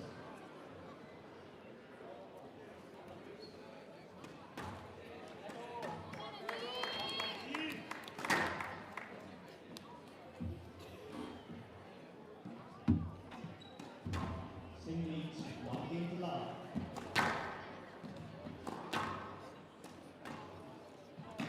Love all.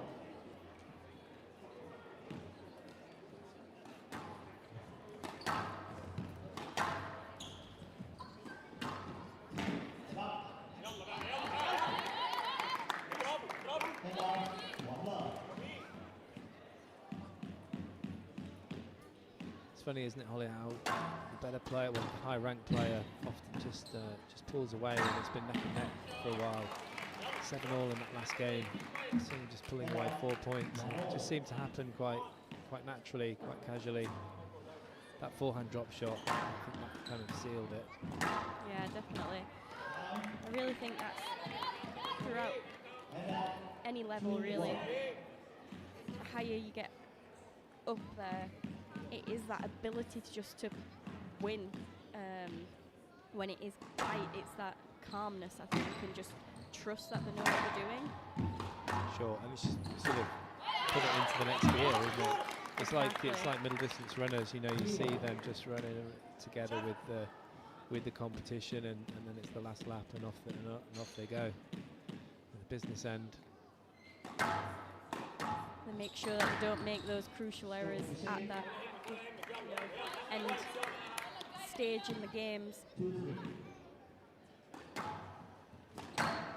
He talked about how relaxed the Malaysian players were and have been all the way through their squash history, and it's the same with Indian players, pretty in the main. Singh is very much like that.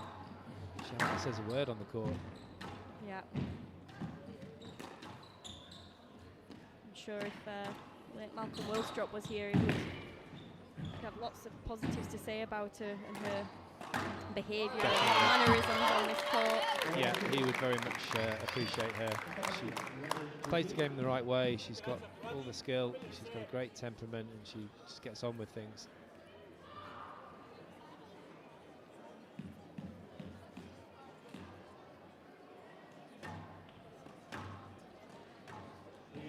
Al-Hamami's not been doing a lot wrong here either. She's contributing to a good final here.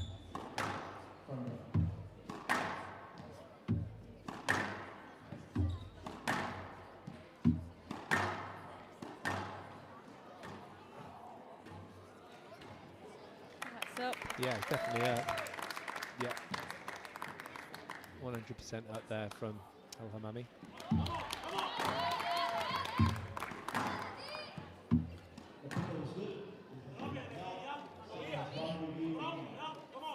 She used a review there. Missed that.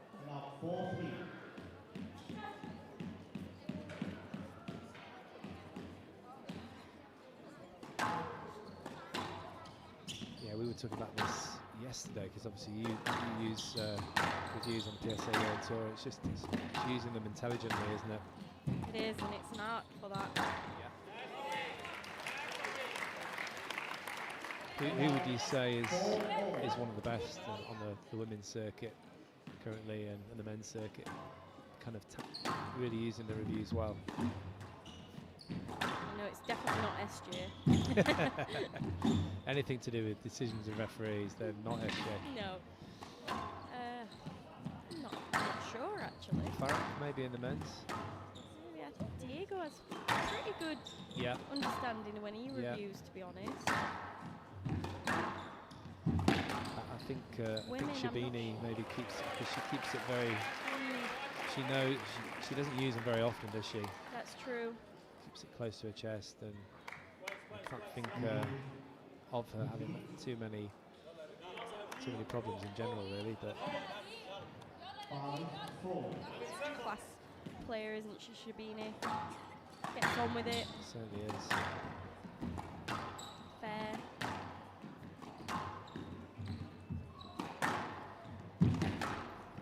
Maybe Hamami, because she's very astute, and I don't think she misses a trick really on there, does she?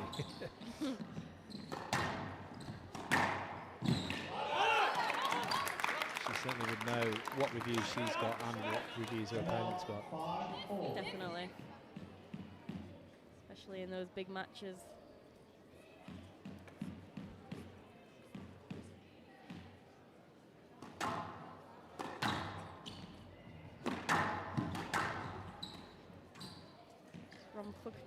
Wrong footing her opponent there and then finishing it off so beautifully. Yeah, she's very, very confident with that shot. I mean, look at that. She's really coached that, which is very upright. Yeah. And almost quite close to it as well, but the ball just sails into the nick. I think how she manages to still play that is that control on that racket face. Even though she's upright, that racket is above the ball and she's got that downward motion. That cut, you can hear it. Yeah. Right on cue, as you're describing, that happened on the backhand side. So even though she's so upright, it seems the racket face is not coming under the ball. So she's very relaxed, isn't she? Yeah. Everything she does in the demeanour, it's total relaxation in there.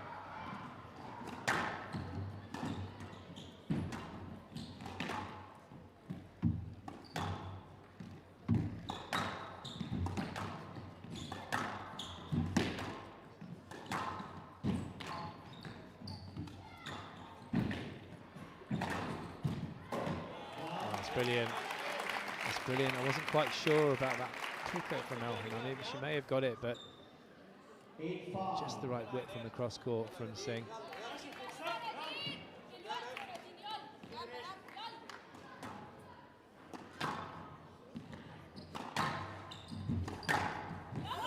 Yeah, it's a lovely kill from the back of the court. Deserves that celebration, Elhamami. Brilliant early preparation from her. Pushing hard, the Egyptian. And look at that crowd, Holly. That's absolutely fantastic, isn't it? Yes, it is. It's definitely filling up.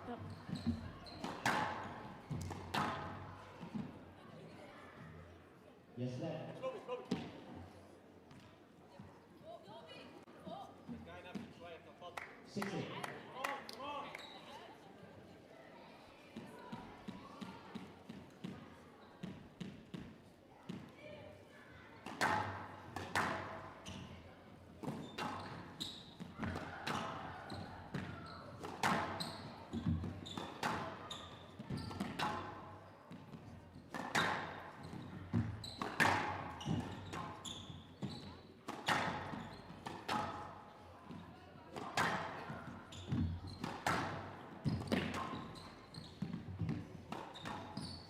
Chance here. She's played it. Yeah, I thought she was going to look for the stroke there, which would have been within a right. It was slightly loose. That's a good get from Singh. Yeah. An understatement. It's phenomenal. And then just absorbed that pressure and got herself back in this rally. Amazing rally to win. Starting to see a few more similarities with Nicole David here.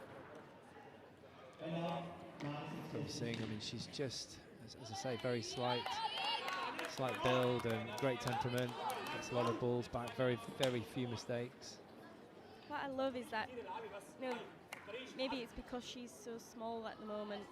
There's not that much power, but it's the weight of the shots that is so effective. She's making opponent have to put the pace on the ball. It's very tiring to have to do that. Used to hate playing players that just slow it down and you have to create everything on it. Well, I mean, it probably couldn't happen now, but Chris Robertson, Aussie player, a little bit older than myself, former world #2, I mean, he couldn't hit the ball hard by his own admission. In terms of the men's game, everything was placement. Fantastic athlete, of course, and he got to 2 in the world, so you can play that kind of game and be successful. Definitely. Maybe these days it might be a little bit more difficult. I mean, just think of Annie Au. Lob Yeah, drop. sure. Very effective.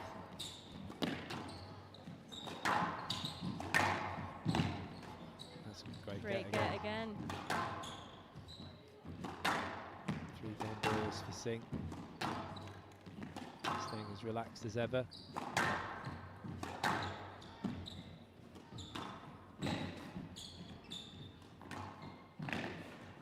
Oh, great get. She's going to get this one, no, she won't. That's great width, and there's a fist punch. She got it just right behind the back of the service box here, El Hamami. That's where you want the cross court to go, isn't it? Definitely. So still in with the shout here, the Egyptian.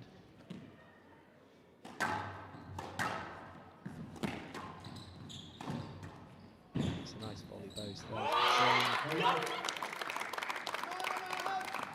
don't think she was given the opportunity to get through to that. Could have been a let ball. Referee thinking otherwise.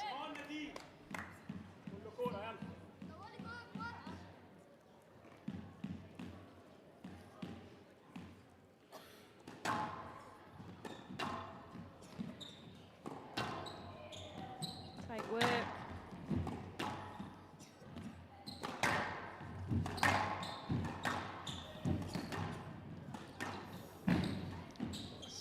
Tight work from both players here.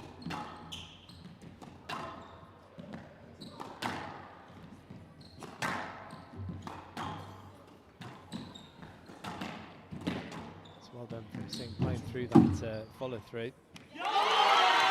Well, we're into a tie break now. This is getting interesting, Holly. She might have just got clipped in the mouth there or something.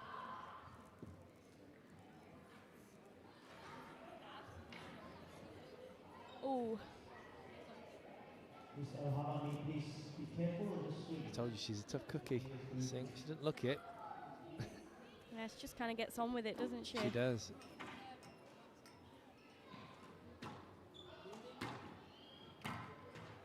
Just checking if there's any blood, I guess. It doesn't look like it from here. I think she is bleeding. I think that's what she just said. There we go, is the physio or doctor.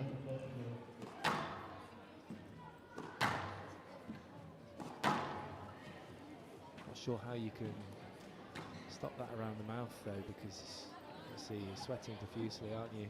Yeah, she might just need a minute just to compose herself.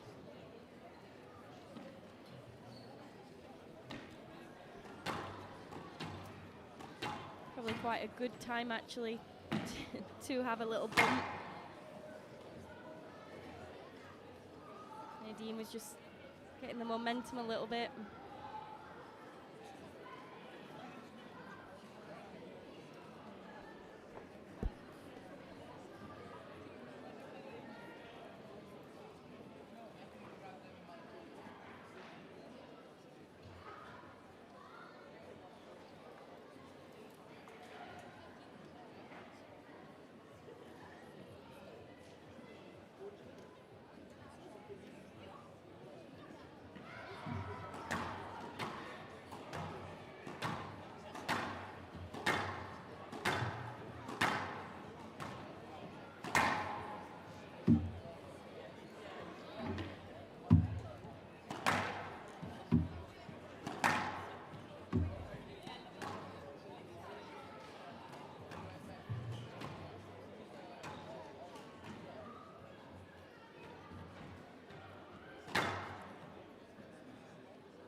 Missing a U13.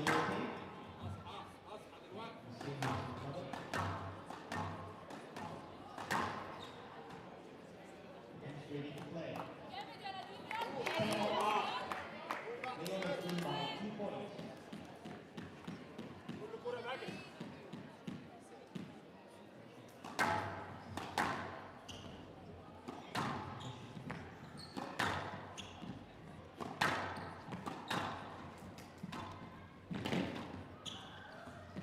Back in now. Tied at 10-all. The first one we've kind of seen a miss there. Being so accurate up and down the lines.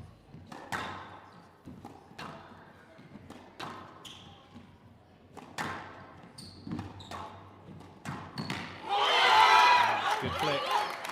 Good hold and flick on that volley. difficult to see. It happened so late. The movement of Singh was flying across to the left there. She couldn't correct herself. So a game ball here to equalise for El Hamami.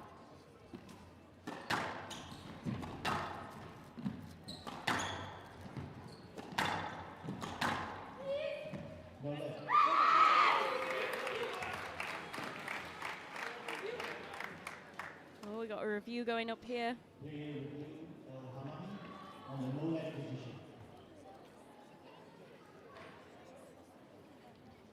Well, my initial thought was also no let. I don't know what you were thinking. I did too. Just I feel like she went straight into the back of Anna Hart. She could have gone in front. Didn't let Anna Hart come out of there. Sure. And also she'd played a bit of a poor shot beforehand to put herself into a bit of a pickle. Exactly, and it's upheld.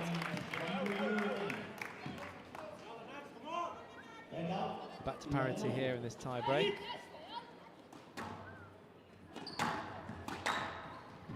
First place in the court, 2 in, 2 clear, and that is unbelievable. Unbelievable bows from the back of the court from El Hamami. Very much appreciated by her very large team.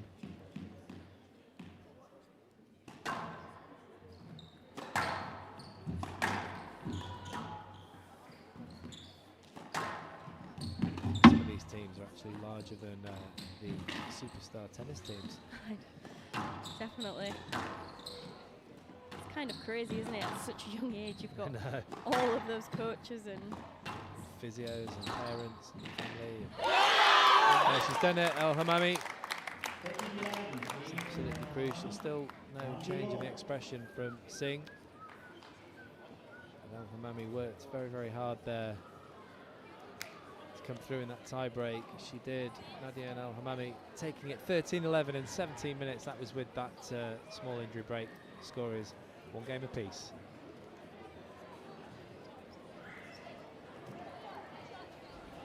both players here having their opportunities.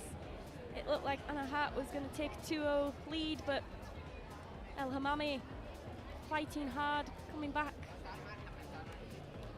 using that power to hit some fantastic kills. She manages to level it here at 1-1.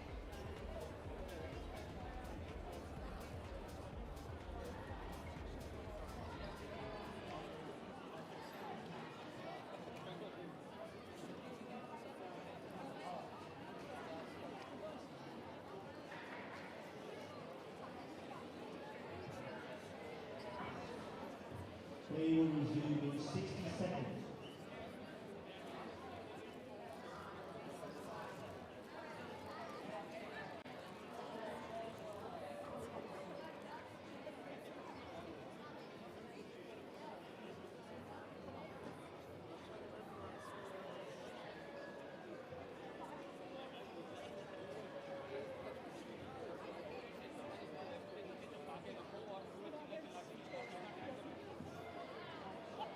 Play will resume in 30 seconds.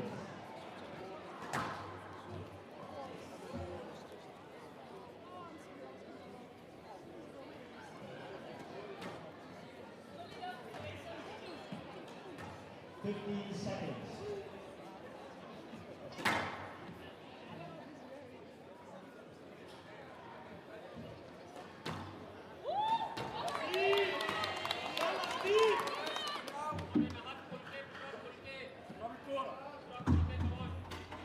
One game on. El Hamami serve. Level. Ladies to be start. Level.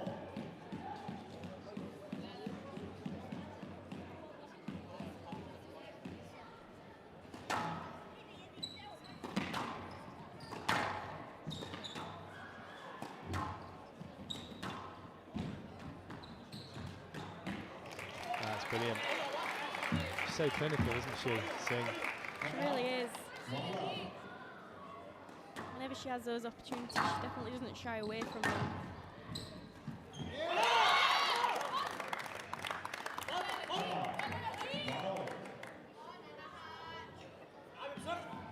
Definitely got to be careful in those front corners.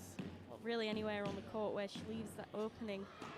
El-Hamami is very good at taking a space and making Anahat do the long way around. In terms of LA28 for India and the women, she's got a great chance, obviously, but has she got much competition? I'm not entirely sure. I mean, I feel like no.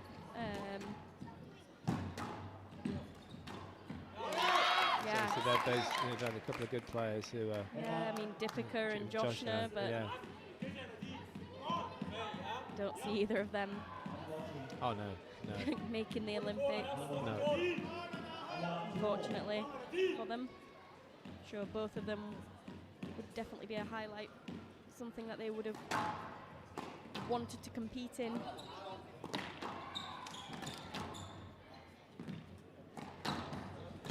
Pretty close balls to be out, but nothing called.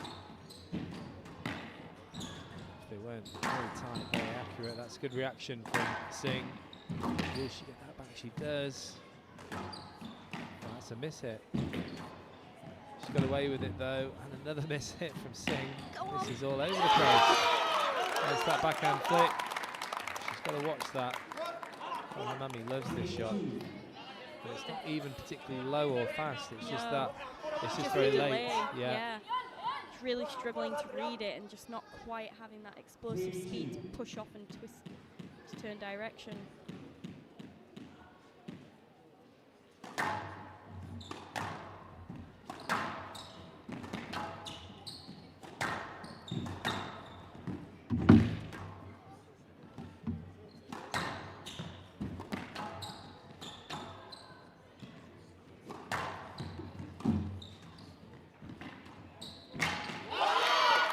Tight work, very simple. It's what I've wanted to see a bit more of all day here in these finals. Just that simple straight drop. You don't need to go a millimetre above the tin. Just keep it margin for error 2 or 3 inches, nice and tight. She's found herself nice small lead, but a good lead here in the third for El-Hamami.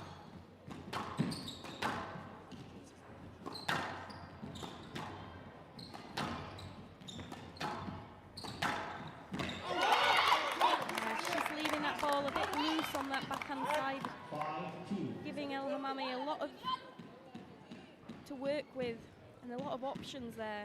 A lot of hitting space, and yeah. she's a good striker of the ball, isn't she, El-Hamami? If you give her time and space, she'll wind up and she will put it in the right spot with pace. You're just creating a lot for yourself to cover as well. Sure.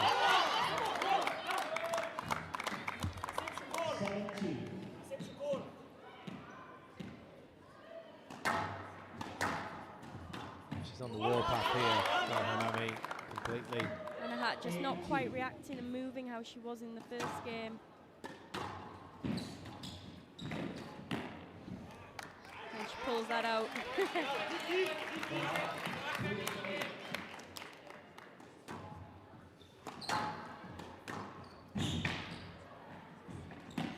That's brilliant.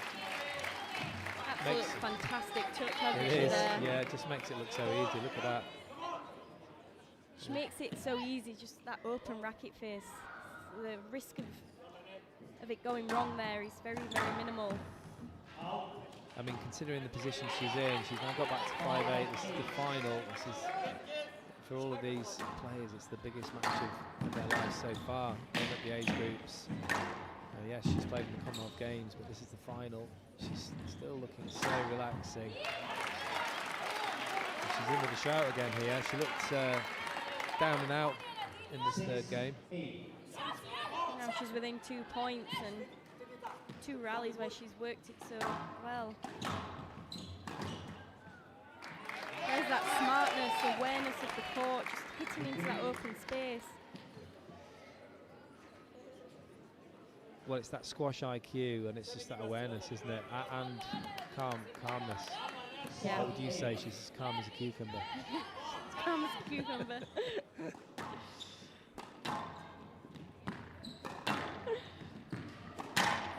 that one down. Crunches the top of the tin there. That wasn't very calm, was it? And she's just sort of lashing out a little bit. She's panicking a bit here, El Hamami, because she's lost that major lead. Is it 6-2? I think she said 8-2, was it? 8-3, I think.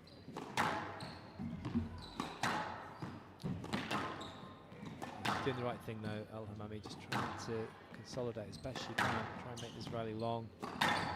That's brilliant. That was brilliant.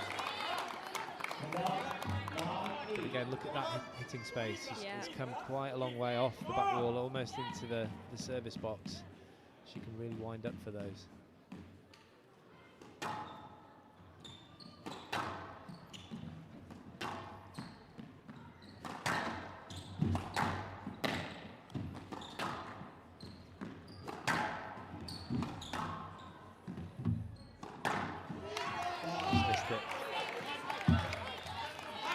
Steadying this ship and really got to play these big points well.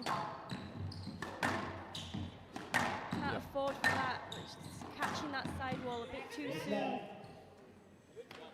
Yeah, it's all about consistency, isn't it? And as you know, just going up the levels, that's what becomes the biggest improvement, really. I think from junior to senior level.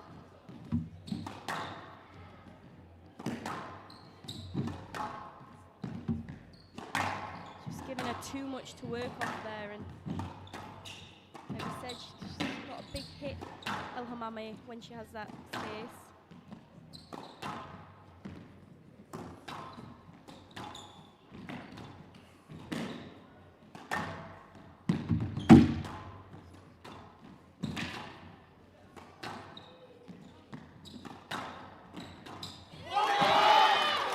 Well played. She kept that ball low. It was a difficult volley, wasn't it? It was. Made to look easy. She did so well though to step into it and just take that bit of time away.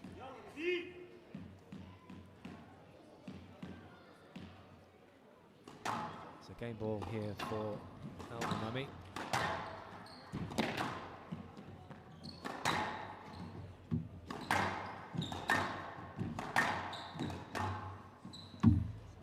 Singh wants to get involved in a hitting match, really. I don't think that's the way forward. She's done well there.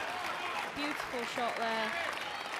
I feel like what she did so well in that first game, she took the pace out of that ball and made El Hamami really have to generate that her own power, which worked so well. She just got, like I said, into a bit of a hitting match with her, and I don't feel like she's going to come out on top of that. No, she's got to use the skill. Just when Singh got into this tie-break, you just saw a real release of emotion with that front court camera. Something we've not seen all match. So another game ball here for El Hamami in this tie-break. Where's this serve going to go? It's not bad, into the side wall.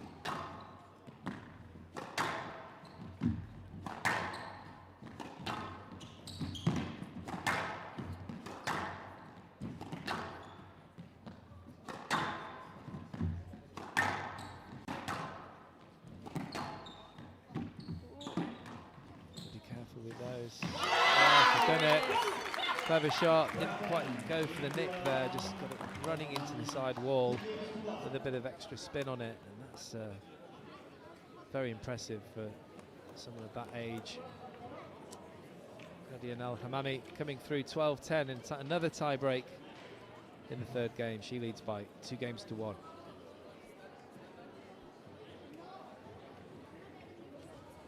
Can't get much closer than these two right now. El Hamami just using some fantastic holds and variations. Wrong footing, Anahat managed to claw her way back in, and it was El Hamami using the pace and those slight subtleties to take the game, and now she finds herself 2-1 up. Anahat's going to have some answers here.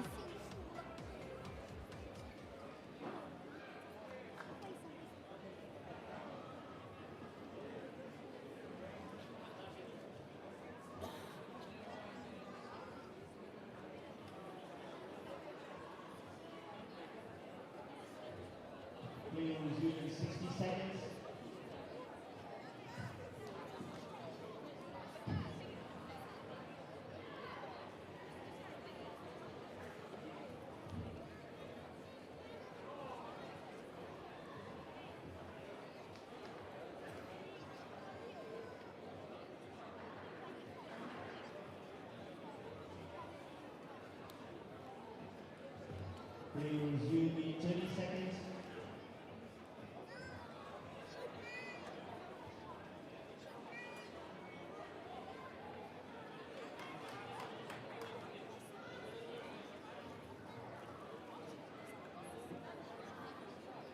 Fifteen seconds.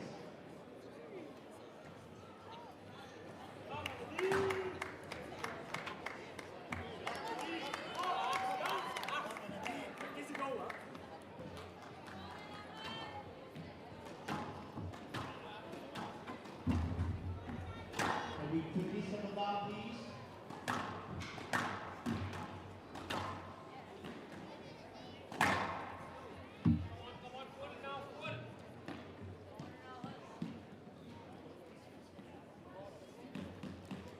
El Hamami leads 2 games to 1. El Hamami to serve. Level.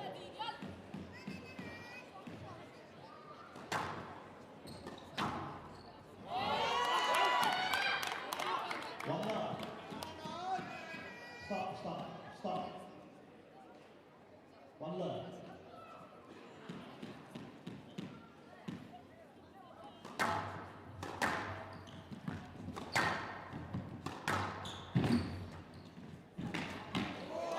Oh, takes your own medicine. That was a shot that was used to great success by El Hamami. This time it's Singh.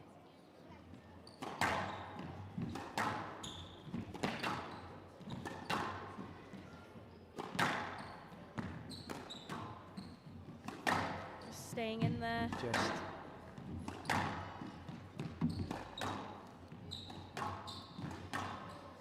what do you expect to see here from these two, Holly? I think if I was in Anahat's corner, I would be telling her to slow that pace down again. That outward emotion. We've not really seen that from her, but I know, I was saying how calm she was as a cucumber. she's really, it means a lot to her, doesn't it? Oh, absolutely. I was just saying to all of these players, it means the world, the absolute world. You know, there's been nothing more important in their lives than this moment. I think even more for seeing, like, there's 3 non-Egyptians in the finals today. To win that, she's not just winning for herself, she is winning for every other nation out there. It's kind of every country against Egypt at this moment. It certainly is. Yeah, it really has gone that way. Well, it's been like that way for a long time, but it seems to be building. I think it just gives everyone a bit of hope that they can chip away at them, and I'd definitely love to see this go to 5. And absolutely, yeah, definitely for all the neutrals. Oh, that was what wonderful, a shot. brilliant. I mean, this is the response that we wanted to see from her. Just like the first game, so calm in the front corners, using the shots and skills that she has, and not trying to hit with El Hamami, because it's definitely El Hamami's strength.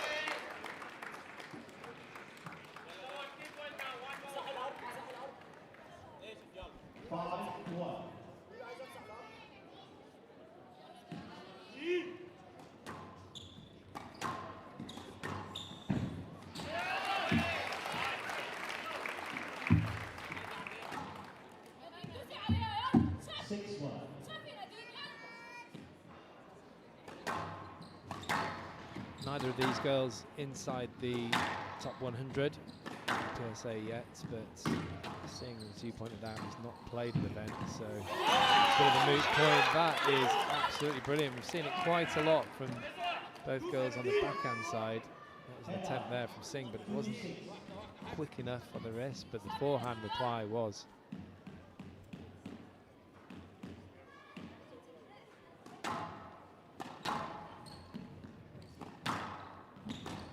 Really good match, Holly. It is. It's exciting.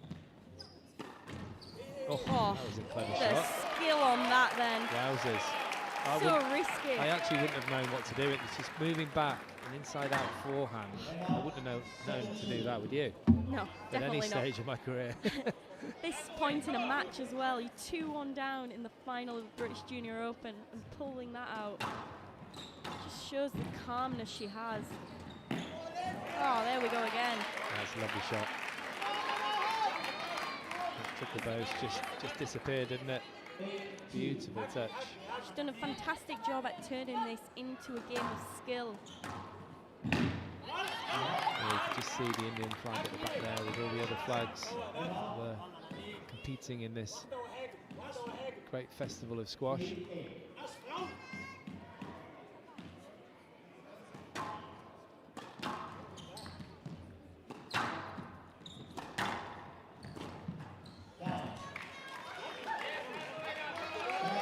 Just a little bit careless there from the Egyptian.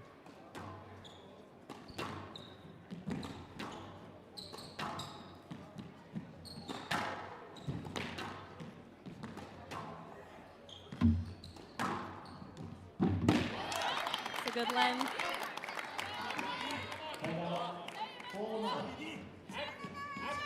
Both of them fighting hard here. Really feel like, there we go. Off the side wall, so casual again. It was only going to go down, was it? It was only going to go in one spot. So 6 game balls to take this to a decider for Anahat Singh, a young superstar from India.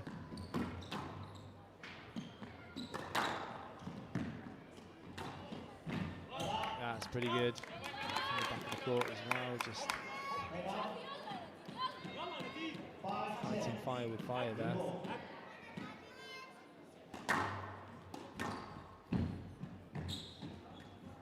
There's those soft hands again. Just so clinical. Wonderful stuff from Singh. It was never in doubt, was it, that this was going to go to 5? No. As I said, Singh just isn't the kind of person that seems to panic. She's taken that 4th game, 11-5 in just 6 minutes, with 2 games all.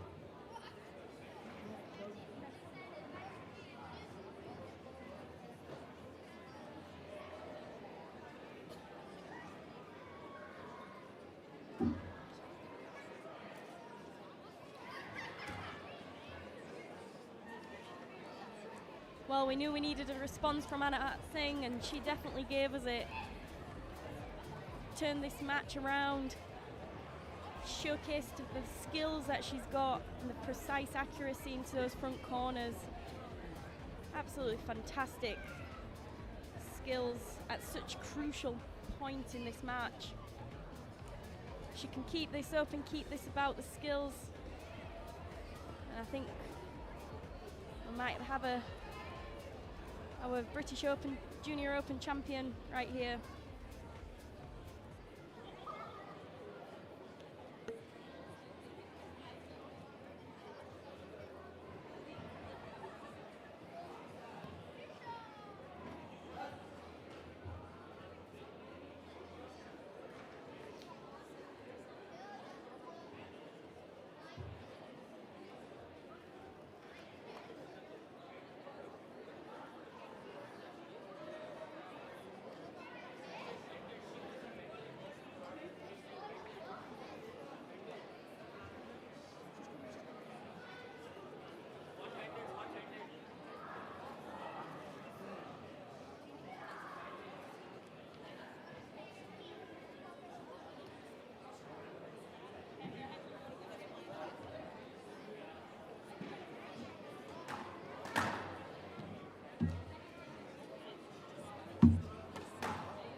Each player has 1 review available.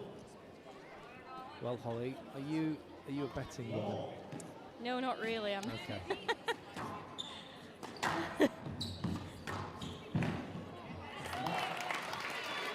play a bit of the red and black. What was that one? Roulette? Yes, that's what it's called, I believe. Such a betting woman. Oh yeah.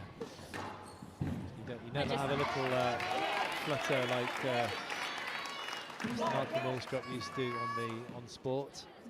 No, I like to go to the horse racing, but I just pick the horses that I like the name or the colour of their outfit. Yeah. Well, I do the same. I can't laugh at that. And got no idea about horses. But this is a 2-horse race. Singh has made the better start in this 5th. Both players have shown moments of brilliance here. It's tight work.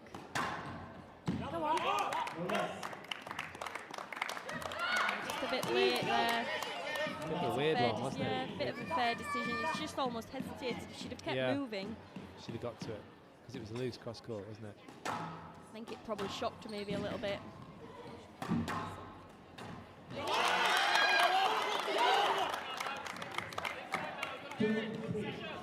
Got to keep it off of El Hamami's racket. She did so well in that last game.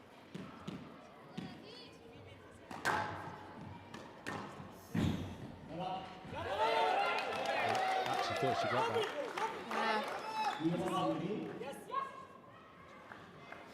I Using thought that looked review fine, early. yeah.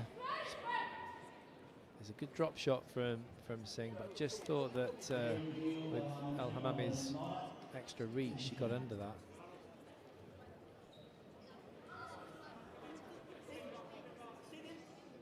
Yeah, very much up. Easily. Almost volleyed it. Unfortunate for Hannah Hacks. She was all over that next one.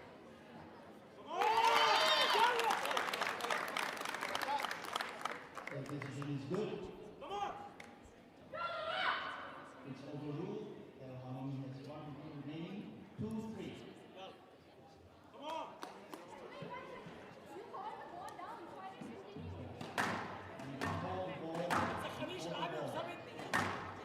Should just be a let.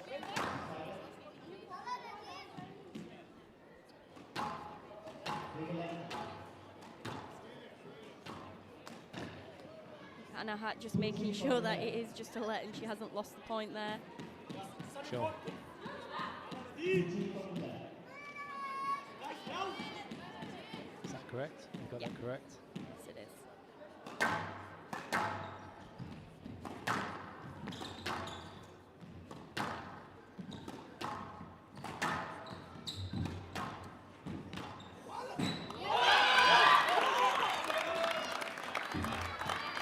She needs to refocus here and get that accuracy. She's got something going on with her foot. I don't know if she's got a blister on the bottom of that foot or what. Well, the whole sock and everything is coming off.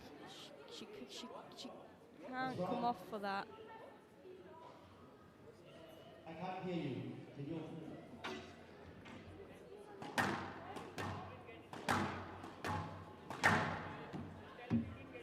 Is that not classed as an injury? Self-inflicted? I don't think so. A blister, you can't come off for 3 minutes?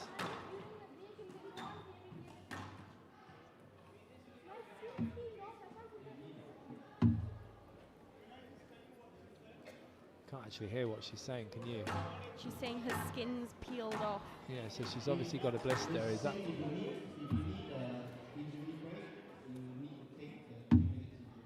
Yeah, they're giving a 3 minutes injury. It's going to have to be quick.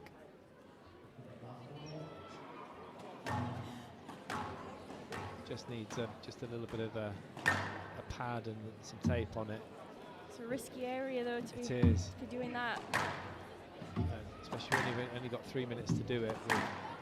There's a lot of sweat involved.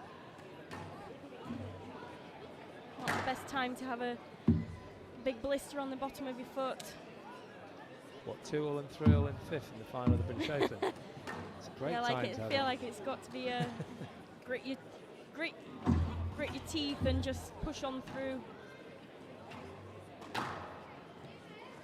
Maybe easier said than done. But Did you ever suffer from blisters?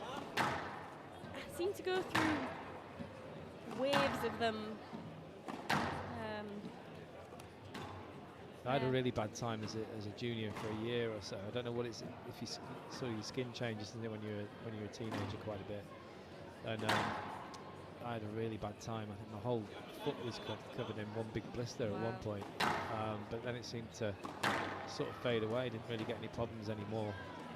know Surav, he suffers with them, and he actually uses alcohol wipes on his feet. Doesn't put any doesn't put any moisturizer on there, but just use alcohol wipes. That's interesting. He swears by it. I don't think he really suffers with them too much. Could be wrong. It's weird, isn't it? Because he doesn't really run much on the court. No, not at all. It's quite slow and. It's very strange.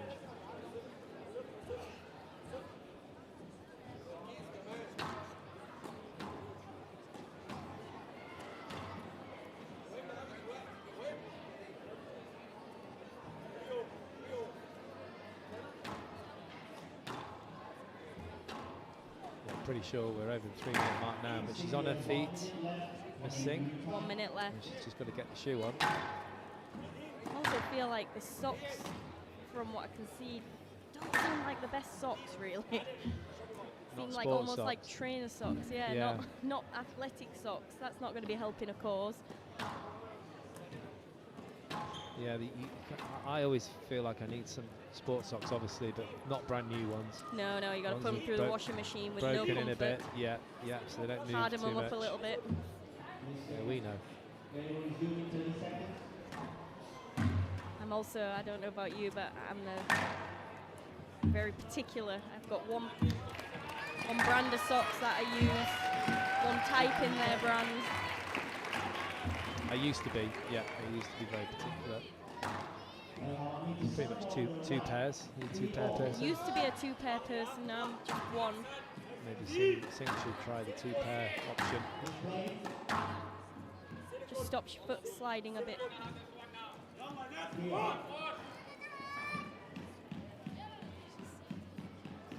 So, total parity here in the 5th. All to play for between Egypt and India.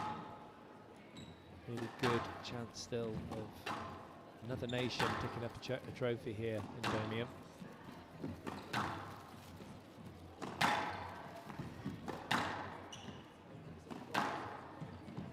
I believe Singh won the under-15s last year.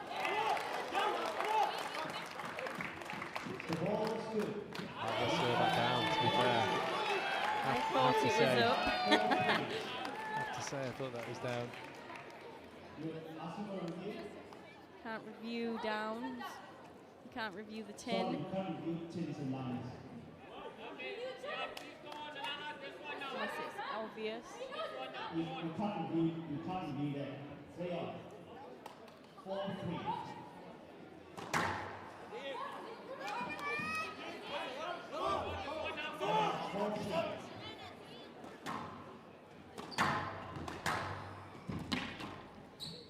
Lifeline here for Singh.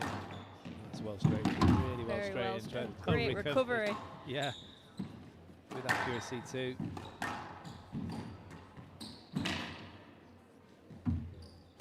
Both players using such good height to get themselves back into the rallies. Oh, what a weighted shot. Brilliant length. Absolutely perfect. Look at the casual nature of it as well. That's how you do what it. She was doing though in the first game, just not trying to hit the ball with too much pace, but finding those back corners so well.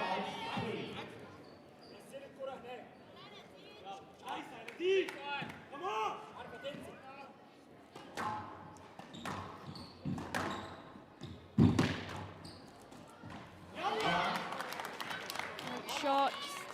I've seen her make too many errors on that, to be honest. No, because she doesn't usually. She's very, very clinical. But again, just the reaction even after that 10, there's no panic from Singh. What a fantastic match between these two young ladies. Al-Hamami playing her part. There's that scream again.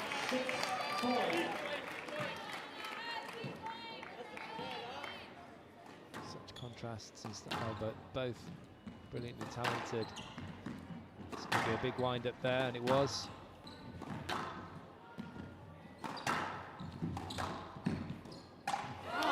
Didn't move her feet, did she? Didn't adjust. The ball came a little bit looser than she thought.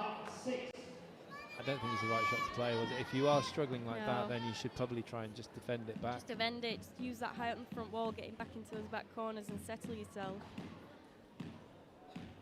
Easier said than done at this point in a match, of course.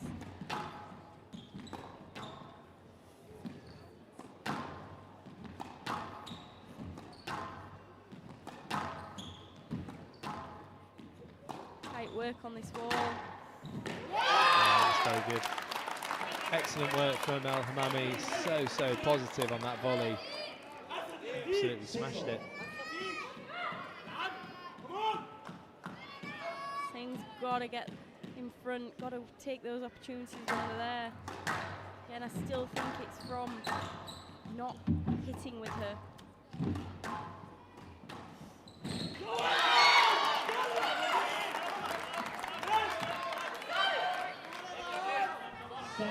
Every single point now is absolutely huge between these two.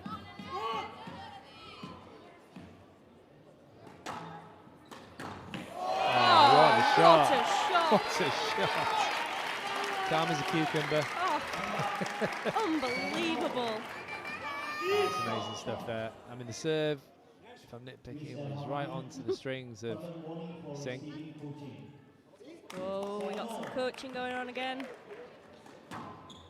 Just to break the mood.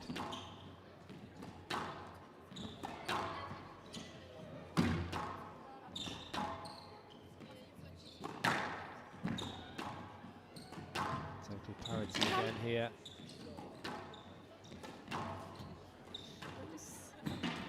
Oh, there's a cheeky Good little get. flick. Up, up. That's well played, and That skill. the screens are coming thick and fast now.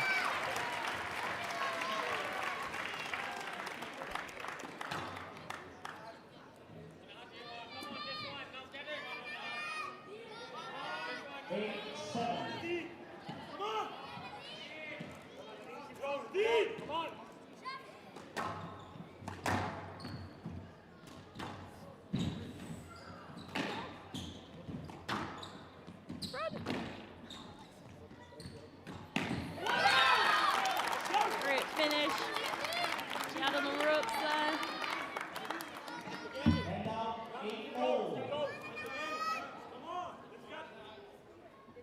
I'm watching. 2-all and 8-all. It's British Open final. I feel like my palms are sweatier than probably the players on there. Absolutely, I'm right there with you. We'll just need to go for a cool down after this match.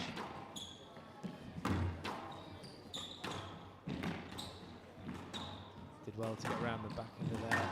Singh. What a Yeah, shot. it's brilliant. Well, she was through to play it. It was tight, wasn't it? Such tight work. She needed it to be. Didn't want to play this, El Hamami. Minimal contact.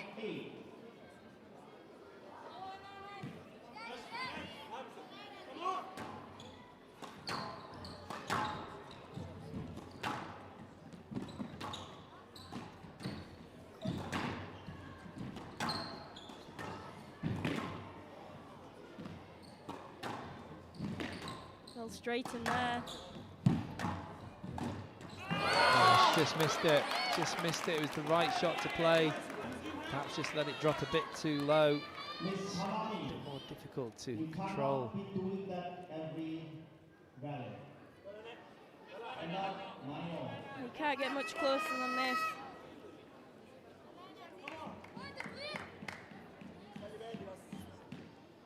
Serve is important here. Where's it going to go? Is it going to go into the side wall? It does. Nice, stayed That in. was close. Yeah.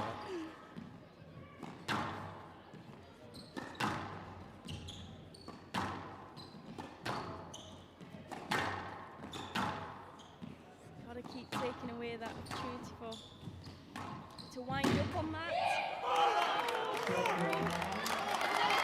Very early ask as we're well used to this weekend.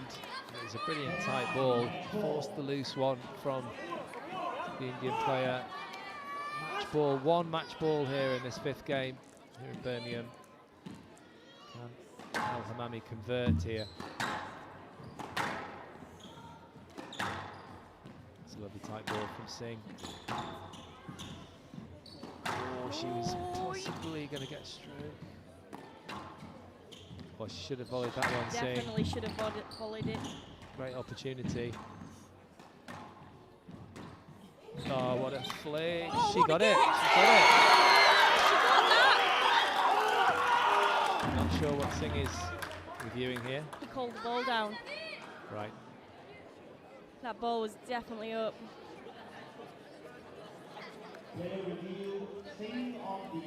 Well, that can obviously be distracting.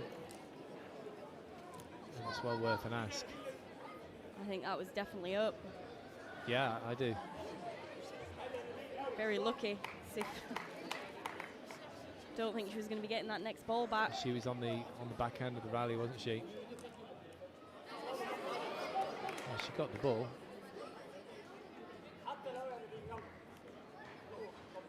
I mean, I was thinking the match had been called on this drop shot winner from El Hammami. She definitely got that yeah, ball she back. did. She did. She got it back. So in which case it should be a let. Definitely got it back.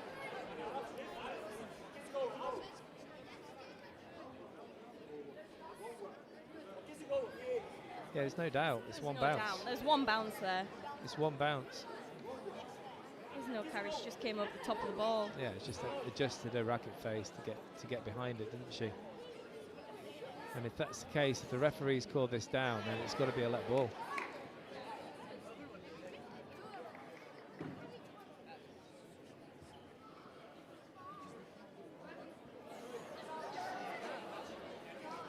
It's kind of like what we do in squash sometimes, a little flick, sort of flick top spin. So this must mean it's going to be a let.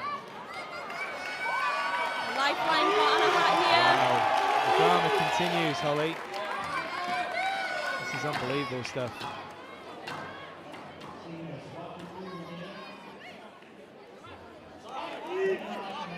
Singh does keep a review here. That's been confirmed also. So another chance at match ball here for El Hammami. Who's going to blink first here? I'm guessing that ball's probably softened a bit as well, which will definitely work in it. That's unbelievable. She's done it. She's done it. That's the second celebration, but this one definitely counts for El Hammami. All credit to her. She fought so hard. A wonderful match between these two. Fantastic talents. Anahat Singh absolutely devastated, of course. But credit to El Hammami. She did everything she could. There were some brilliant moments there. Lots of drama. Very gritty performance for sure.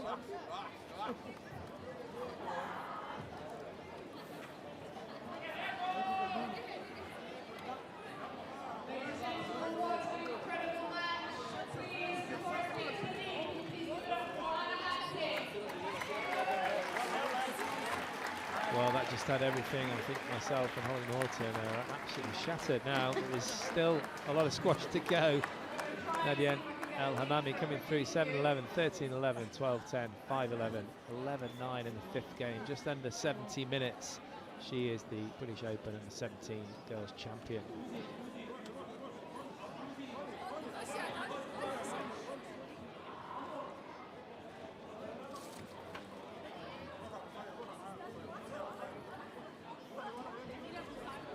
Well, we always thought this had the potential to be a fantastic match, and that was definitely what we got.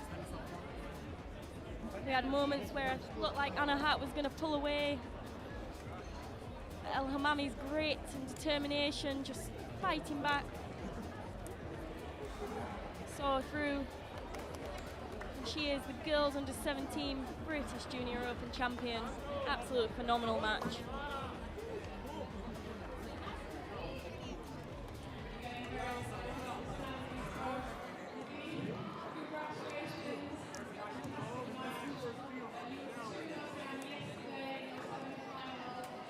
Next match on court is another all-Egyptian affair. Yusuf Salem up against Marwan Asal.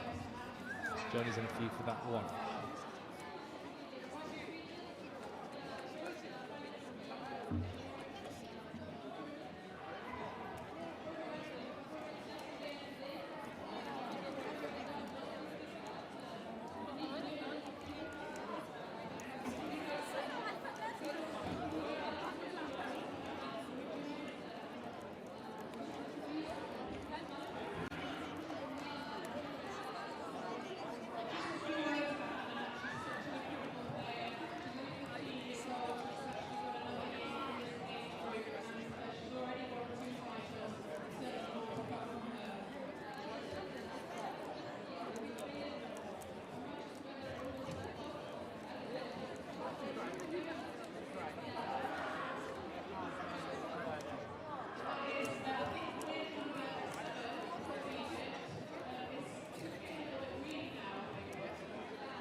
Hello and welcome back to the British Junior Open 2024 finals day. We are getting towards the end of the day now.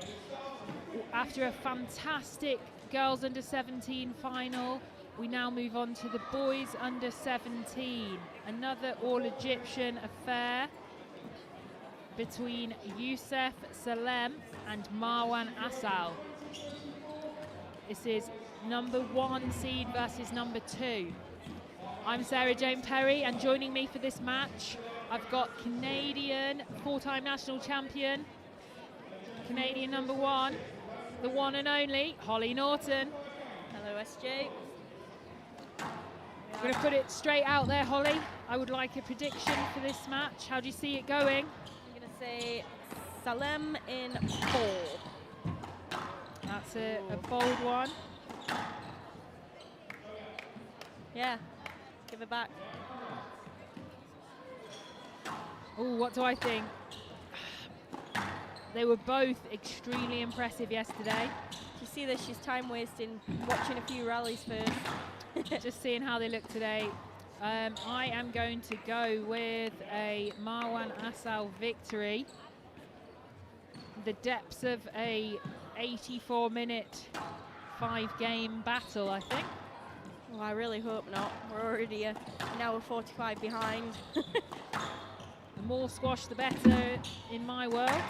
I think you're one of the few players on the tour that could sit and watch every single match. And do most of the time. All 1,700 and something. 1,779, my apologies. I certainly have not watched most of those. That would be absolutely ridiculous. It's a great finish there. I think what's really evident is the change of style between the under 15 and under 17 level in the boys. Like we were talking about earlier, it's around that age that they really start to grow and the strength just goes through the roof, and you see that both of these Egyptian players, incredibly strong, can create a lot of power from a very short swing, but also those movements into the far extremities of the court on occasions completely unbelievable. This is a flying start from Marwan Asal.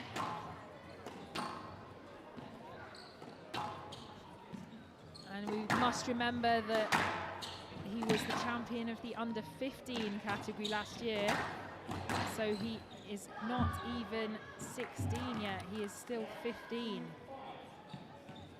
The two have recently played at the US Junior Open, with Marwan taking a 3-love victory against Youssef. Very tight game zone, 9-8-9.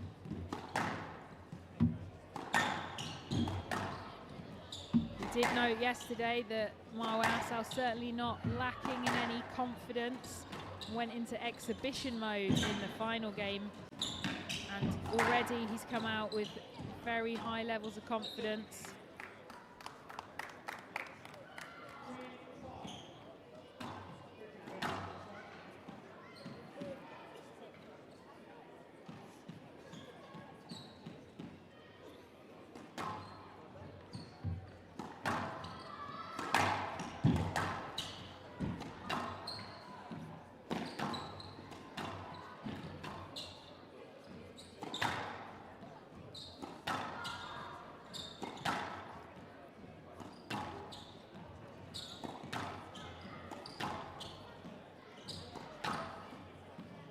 Number 1 seed in this event, Youssef Salem, dropped a single game in both his quarterfinals and semi-final matches. Whereas his opponent today, Marwan Asal, has yet to drop a game in the event. Extremely impressive to make it through to the final in such style. It is, but I think sometimes that can also be a little bit of a disadvantage if you've not had that push yet. Yeah, going back to that match yesterday, the first 2 games were very close, and he really pulled away and turned the style on in the third, but 12-10, 11-9 in those first 2 yesterday, so managing to have a little bit of a test potentially, but come through in a shorter time as possible. Always an extra positive when you do close out a match 3-love. Definitely.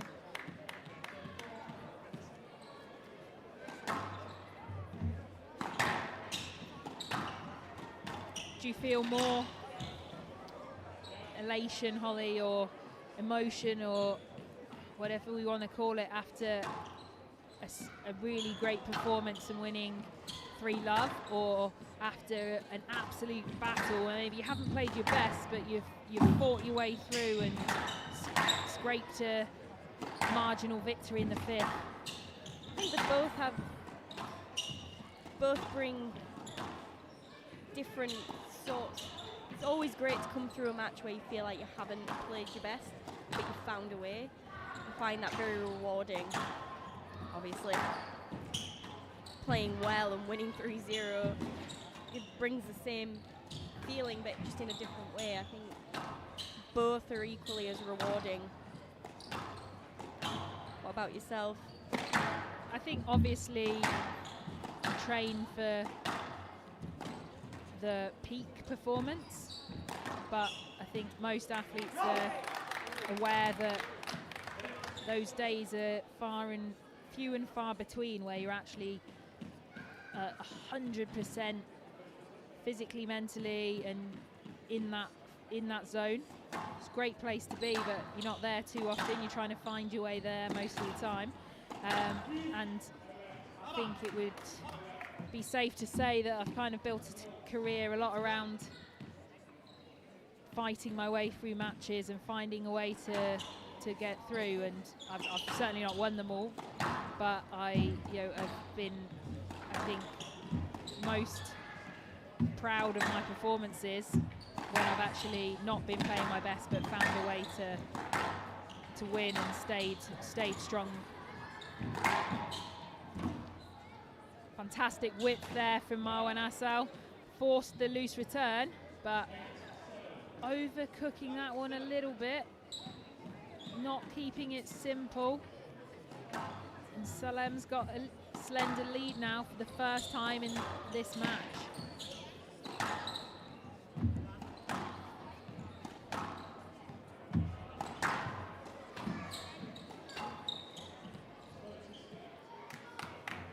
Just been a bit heavy, I found Salem on that forehand, backhand volley drop.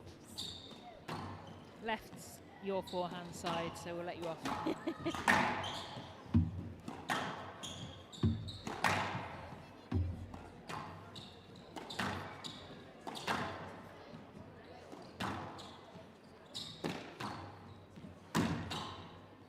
Tight work from Salem. Both players faltering a little bit now on those, finding those straight lines from the front left. A couple of strokes coming into play.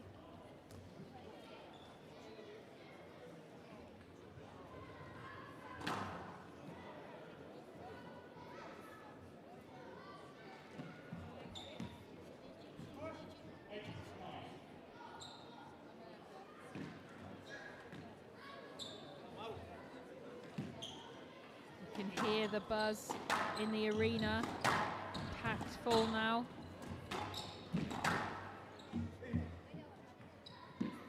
Look quite minimal, that.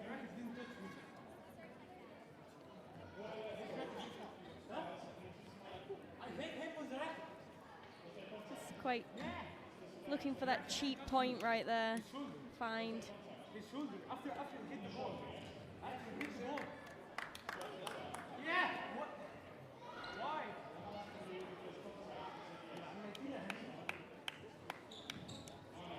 Love to see that again, see if there was any contact. Definitely looked very minimal to me. He's given the point to Asal. I think he was being lucky to get let on that myself.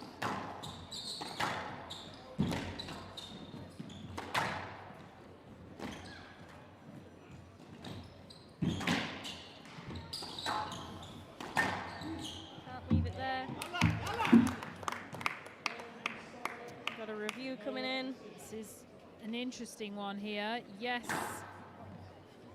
that Salem has left it very loose, but Assal hasn't played the best shot himself and has really stood on the ball here, stayed very strong, almost lent a little bit forward as well.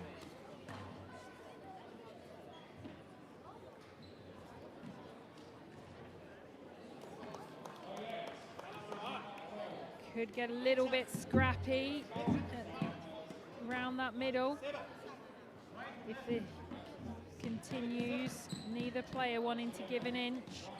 It's that fight for the middle of the court.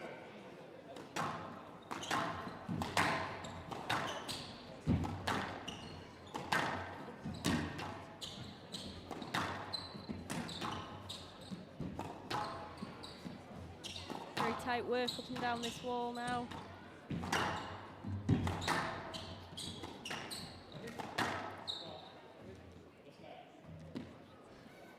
Trying to pull the same stunt as Assal did a few rallies earlier. Slightly different outcome that time, though. Just a very minimal clip. Do like the backhand motion of Salem.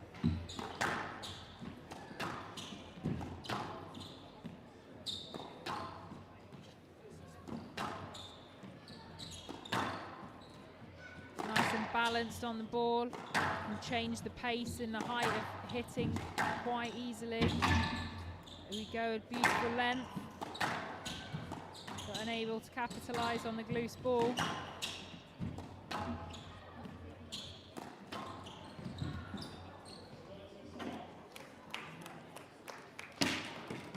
Not much intention to play the ball there from Marwan Assal, but the referee has given the stroke, and with it, the first game to the number 2 seed.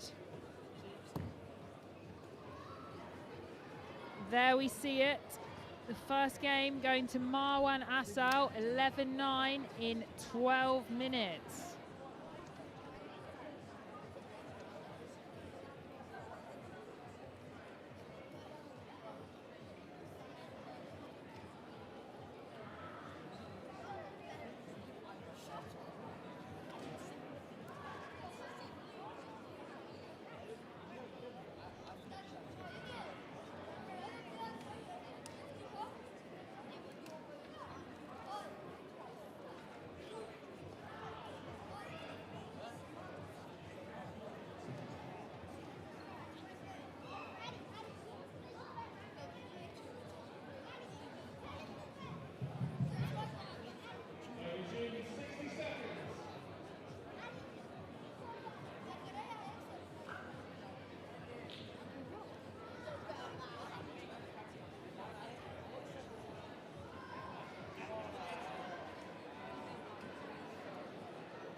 Both players ready. Marwan Assal about to get his second game underway. Good effort in the first game from Yusuf Salem, but falling a little bit short. Enjoying the style of squash that he's trying to play though, Holly. Trying to mix the pace, trying to work his way around that court, push his opponent into the corners. He probably needs to be slightly more severe with his attacks if he's going to make headroad into this match. Just like that one, really. I know. It's almost like I know what I'm talking about, Holly. Almost. Yeah, I think you're right. He has to try and get some work into Asal's legs and see how he fares. But to do that, you've got to be a bit more severe.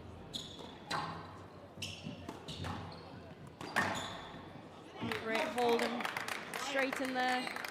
The loose ball again came from the fluid motion on that backhand. A beautiful cross court, slightly loose shot from Marwan Asal, and a fantastic line from Yusuf Salem.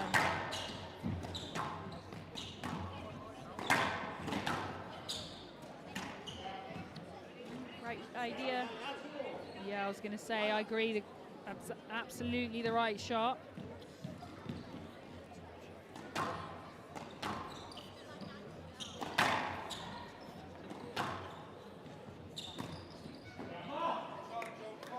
That's what you're wanting. It's just not all about the pace on that. It's just the angle, getting it faded into that sidewall. It just makes it so difficult to get it off the wall.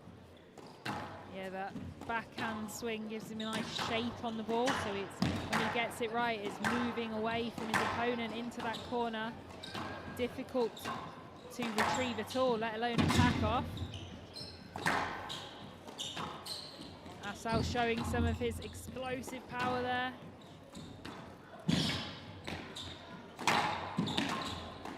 Doing well to stay in this rally. Oh. Not quite sure how that happened.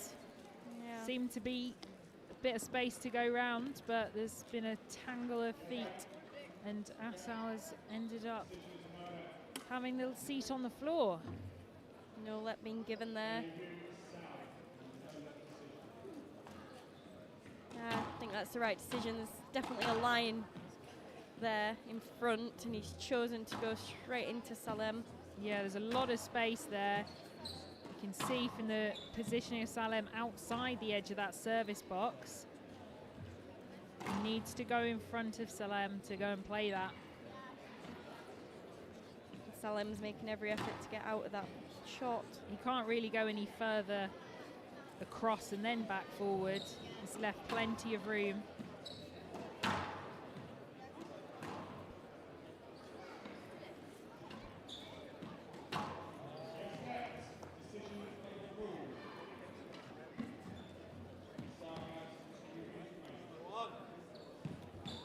Reminding us once again that we are not referees, Holly. I think I might just not use any reviews this season. I think I'm far away from understanding. I think it'll keep you calmer if you don't, actually. So not a bad choice.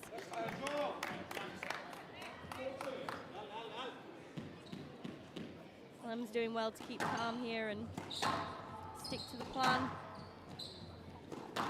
Even time to have a little wipe on his shoulder there, get rid of some sweat mid-rally. Do like the relaxedness about Salem.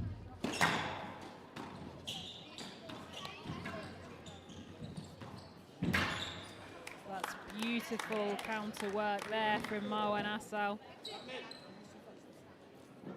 Like you said, I love the relaxed nature of the movement and the play from Salem, but occasionally I just love to see him explode onto a ball quickly and take it really early. Yeah, just have that variation in paces onto it. Kind of like that. Yeah, a little bit more there. I did feel on the previous volley on that backhand he could have crunched it through a little bit more.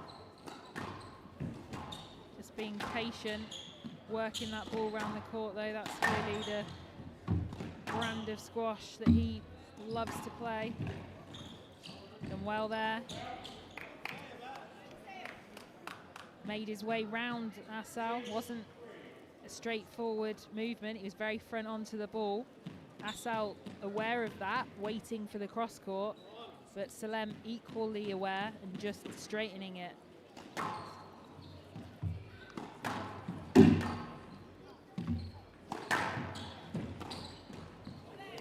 Great shot there. that remind you of anyone, that particular shot, Holly? Someone top of the men's game that loves to play that sort of shot. Very good friend of yours. Diego? Yeah, I think that's, for me, that's the shot I associate with Diego, that one that it's a good width over to that backhand, and it looks like they're going to try and defensively straighten it, and all of a sudden this ripper of a boast comes around. Yeah, he does play it quite well.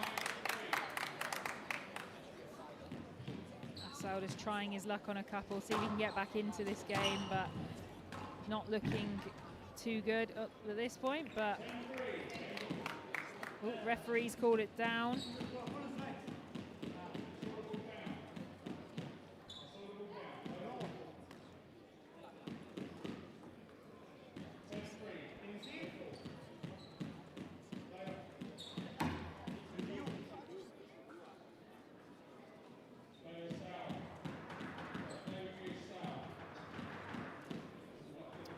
Not able to review the tins.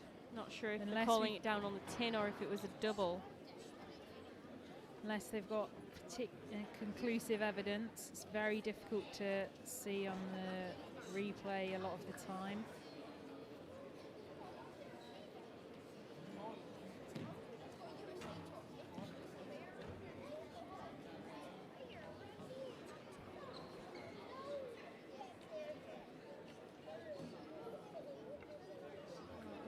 Up on the bounce.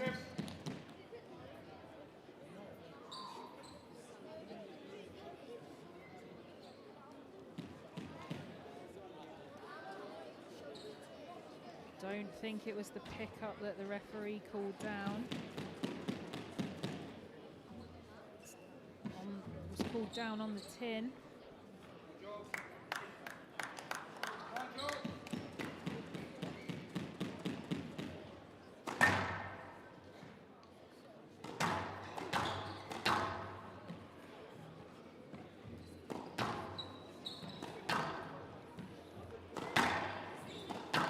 Waiting for this decision. Not entirely sure what we're doing.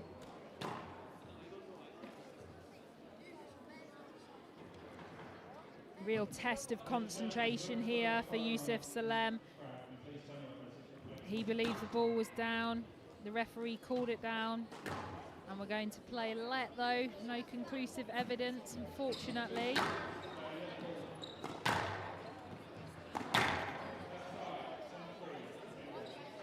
No, we're not playing a let, it's game ball. It's a couple of minutes rest though for Assal, and then he'll get another couple of minutes in a few moments time likely. It's great use of height there. Still like to see just a bit more urgency or racket head speed on that from Salem. He's got options and he's just pushed the ball around the angles.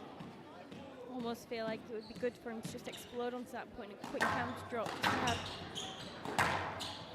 threat of the option there.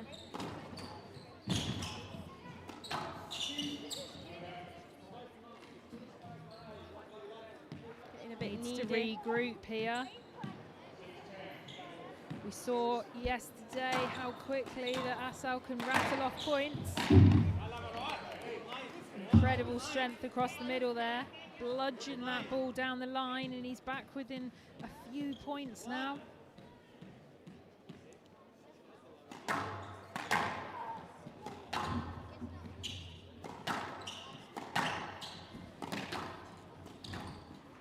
Even if Salem manages to close this out, he's still going to feel like he's had his rhythm ruined a bit. Yeah, they review.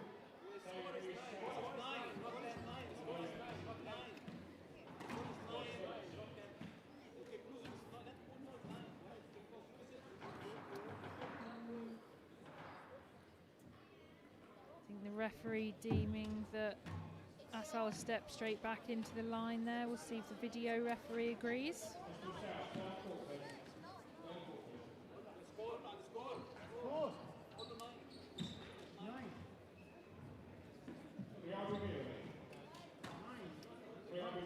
think, unfortunately for Marwan Assal there, he's gone across himself onto his right leg to take that and just can't get out of the shot and just clears directly into his opponent's line.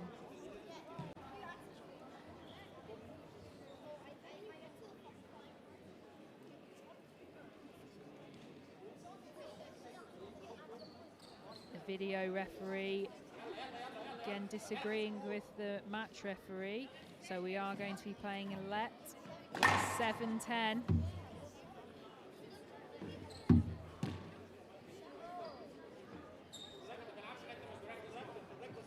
Seems quite a long time ago now that Yusuf Salem was bossing this game, Holly. Yeah, it's definitely, we saw it yesterday. Assal has the tendency and the ability to rail off points really quickly. I almost feel like the disruptions in the game is definitely in the favour of him. Quite like his older brother, I think the broken play favours them. They don't quite lose the concentration like other players tend to. They feed off of it. Oh, another review. Hands gone up. I almost find it's a bit late, these review asks.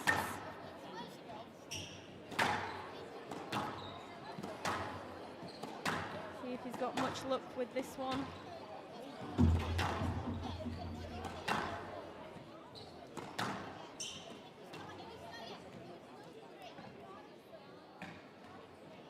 Stroke being given.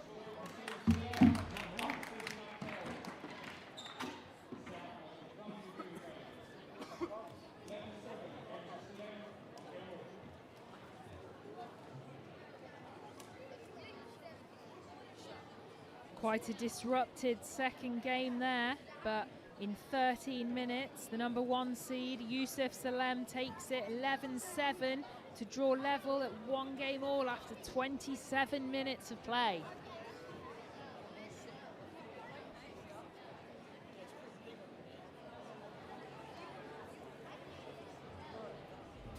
Salem doing a great job in this game, mixing the paces, being a bit more severe with his attacks into the front corners and really getting Assal working around the court. Assal did have a bit of a surge to come back into this game, racking off some fast, quick points with accurate placement of shots. But we're tied here at 1-1.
So Holly, after half an hour of this match, we are only at 1-1.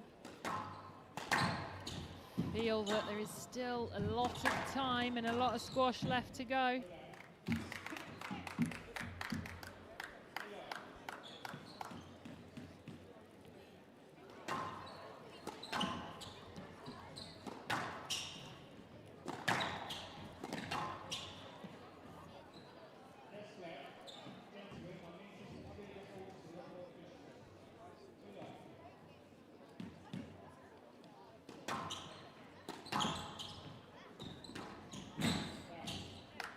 Beautiful touch there from Salem.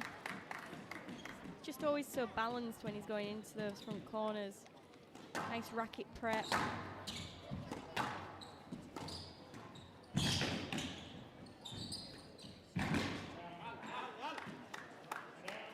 Combination very reminiscent of his older brother there. A ripping boast, and then shows the deep and just stops that swing short and puts the drop into the front left. Very hard to read, very, very difficult for anyone in the world to get back.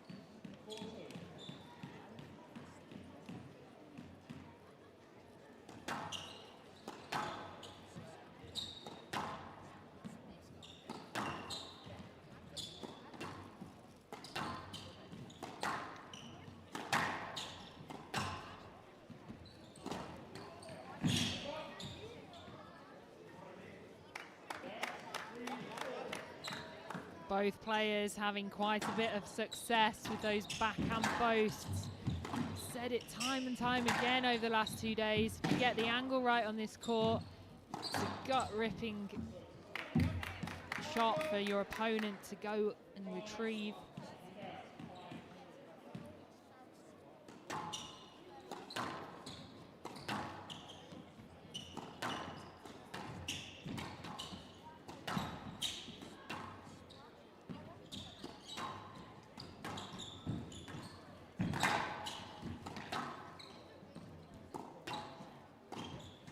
Great to see Salam still trying to mix that pace up, see what he's trying to do.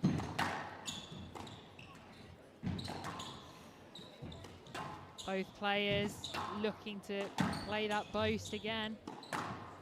Searching rally here, looking for opportunities. It's an early ask.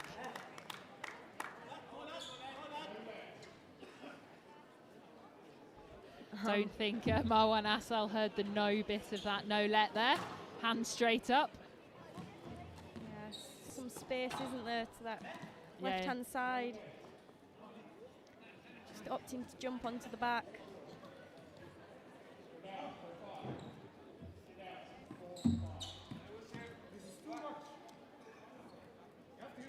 You could see from that angle at the front camera how tight that drop was as well. Glued to the sidewall.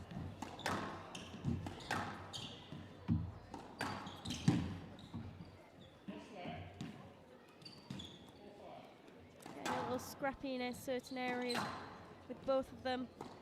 Just feel like both need to make a bit more effort to be playing these balls like that. I think he's very lucky to get a let there. He's just searching for his opponent with his racket. Yeah, the referee has asked both players to try and get rid of some of that contact around the middle. And to me, that would start with both players looking to really try and play the ball.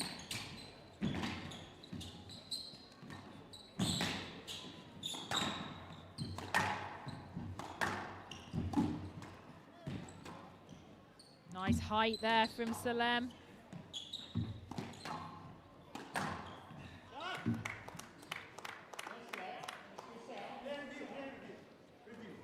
This is an interesting decision by Marwan Asal. Asking the referees to have a look at this one again. I feel like Salem is trying to go around there. See, there's a bit. Yeah, there's a slight movement, although it's back, is also forward from Marwan Asal. If he steps out sideways there and lets his opponent in front, then he's going to have to go and retrieve that shot. Whereas by stepping forward and not letting his opponent through, he's going to give away, well, it's going to be a let, and they're going to have to play another rally. If you're in a advantageous position and you're hitting a good shot, there's absolutely no reason why you wouldn't want to let your opponent through. Yeah, I think he's also breaking that rhythm, right? He actually works in his favour. That last game, Salem was in, it wasn't as many stoppages to start with, and Salem found his rhythm, he was hitting his targets, it was a bit more fluid. What a dive. Oh, it's a hard job staying on his feet in that rally. Fantastic retrieval there.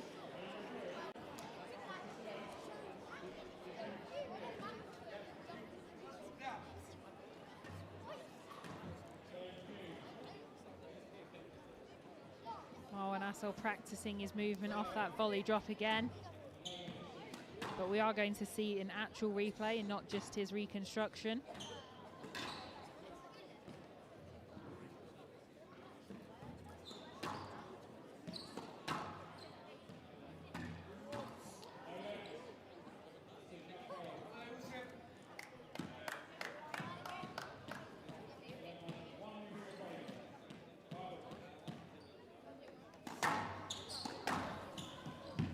Unbelievable athleticism there. You ever dove for a ball? Parky asked me that yesterday. I said I have ended up on the floor a few times, but none could be classified as dives whatsoever.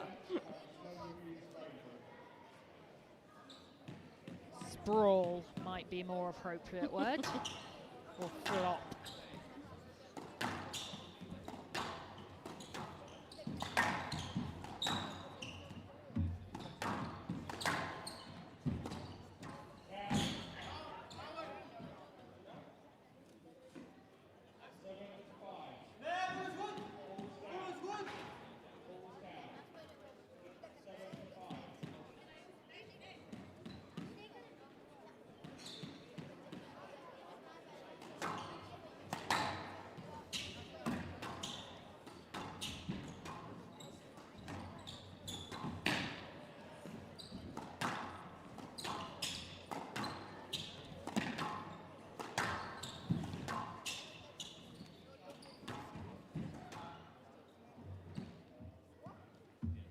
Very minimal interference.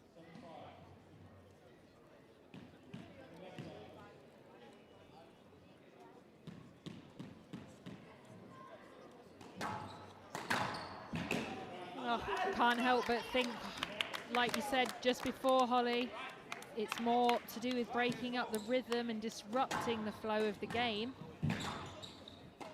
than anything else. Yes, I think as soon as we have a bit of flowing squash, Salem really seems to kind of jump ahead and take that lead, and when it is a bit more stop-start, it definitely favours Assal. Puts in a few of those big shots.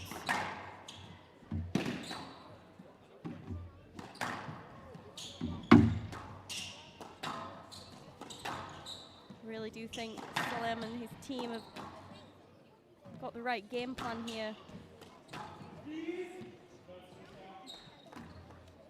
And a bit unfortunate, I think, there that Salem's shot was so loose. I think if it was any tighter, that probably could have been a no-let. Just holding him in, he's just pulling him in. Got both arms round him, I think, there, not just one. And it's unfortunate again as well for Salem, because he's trying to use the height. That's Great a fantastic hold. You see Marwan Assal literally stop, trying to get his feet going again. Not sure of the shot that Salem is going to play. Almost looked like he was tap dancing there. Might be a hobby of his, we'll have to check. You joke about that. James Wilstrop has been suggesting us to do some dance lessons for his footwork. That was very Yorkshire of you there, Holly. For us footwork. You never know. We are actually in Birmingham, Bab. All right, Cocker.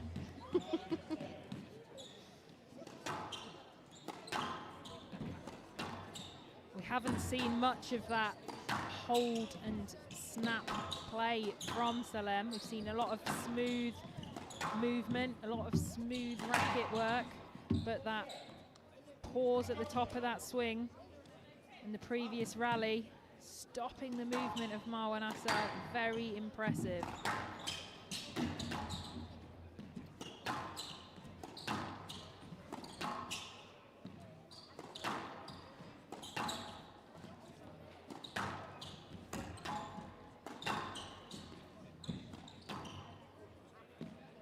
That looked into me, it looked like it kicked below the line. Referee thinks so too. I'm sure we'll see a massive appeal from Asal if he doesn't win this rally.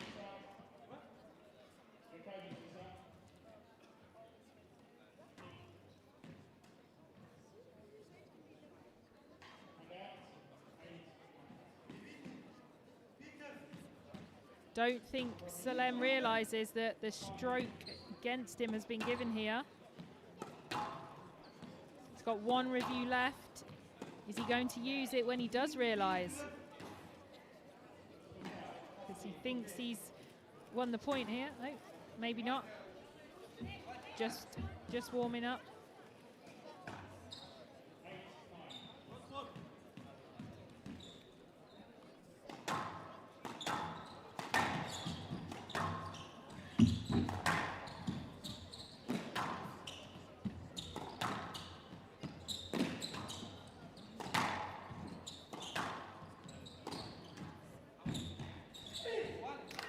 That's incredibly short from Salem.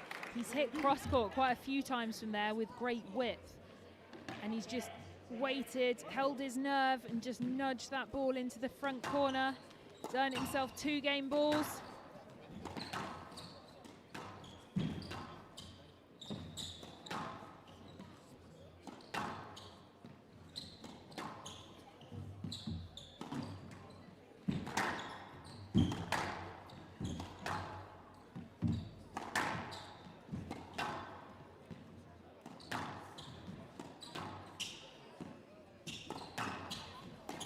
Sal's got to find a way to use that explosive movements to his advantage.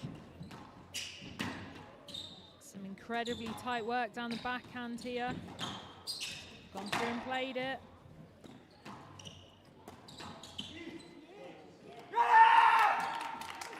Huge outburst of emotion there from Youssef Salem. He knows how important that 3rd game is. He leaves the court, 2 games to 1 to the good. And there we have it, increasing in time as the match goes on. 14 minutes, that 3rd game. Going the way of the #1 seed, 11-8. So 2 games to 1 after 43 minutes of play.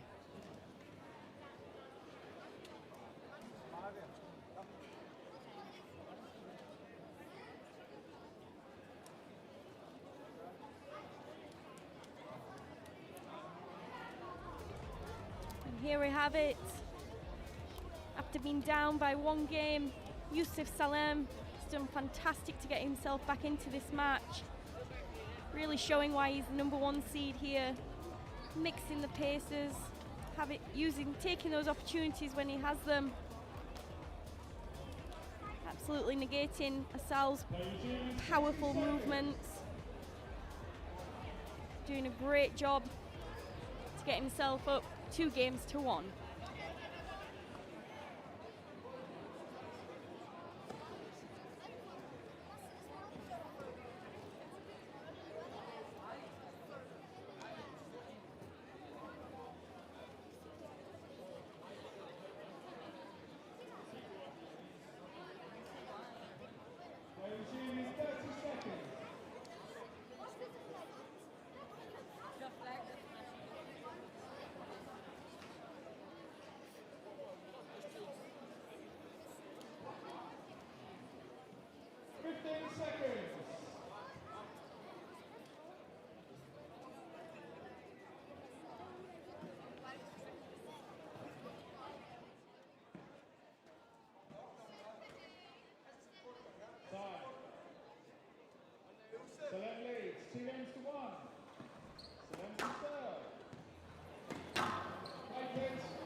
Sal's definitely got his work cut out for him here.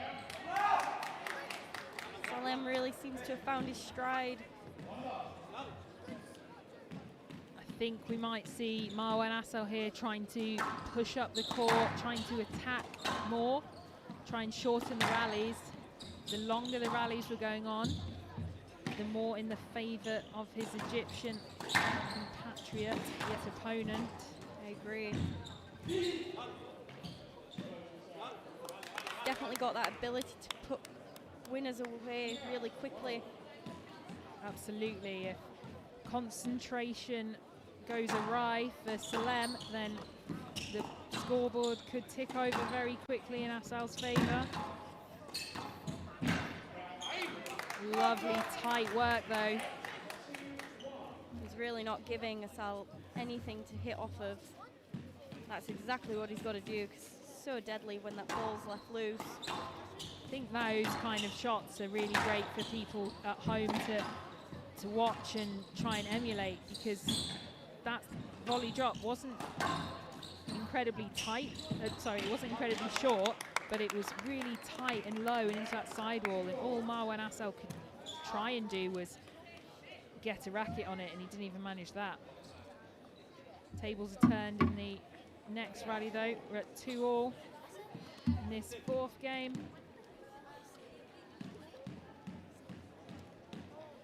Both predictions still on the table currently. One of them will not be after this game though. One of them will either be correct or done. That was Holly, went with a 3-1 victory for Salem.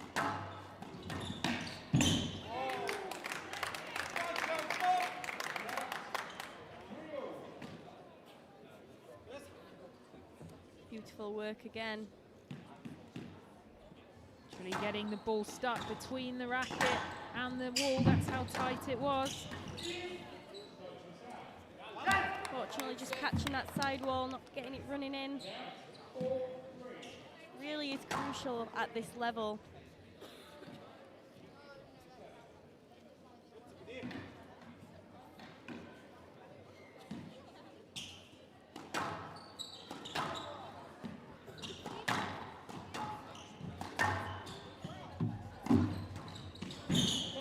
That's unbelievable boast. He's really effective on this court.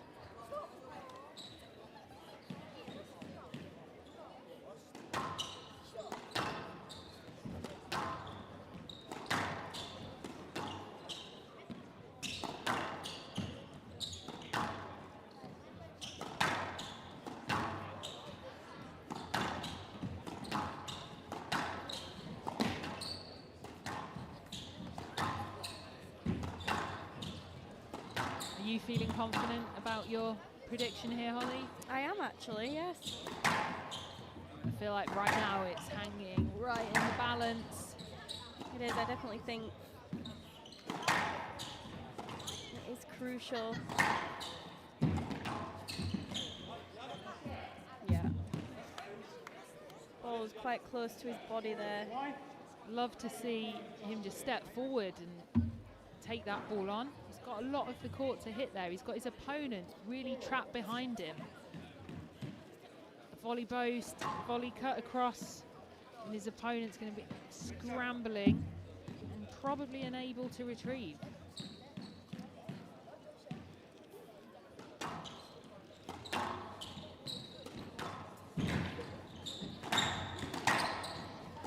Shot choice there.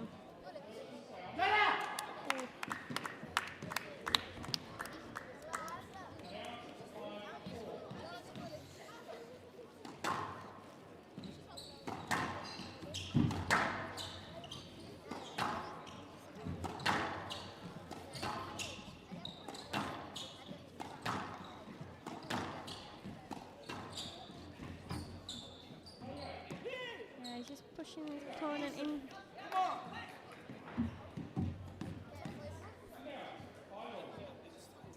Just unnecessary, I feel, there.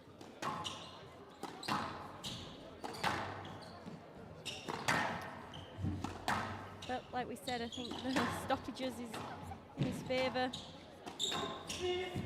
Again, just too loose. Just lost a bit of that accuracy that he'd found in the second and third game.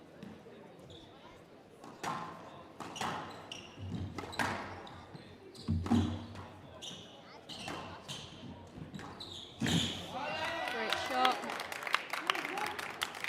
Don't think that was up. No. Double bounce there.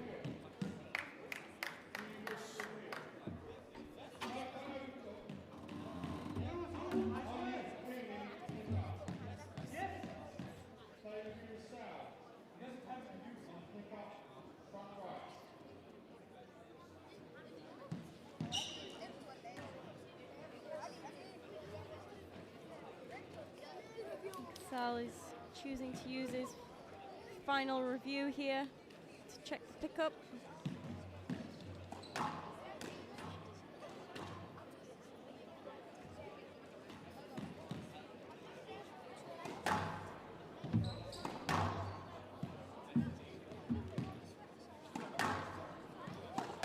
Here we go.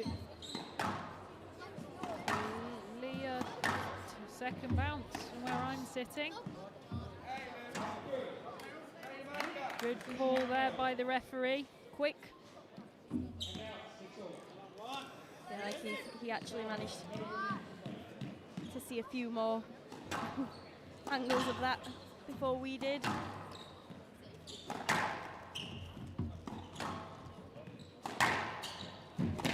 Got so much power, doesn't power. he? Yeah. Just haven't seen him use it as much in the semi. He definitely did. Gone a bit wild and erratic there for a second. Maybe getting a bit carried away with the power.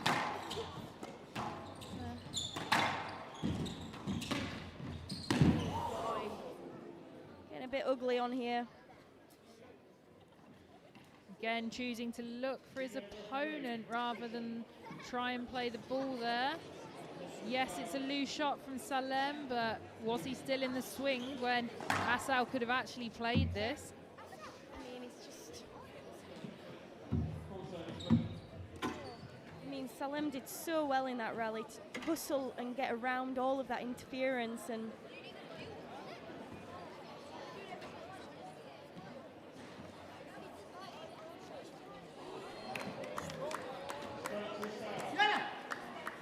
unfortunately deeming that ball was just a bit too loose, and he still was hanging in the swing there.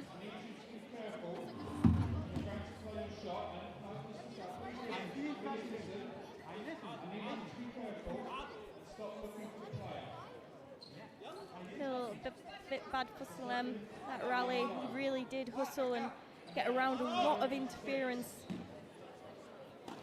Don't think it was any malice in the movement from Asal. He was just looking for the player a bit too much, and the referees asked him to not do that, but has actually rewarded it by giving a stroke. So it's being given differing information there.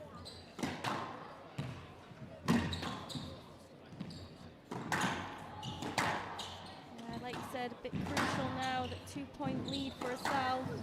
I think he's so good at holding the lead when he does have them as well. That was a fantastic response. Very smart, actually. It wasn't a short drop, it was kind of that mid, just had made Asal's movement like he couldn't go forward because then he'd be too much behind him. I think it's that mid-length swing as well, so Asal can't move in front of him or behind him because he doesn't know if the ball's going short or long. Yeah. I think it's a very underused area on that court, that kind of long drop. You know, it's an area that Nick Matthew used to try and attack against someone like Rami Ashore, who was so quick, and he'd try and run it into that area, actually almost nullify some of his options. Definitely. Like I say, it just takes away that smoothness of movement as well. And it's also not necessarily an area where players practice their movement patterns too as much. Great pick up there from Marwan Asal. He's still going here. sliding around the court like he's on ice. Oh, gets a lucky bounce there. He needed it because Marwan Asal was right up there. Perfectly weighted boast. Yeah, there's a bit of time wasting again after such a good rally. I don't see a shoelace untied there. He's asking the referee how he can tie his shoes up for some tips. Yeah, as we can see, no, it's definitely not untied. Did a lot of work in that rally. There's that power. Desperate movements now from Asal, trying to keep himself in these rallies. Impressive, but also going to be really taking it out of his legs.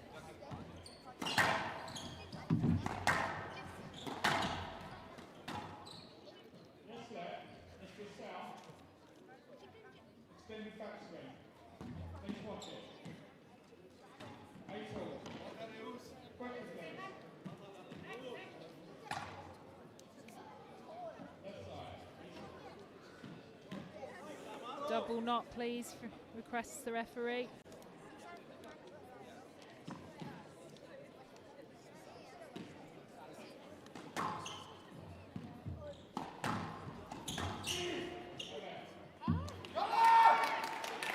Good decision there, I think.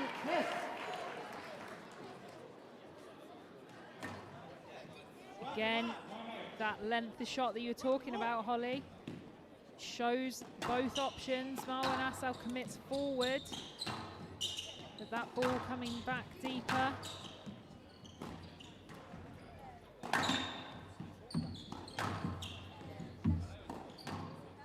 Great use of height there. This is wonderful work. It's a chance. Great width. Earned himself 2 match balls. Managed to find his way back into this 4th game.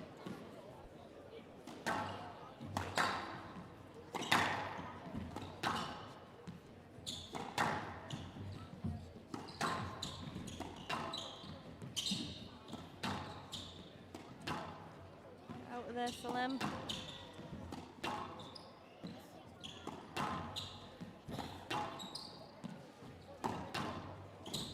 Biding his time until that opportunity came. Some great tight work down the backhand there from both players.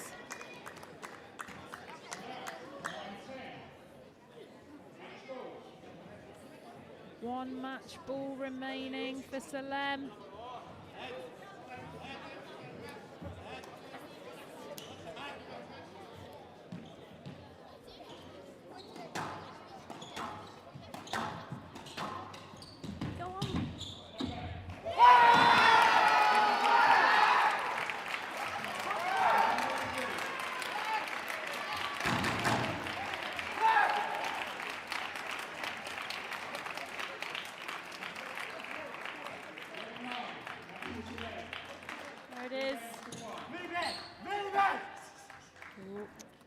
Marwan Asal sharing his thoughts on the refereeing there. Emotion just spilling over, unfortunately, from him. We've all been there for the frustrations, but today is Youssef Salem's day. See the champion there, and embraced by his team. Ladies and gentlemen, I'm going to try to get Youssef back on the court, but before I do that, can you please put your hands together for Marwan Asal?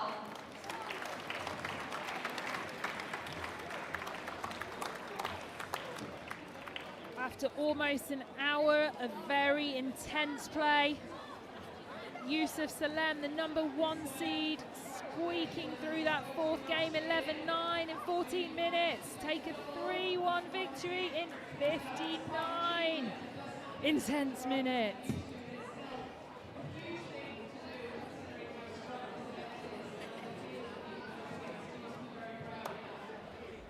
Well, that was exciting all the way to the very end. maybe the ref being involved a little bit too much, and only fitting that it ended on a decision. But it was Salem that just managed to stick to that game plan. Really impressive stuff. Could see what he was trying to do from the beginning and just held on to it long enough. And he is the boys under 17 champion.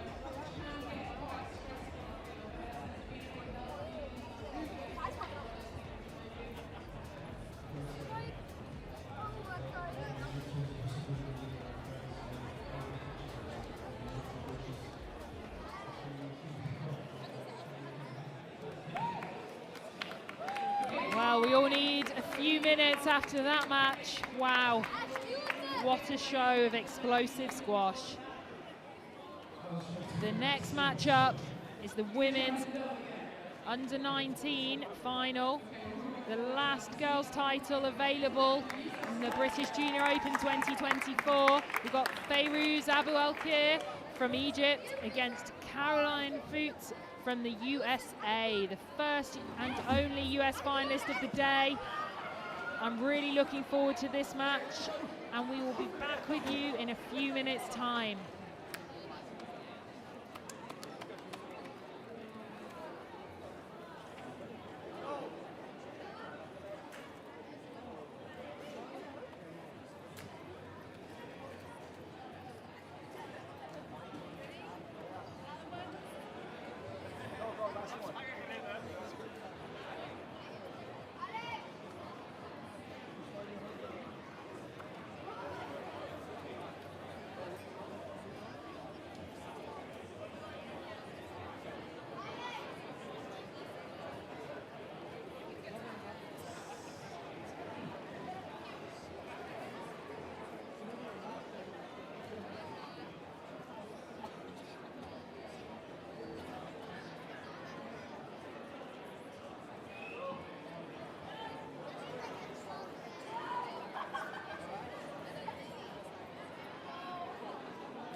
Time.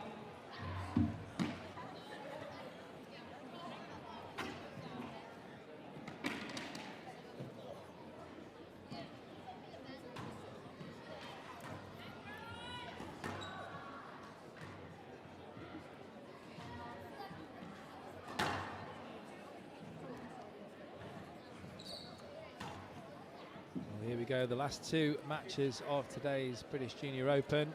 We have the girls under 19 final, Egypt versus USA affair, Ferouz Abulker versus Caroline Fouts. We've been calling her Fouts, but it's actually Fouts. I have a good authority.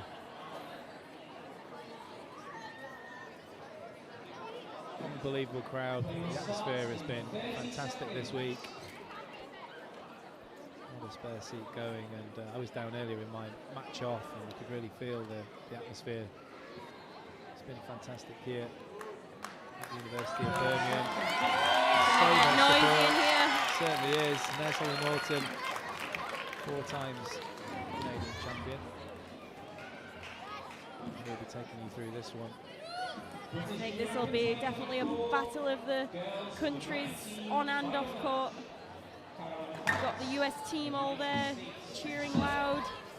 Well, they're pretty much the only nation that can compete with Egypt in terms of supporters, aren't they? Most certainly. The numbers of the US players at this event is unbelievable.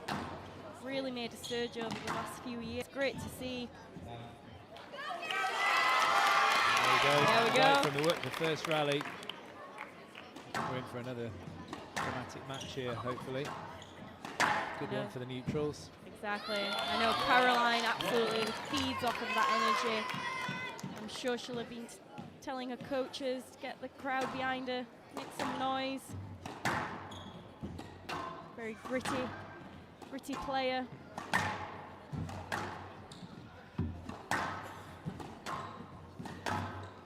Well, by the time you get to sort of under 19 level, you've probably already been in a couple of these situations, which I'm sure she has. I believe she's played the US Senior Nationals, had an unbelievable win against Sabrina Sobe. That is sensational, I didn't know that.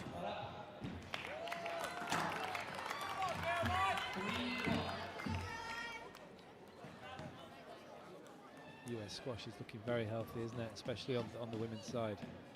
It is. Someone like Fouts coming through such a high level in the juniors. And if she could bag this title, absolutely superb. Still, not another winner, just Egyptian winners so far today. At least there's a couple of opportunities. One in this match, and Jonah Bryant, I said Barrington. Jonah Bryant in the final match. Against Sicario, of course, of Egypt. That's going to be a cracker too.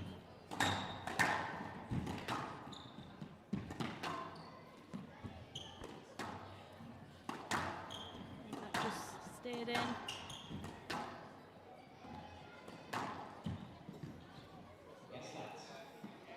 I think that's just a safety let.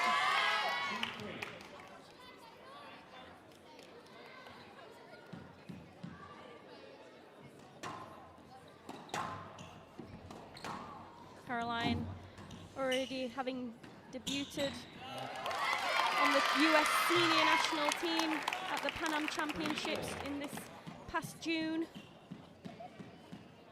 She came away bronze medalist in the individual draw. Pretty impressive for your first outing with the senior national team. That's amazing. Everything I hear about this young lady is always positive. It is, I think. She keeps it up. The future's definitely bright. She seems to have a very good work ethic and a very good head on her shoulders. Speaking with Olivia Klein earlier about her. She's a big fan, isn't she? She's a huge fan, yeah. Next time, please, 5-3. Yeah.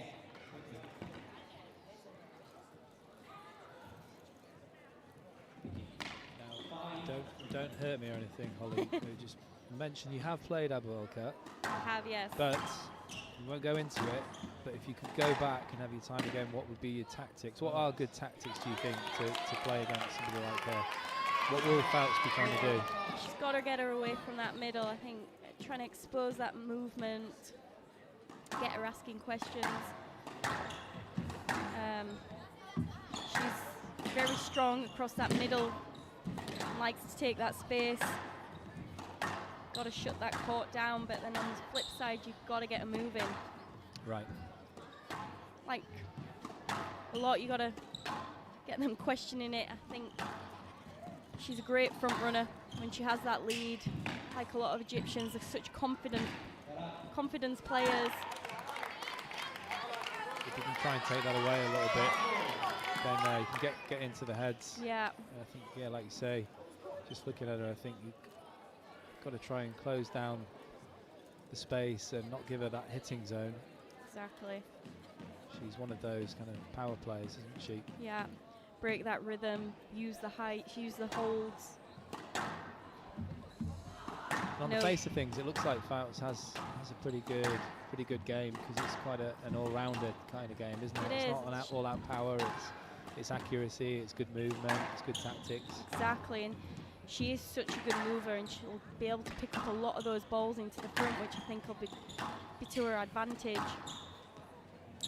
Sounds like she has quite a solid game plan going in. I agree with that. Very minimal interference there.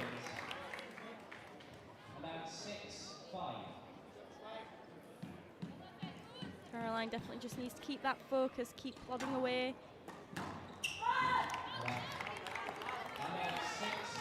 Whenever she can get those mini leads, she really has to make sure that next rally is hard.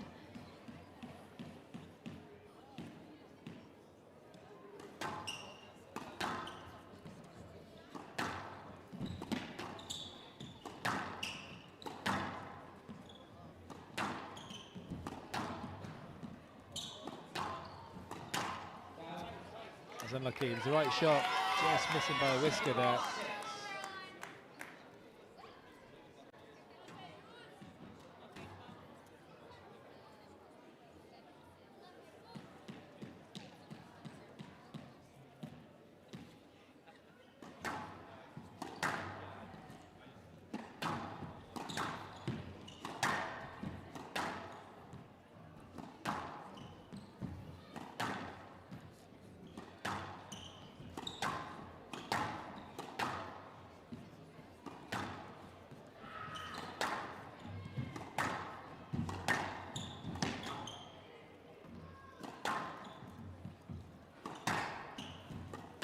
Good change of direction there from Abuelka. That's a fantastic line there. Made a hell of a noise, didn't it? Clunk of the racket on the sidewall. That was one hell of a squeeze from Fouts. 7-4.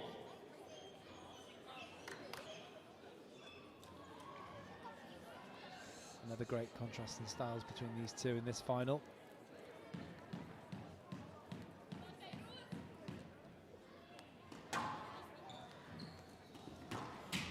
Quite a few familiar faces in that crowd, and the support team for the USA. Nick Taylor, Luke Butterworth, quite a few English coaches involved these days. Yeah. Ollie Holland, Alex State. Luke Butterworth being Caroline's personal coach. I think that's even better when you're at a big event like this, to have your actual personal coach with you who knows you inside and out.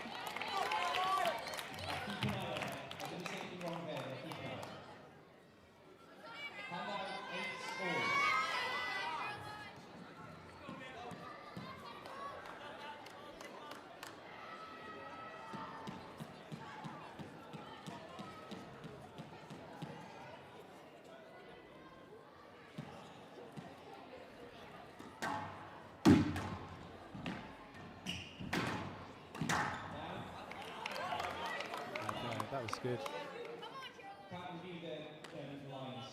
I thought that was good. Yeah, first sight I did think it was good. The referee called it down, but he's not giving any leeway here.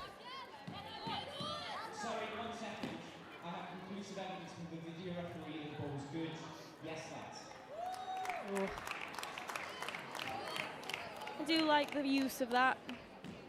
Bit bit harsh on the player that it's getting overturned for, but it's common sense, though, isn't it? That's what we have video referees for. It's to have that second eye, and when it is something that's quite obvious, that's what we want. We want them to have that communication with the central ref to overturn.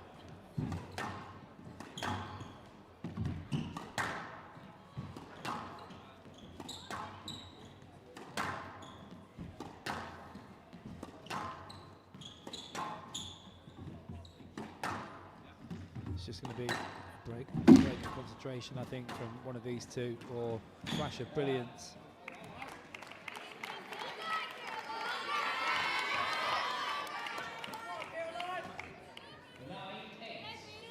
I think it's just that quality of attack there from Caroline, just not quite severe enough, and Feyrouz is so deadly.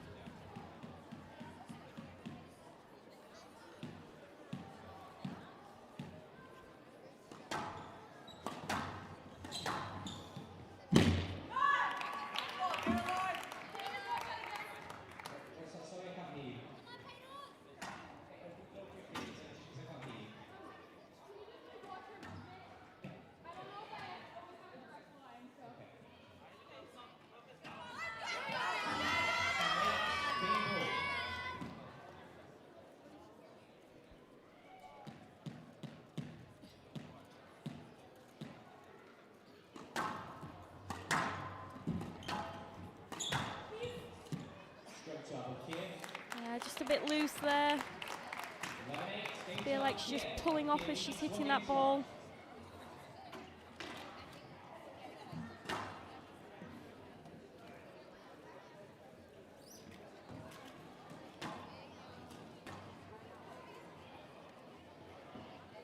So Abubakar taking that first game, 11-8 in 11 minutes, just pulling away at the end of that first game. She leads by 1 game to love.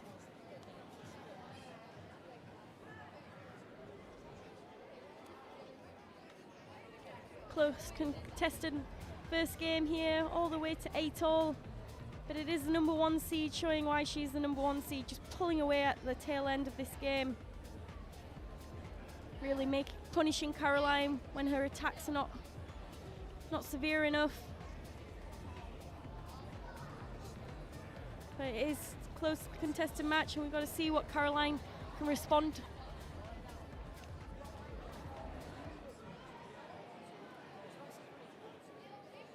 Play will resume in 60 seconds.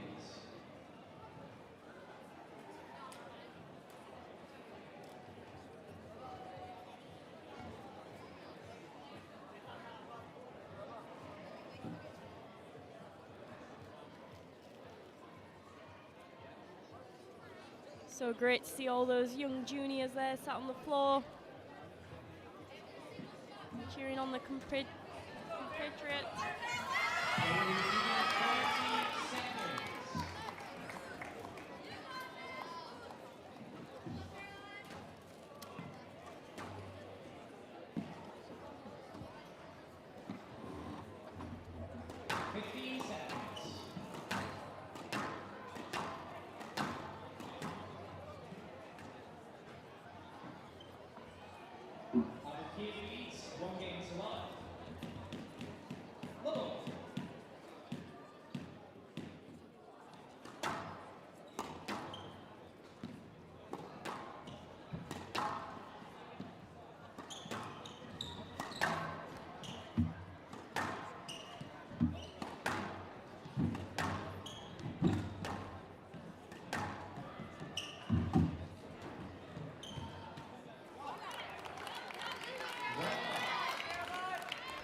Fantastic finish on that.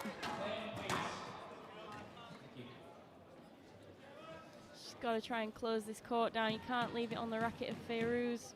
Also, I think Fouts was just probably a little bit annoyed with the fact the ball's coming off a bit cold. So she got It hold has, of it it. looks... Yeah, looks like it's deadened up a bit. That's why she was doing those fast volleys for a second. Yes. So hard on the glass court, isn't it? The ball does die off quite quickly. If you don't get back on there and warm it up, it is hard. There we go. There we go. Ball just dying in the back. I mean, it was a great shot from Abulker.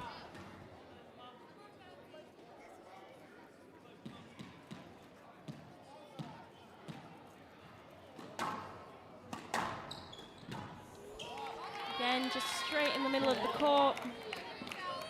Love to see her use the height a bit more just to get it over her if she's going to go across. It's just landing right in that middle.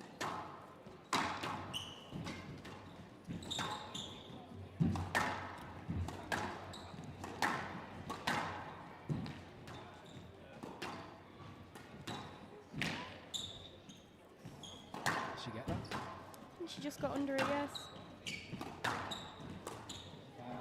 Quarter on the backswing. On the good decision. Ooh, maybe not. Pretty sure she did. Ooh, no, that's two. Yeah, that's what I That thought. is trouble. Thought it looked a little bit dodge. It was very close. That's good. Overall, bracket has 2 reviews remaining, 5 love.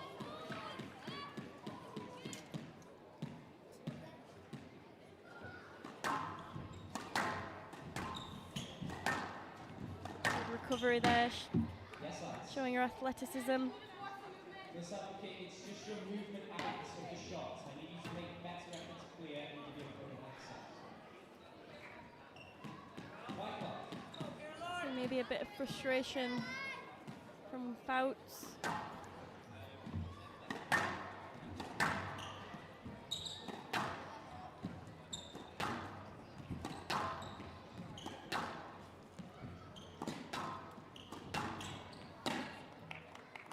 No lights. 6 love. Just falling away from her, isn't it? She's running out of ideas here, Fouts. Yeah, I feel like she had the game plan in the first and she's just kind of gone away from it. It's in the middle a bit too short, too quickly. Too open as well, isn't it? Yeah. Lots of cross courts here. First game she was straight, she's just biding her time up and down the walls until the opportunity was there, and I think that she's got to go back to that. It is hard work and it doesn't feel like the reward is coming right away, but against this caliber of player, that's what you've got to do. It is not going to come easy. It's just trusting that your game plan's the right one, chipping away, believing that those opportunities will come.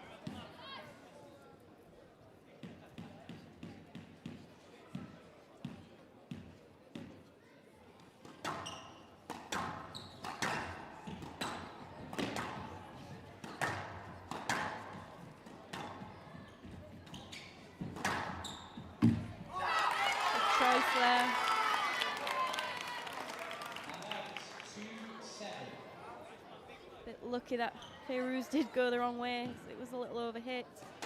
Certainly was. Service just not good enough. Straight onto the strings of the Egyptian. She's looking more and more confident. You said she was very much a confidence player. Marching along now, Abulker.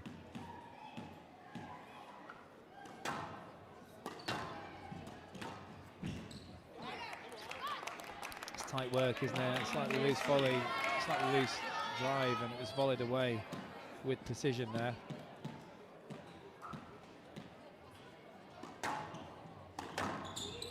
Again, just pulling out of the shot.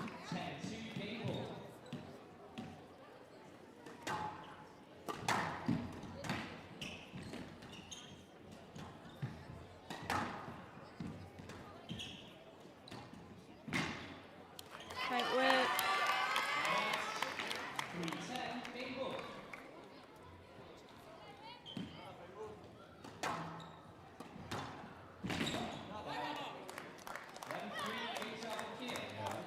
was a bit of a nightmare game for Caroline Fouts.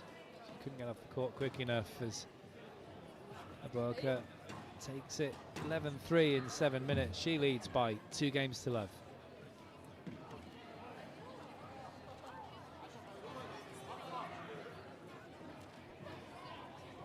It was all Fayrouz in that second game, dominating that tee, placing those balls into front and capitalising on Caroline's loose cross courts. There's a lot of work to do here for Caroline. It's Fayrouz that leads this, 2 games to love.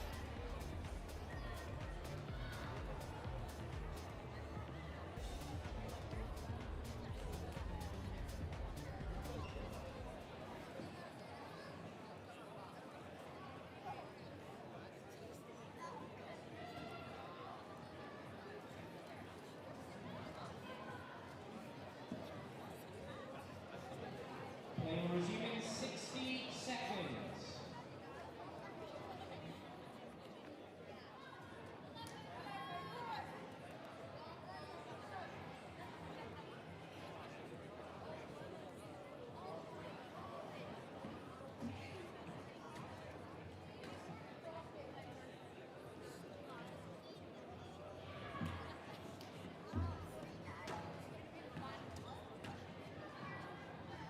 Play will resume in 30 seconds.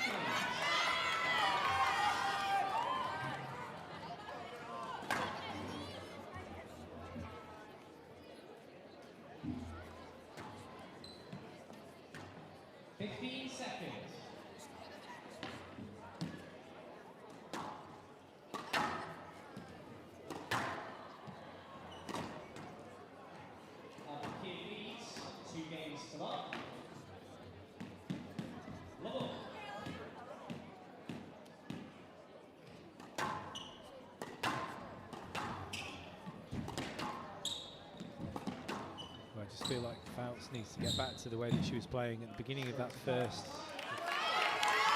in the middle of the first. There's some good tactics involved, some long rallies, some precision play from the American. And it just kind of ran away from her at 8-all. Abuoka hasn't really looked back from that moment. Couldn't agree with you there more.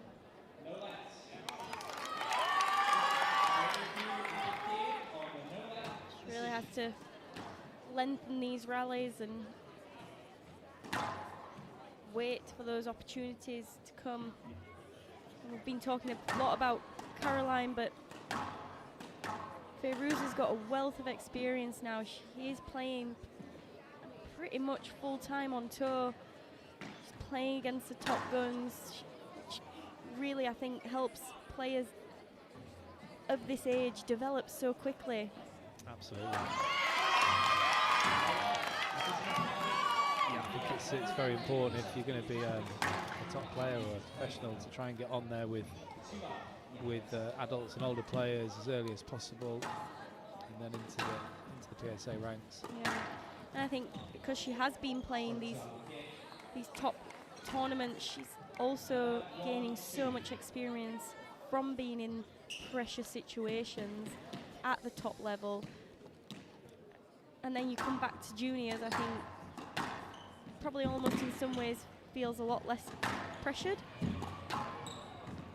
She's been there against much higher caliber of players. Can take a lot of confidence from that. Very true. She's not getting points as easily as before, as quickly as before. All credit to Fouts for that. Just a bit more resistance. Yeah, she's provided that, that's for sure. She definitely won't go away. Like I said, she is a gutsy, gritty athlete out there. All the times I've seen her play, she's not one to just give up and roll over.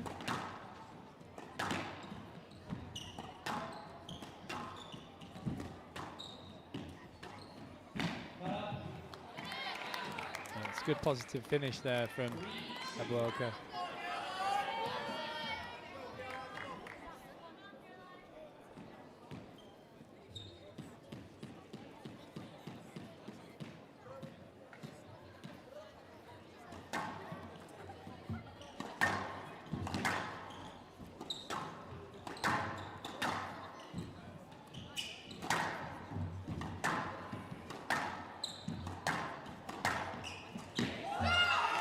That's well played. That's well played. She's asking for something here, Abarolka, but she was behind Fouts at the time. I'm not sure what Fouts really did wrong here. She just fell back into the... Looks like she almost slipped on the line. Yeah, she fell back into the foot area of Fouts, but Fouts did nothing wrong. Just a bit heavy on those drops, isn't she, the American? Yeah. I almost would like to see that racket head a bit higher, so that she's got a bit more slice on that ball. Downward action. The downward action, I think, would just keep that ball a bit shorter, and it would also get it in a bit quicker, make it a bit more severe. It's just popping up a bit too much. She's a bit too nice with it, isn't she? Yeah. It's not got that venom in it.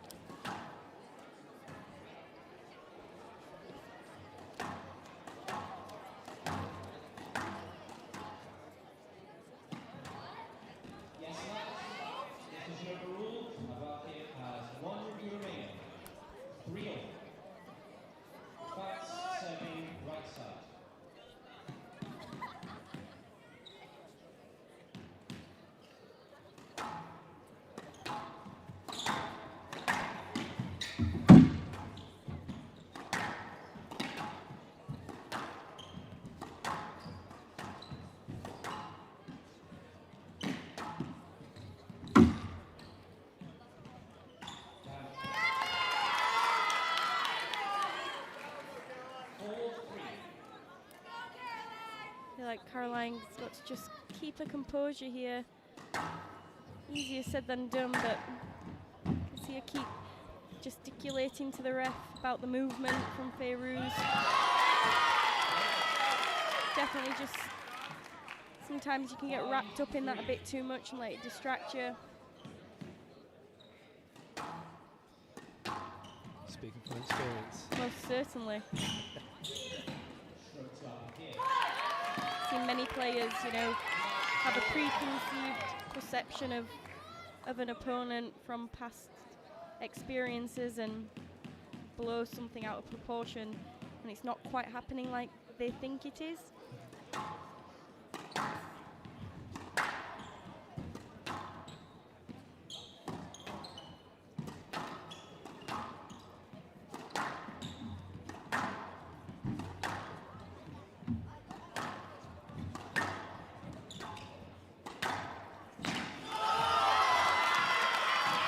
Fantastic finish there. It's a lot more positive, wasn't it? Proactive here. Look at the way she leaps onto this. Stepping forward into it. Great balance. Good response here from the American. It's a lovely boast.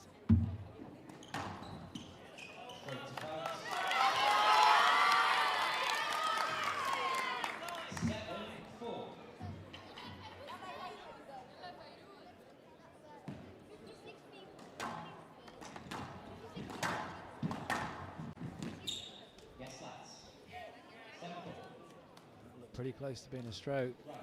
Yeah, I thought the same. No review though from Fouts. 3-point cushion here. Go on.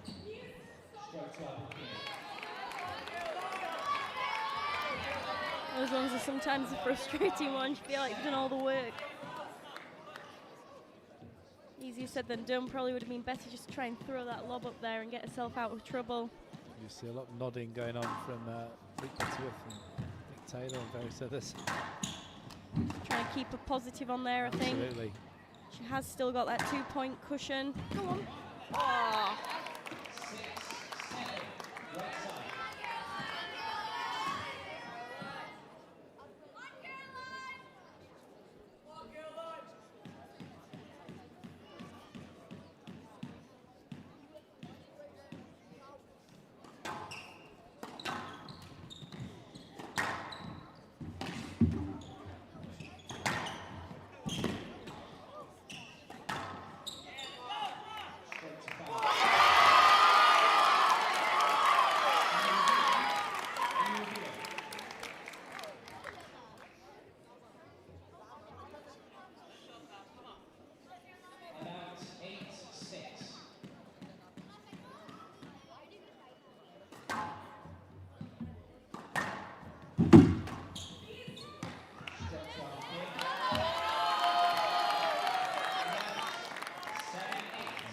weekend of early asking. It really has. It's almost like they see the opponent coming in. And they say, "Oh, thank you very much." Yes, definitely know how to ask for a let.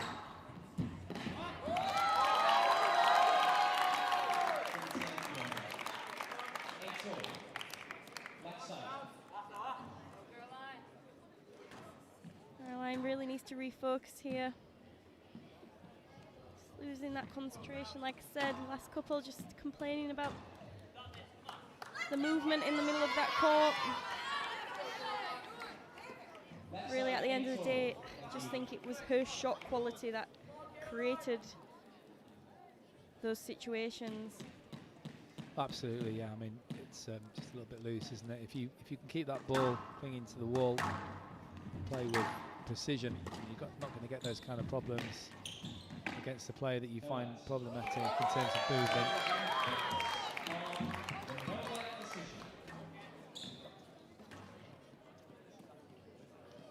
There's just a bit of contact. Another fairly loose boast. A little bit of contact, maybe coming back a little bit too straight towards the service box rather than the tee area. Yeah, I think those ones are always, I get myself in this situation a lot, and the contact is significant, that you're not going to be, you can't get through, you can't be balanced on that ball, but it's really hard. The refs tend to give no lets on this. Yeah, and you can't, it's often difficult to see it early and I'll go around to the right, but it's not really where I want to land. No. It's not the position I want to be in. No, exactly, and I really do think it should just be a let, but I don't seem to see that. It is significant that you're not going to be balanced. You don't want to be going in so close to that side wall. I guess the best thing to do is not to play high boasts. That is true.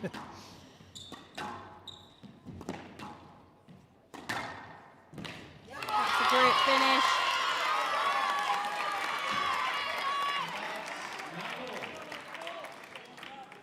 Just see your friend there as well, Liv Klein, crazy. Yes, I mean,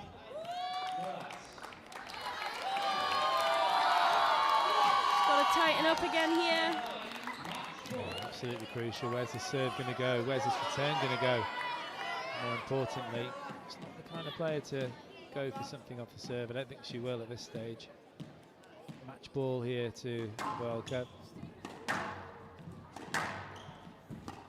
Keep that ball tight, bounce. She's got a chance of getting into a tie break here.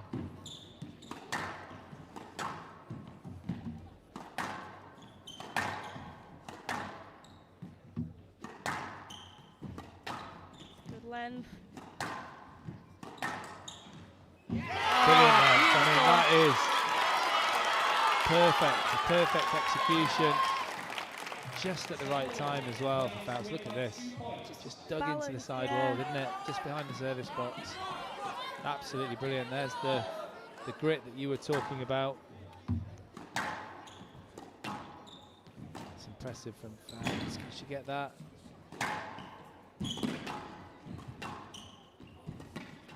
She knew she had to play it. Oh, and contact.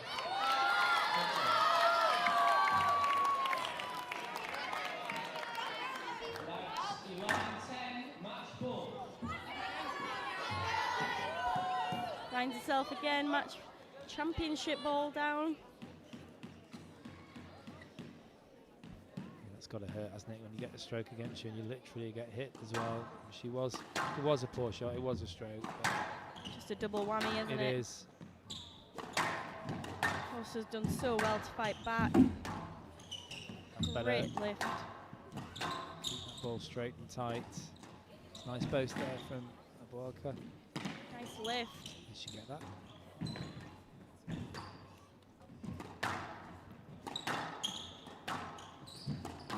She's got to tidy up here. No, she's not going to get that. She's got herself in a real bad situation there. It was, you have to say, it was well straightened by Abuaka. There's just that loose ball coming in. Hitched herself up a little bit, unfortunately. Yeah, you just can't afford to clip the side wall like that before the front wall. It comes right out into the middle area. It's easy That's pickings. where Feyrouz's talent.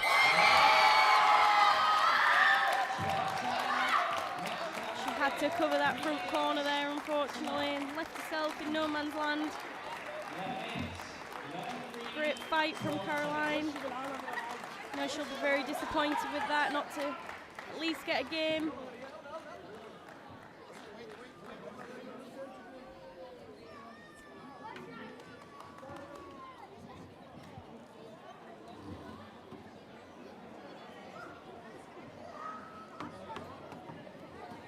Well, Holly, it's another win for Egypt. It is. We thought that Fouts might do a little bit better. She gave it her best, as you said. It was a really good start, up to 8-all in the first, and then poor second, good effort again in the third. Yeah, it's the ones that are tough, right? You can't afford to have a second like that. It's just a bit too easy, not asking any physical demands from Feyrouz. Absolutely, I mean, all credit to her. She took her opportunities when they were there. 100%. Taking the match 11-8, 11-3, 12-10 in the third in 35 minutes, and she is the Girls British Open Under-19 champion 2024.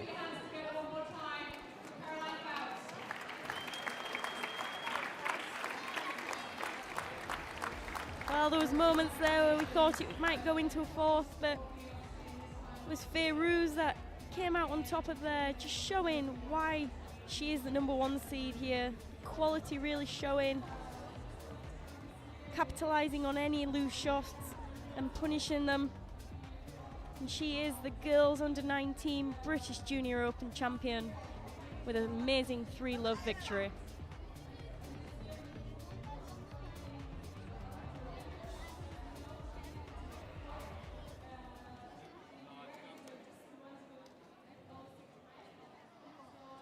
So next on court we have the final match of the day, the boys Under-19 British Open final.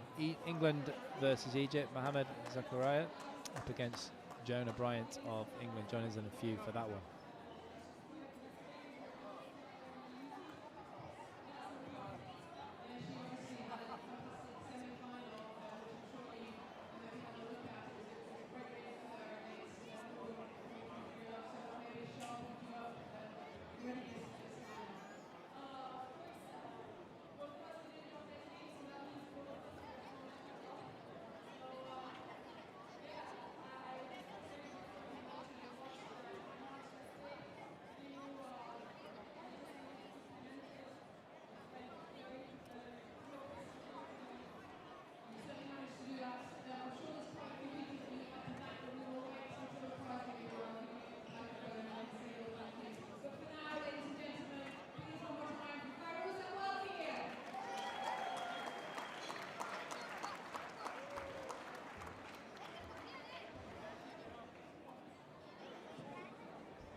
Welcome back to this British Junior Open 2024. And we have the final match of the day, a little bit delayed, behind schedule. The boys under 19s.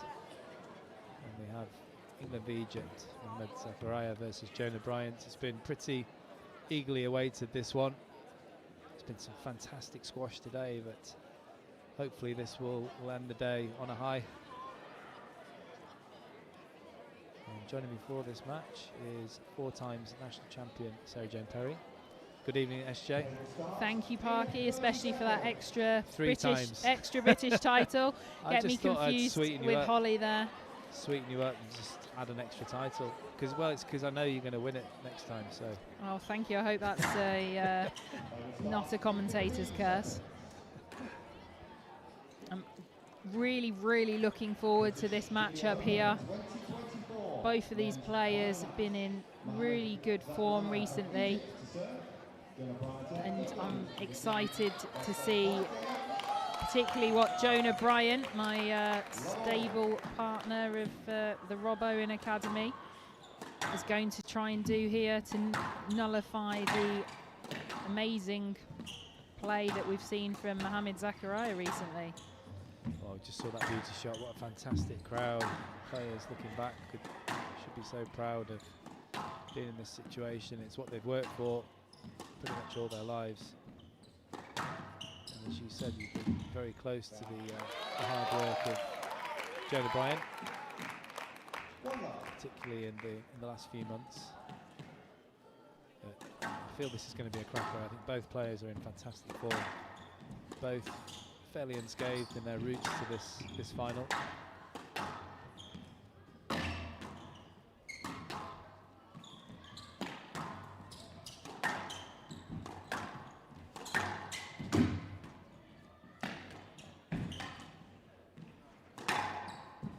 What I do think we're going to see from Jonah today is a real urgency to get on the ball early, not necessarily hit the ball hard, but try and accelerate onto the ball when he gets the chance.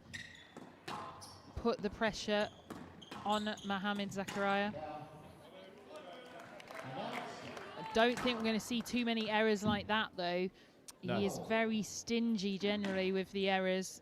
A handful per match at most on most occasions. Yeah, he plays in a bit of an English or British way, Zakaria, I feel.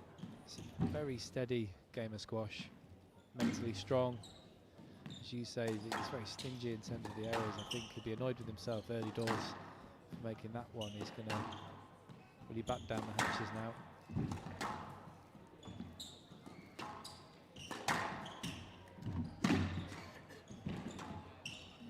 Both players have done very good PSA level now, getting 1 or 2 wins against senior players.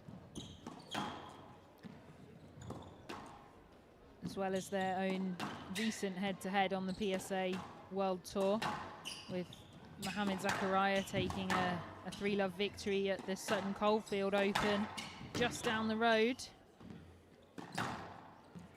before Christmas, on his way to taking that title.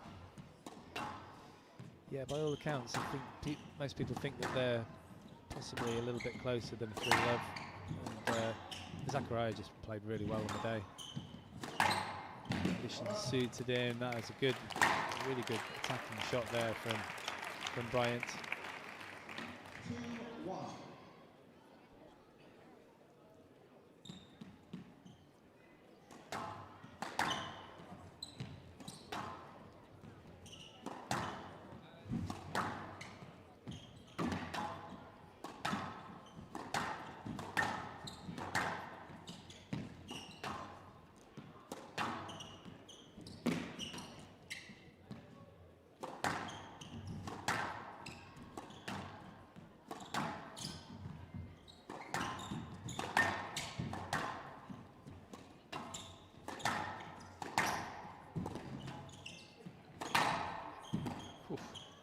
Been a very impressive season for Mohamed Zakaria so far, since coming runner-up at the World Junior Championships in the individual event in the summer, he has played 4 PSA events.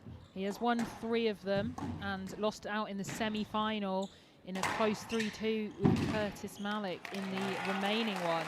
So he won 1 6K, 1 9K and 1 15K already this season. It's very impressive. And I believe he also got a win against Lucas somewhere, I heard. Almost, I think, there, Paki. I think that was Jonah that got that win. Maybe they both did, but Jonah, I think, beat Lucas in the French League match towards the end of last season.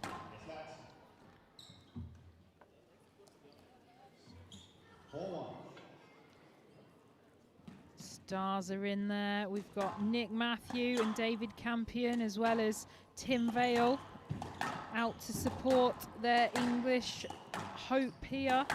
Also the only hope left for a non-Egyptian whitewash.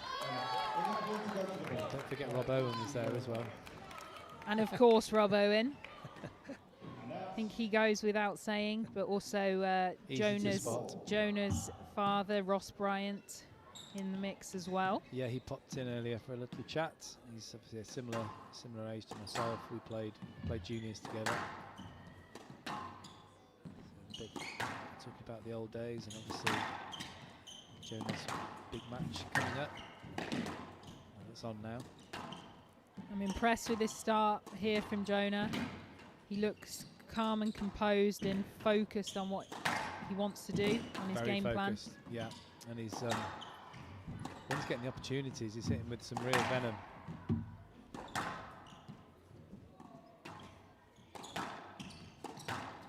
Credit to Zakaria, really, he's absorbing pretty well.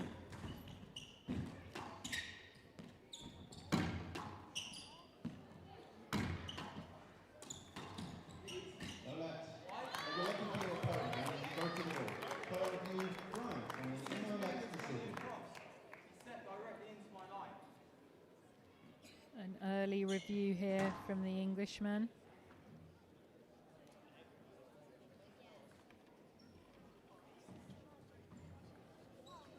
I think that's the right decision, don't you? I think the ball is running to the left down the wall. It's got to go to the left there. When you're on there, you feel like you're being blocked, don't you? But when you see it on the TV, it's quite clear. You just needed to go a bit to the left. 3-4. 3-4. Yes, definitely 3-4. How many reviews? 1 review remaining. I think Jonah may have thought he had 3 rather than 2 reviews, but then each player gets 2. And if it goes to a 5th game, then both players have 1, no matter how many they have remaining. Now we see the Egyptian contingent also well represented in support for their final competitor of the day.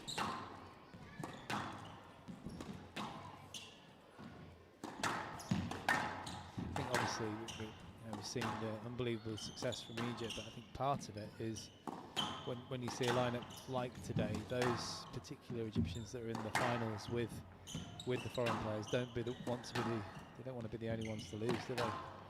So that's an extra incentive on top of all the success that they've already got. I think there's probably high expectations of Egyptian squash, and obviously a few years ago now there was not as many players and they were starting to come through, but now they have been dominating, and we're seeing here today a potential complete domination of the British Junior Open, and only one person left who can stop that, and you're currently seeing him on court there, but it's extremely impressive. But like you said, they want to emulate the success of their compatriots. Yeah, I was talking to Steve Cummins earlier, and you don't usually argue with him about stats, but I think he was saying that this would be the first whitewash, but they seem to remember one, and we checked, and there was one in about 2010, but the difference was there wasn't under 11s, so slightly less matches. Fantastic retrieval there from Jonah Bryant.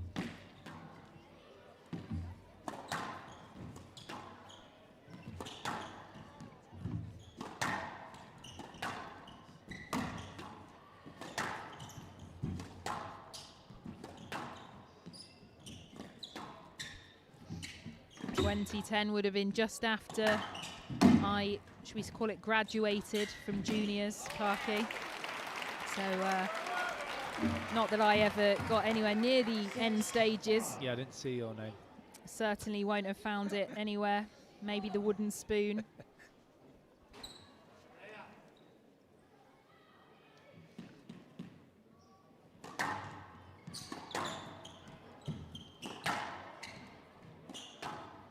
Yeah, if you're an Egyptian player, Egyptian junior, you're almost remembered more if you lose rather than win. It's quite a bit of pressure.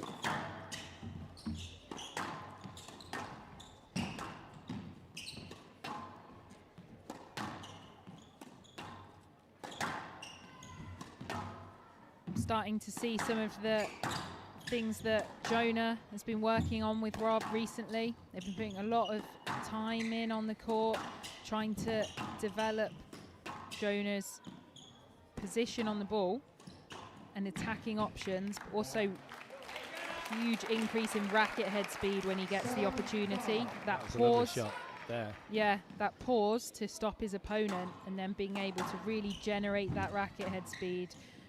And if you look, it's not he's not pushing it, he's still really ripping through the ball. So that's something they've been working on a lot. And he's also been working a lot on his strength and fitness. See that. Yeah, we talked about that yesterday as well. It's obvious. Very, very plain to see with him.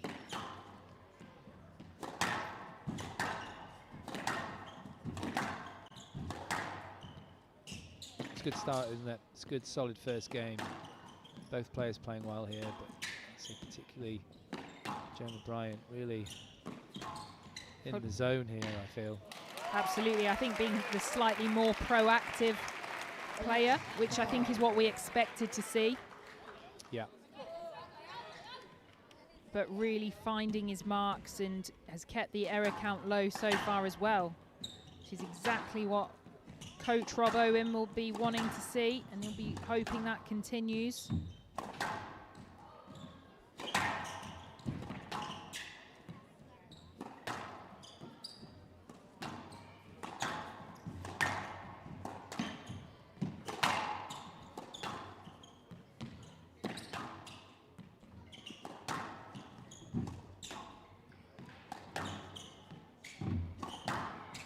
He will have definitely told Jonah to be selective about when he uses pace.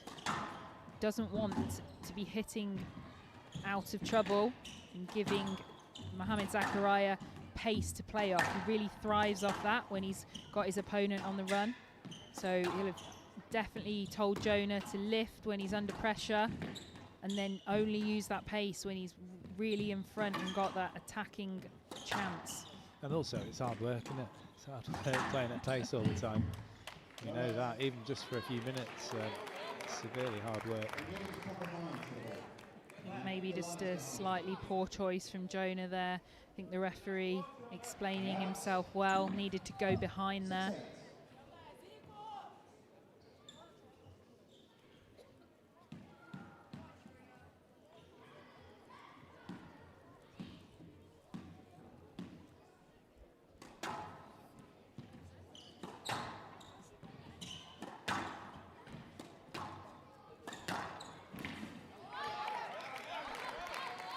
An impressive attack. We've seen a lot of balls from Mohamed Zakaria hit mid-pace through to the back, but he just snapped that one into the front quickly, caught Jonah Bryant out.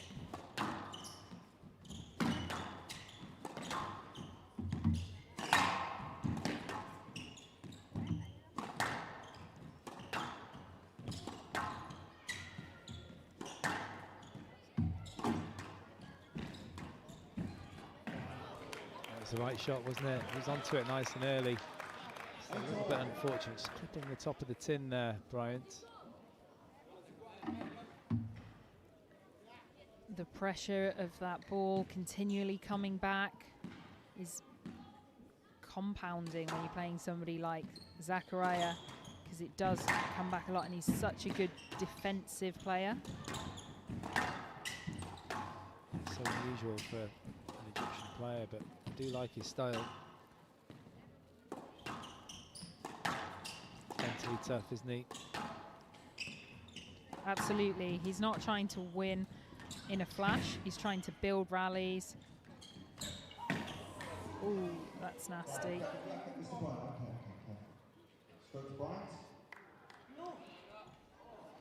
It's very short from Mohamed Zakaria, but it did just come out a little bit.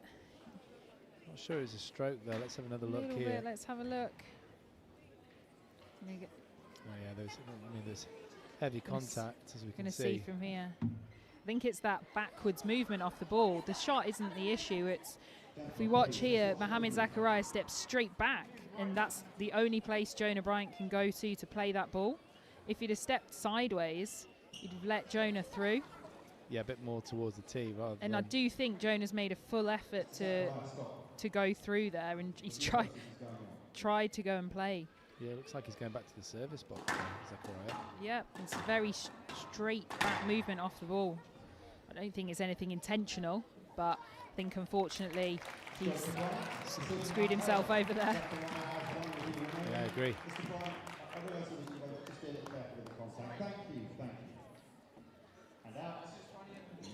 I've certainly been on the receiving end of those kind of warnings, and actually it's a bit unexpected. You don't actually expect your opponent to take that line off the ball. No, it's completely unintentional. Just Zakaria came off it a little bit worse physically. Oh, that's clever. Beautiful. Clever. Again, fantastic defence from the Egyptian #1 seed.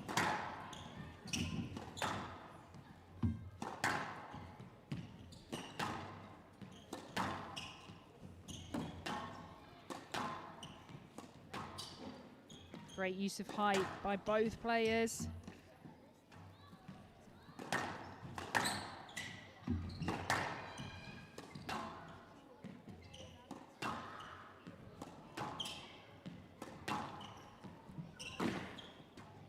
Great angle to see just how tight that ball is. Same movement, but a tighter shot this time. Yeah, tighter and lower. I would like to see that one again from earlier on in the rally that Jonah's talking about. He played a beautiful forehand hold and cut across. This one here.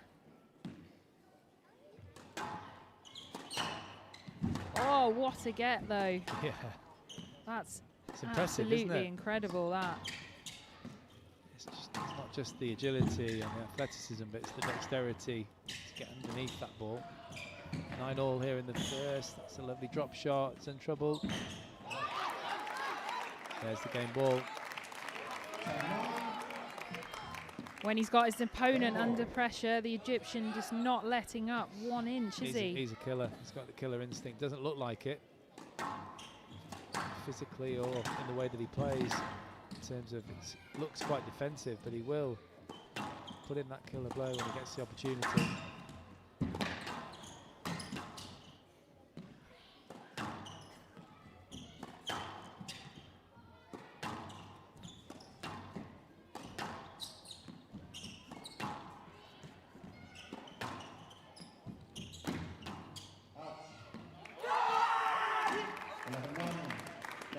Huge reaction from the Egyptian. The crowd are actually a little bit nonplussed.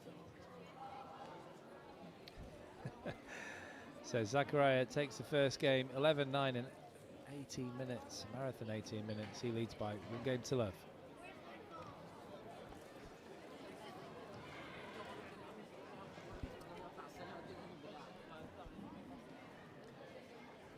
A great start from the English player. He managed to get a bit of a lead, get in front of his opponent and showcase some of the skills he's been really trying to add to his game in recent months.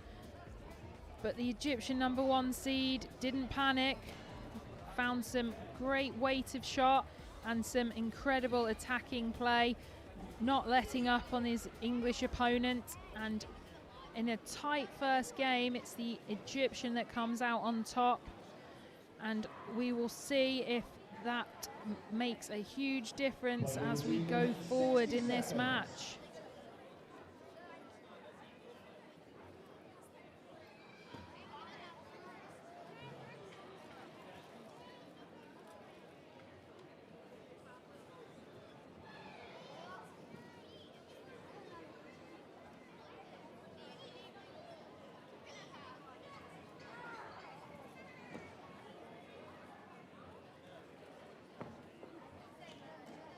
resume in 30 seconds.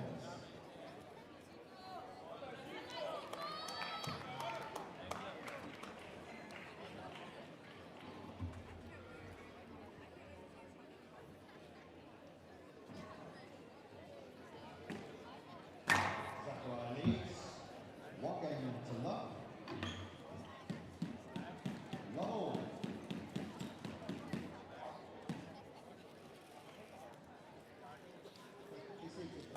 Be seated, please. Thank you. Level.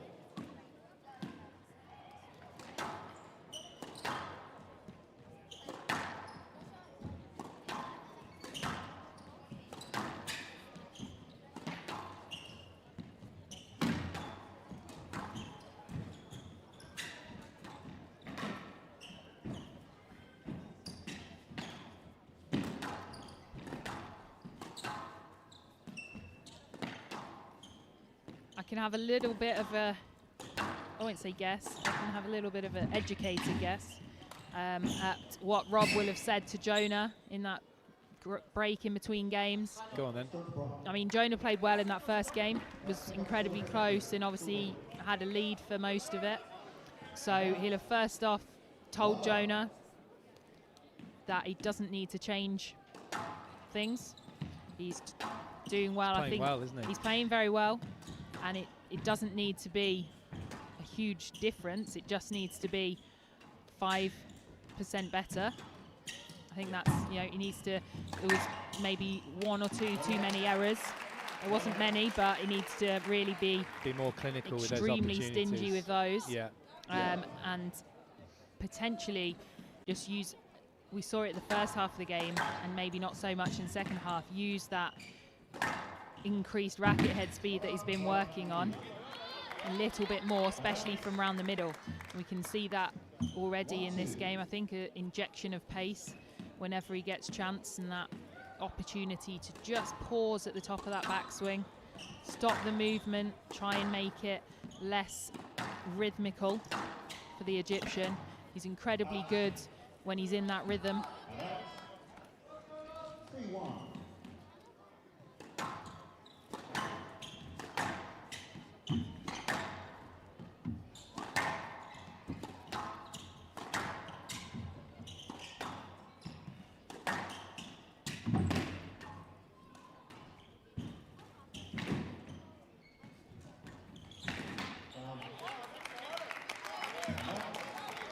That cross-court drop just wasn't good enough, was it? No, that was It's a the bit wrong shot choice on that volley drop cross-court there from Jonah. I'd really like to see him use that racket head speed there and hit that cross-court cut that he played a couple of times in that first game. That's a beautiful boast, but then slows it down again. It's choosing the wrong option a couple of times here. He's doing everything though. He's trying to use a bit of disguise. Ball stopped short, came out as well, a bit of an angle.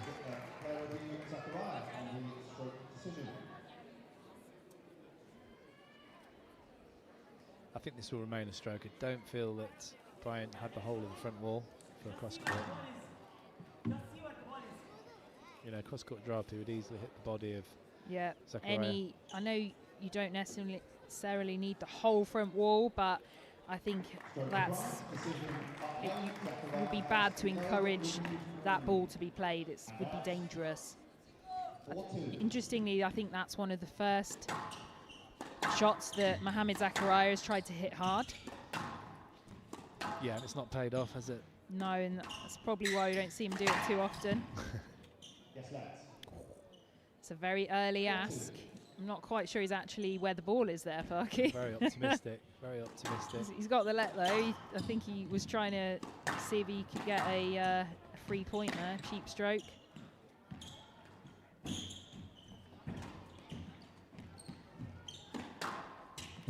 Another good start to this game from the Englishman.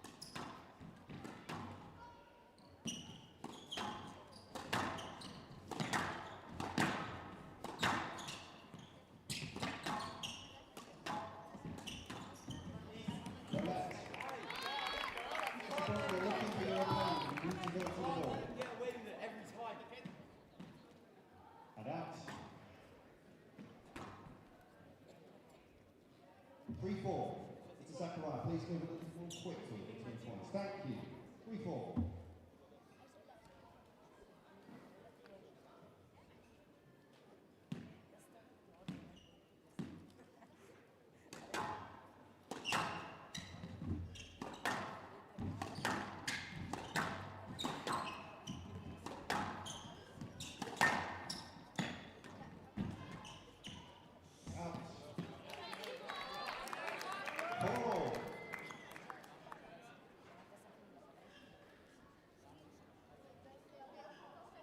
This is where you can see where it gets very frustrating against someone like Zachariah, throwing everything, including the kitchen sink, at him. As we both agree, Jonah Bryant is playing very well. He's just got to stay persistent, hasn't he? As you said, Rob will tell him to keep doing what he's doing.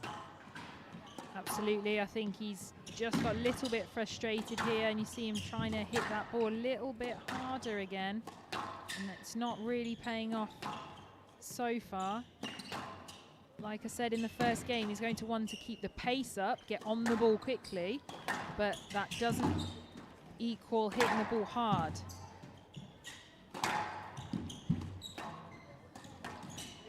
Yes, lads. I feel like there's a few traffic issues as well here. Did you expect that to happen? I think both of them are going to be trying to hold that position in the middle.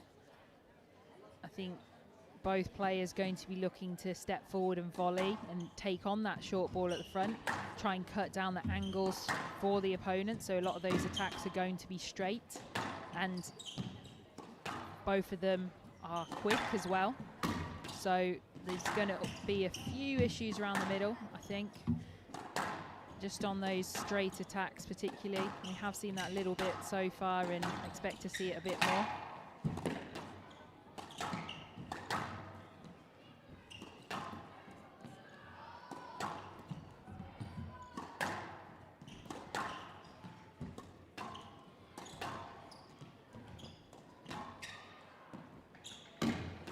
Beautiful weight of shot and line there from Jonah, but comes back with interest from the Egyptian.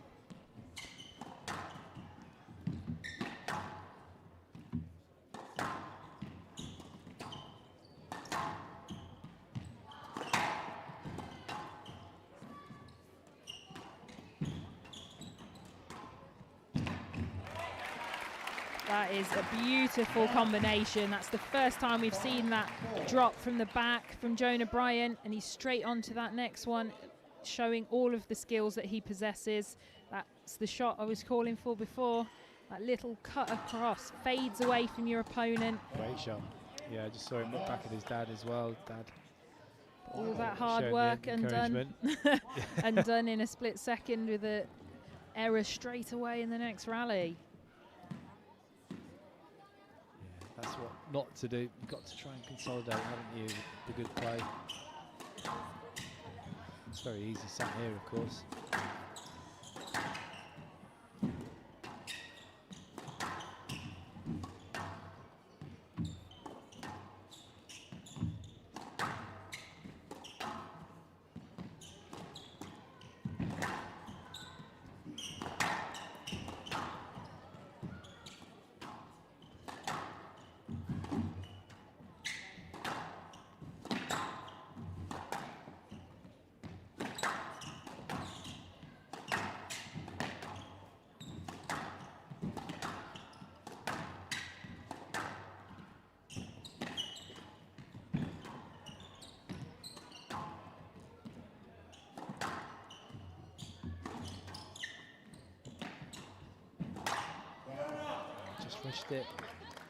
Rushed it slightly, tried to be a bit too clever with it, got too close to it.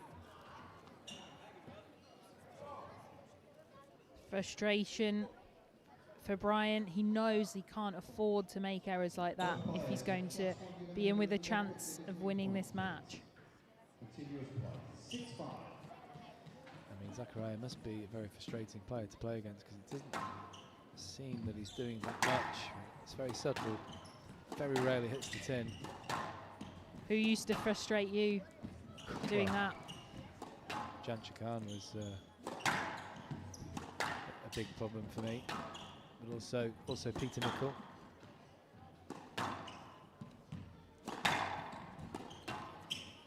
In later years, Jansha became a bit of a different kind of player.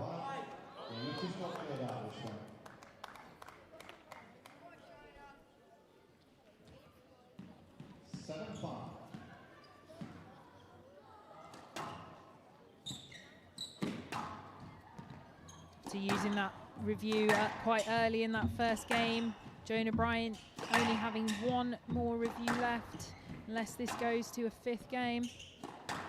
So he has to be certain that it's an error in decision rather than he just thinks he might get it overturned.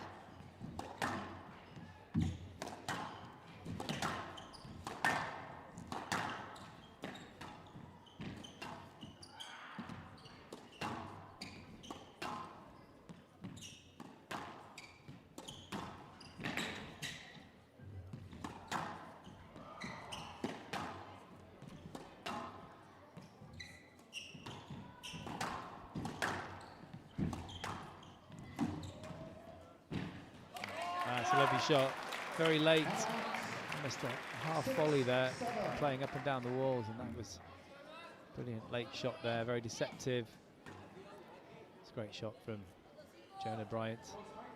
The pressure also came from the previous shot where he accelerated onto the volley. He could have gone back and taken it, but he really stretched out and took the volley early, put the pressure on Mohamed Zakaria, forced a slightly shorter loose return, and was able to take it on the half volley.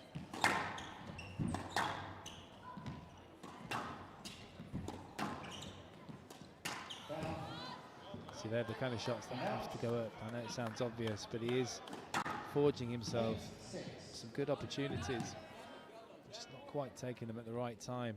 That was crucial.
Wow, that's fantastic. That's a lovely shot. Great hold there, wasn't it? And then looked like a drop, then a trickle boast. Never looked like a drive. Played with accuracy and beautiful weight of shot as well. anytime it looked like a drive was when it bounced twice. Absolutely. I don't think Mohamed Zakaria had any idea either.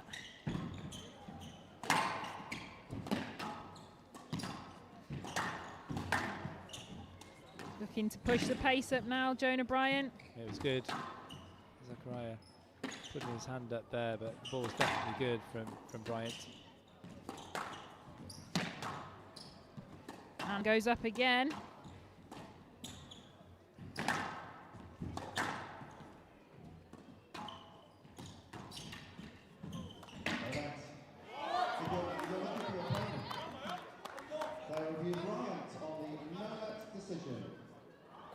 Feel for Jonah Bryant here. He's trying to go up and around to get to this ball, but then it actually sprays out off the sidewall.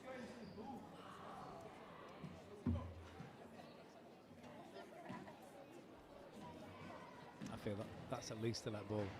Yeah, I can't see how Jonah Bryant's not getting that ball, and he's making effort to go in front. It's high. It's certainly nowhere near the best volley drop shot that Zakaria's ever played. He wasn't able to clear. You can see the exasperation from Jonah Bryant. He's been overturned.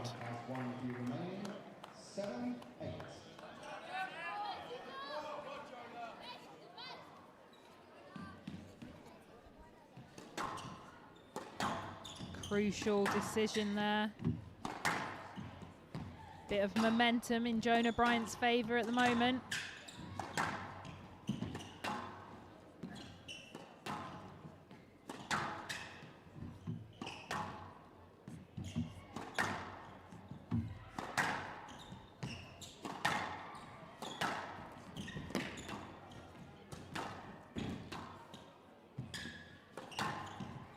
Good hustle from the Englishman.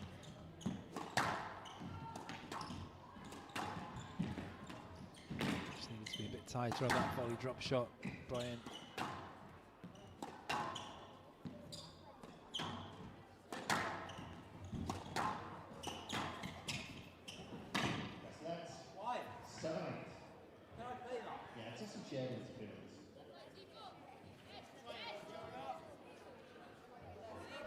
It's getting a little bit scrappy, SJ. Yeah, it's at the business end of the game again. The same thing happened in the first. Both players trying to get control of that middle, not willing to budge.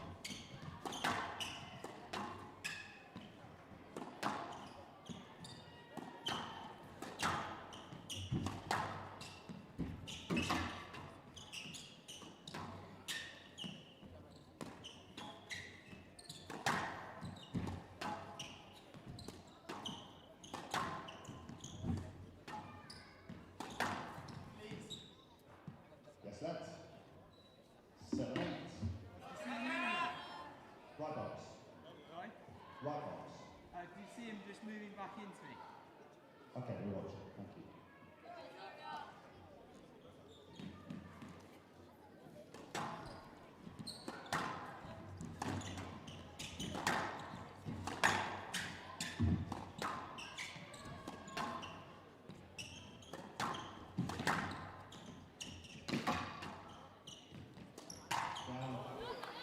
Just didn't quite sink into it enough. I commit to it.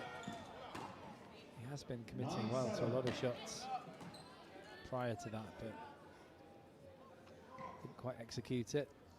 The pressure that was absorbed there by Mohamed Zakaria, that ball kept coming back, and the pressure told in the end. Jonah going too low on that drop. Just keeps on absorbing, doesn't he? And that's a good squeeze from Zakaria. Game ball.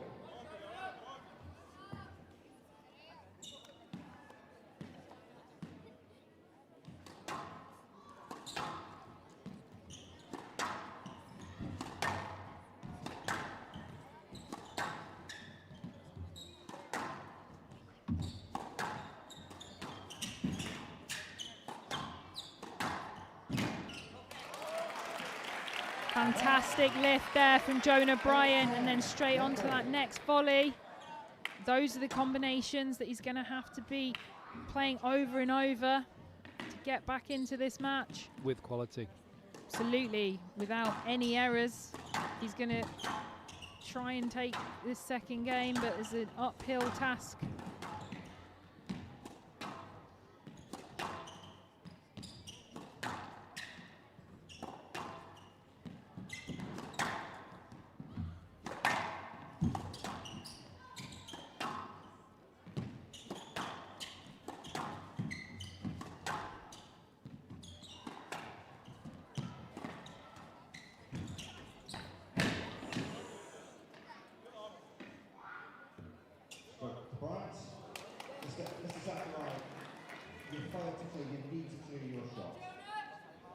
I think that's correct. I think I agree with that, SJ. There's been a couple of occasions there where he's just not clearing correctly, Zakaria. Yeah, just coming out a bit, like we said, straight back towards the service box rather than just allowing his opponent a line.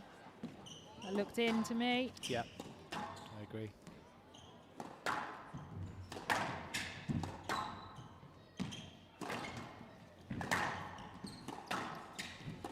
So be careful with those boasts, I feel. Bryant.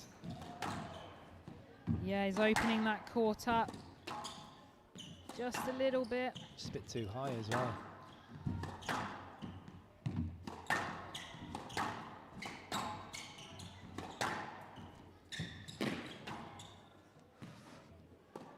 Stayed in there.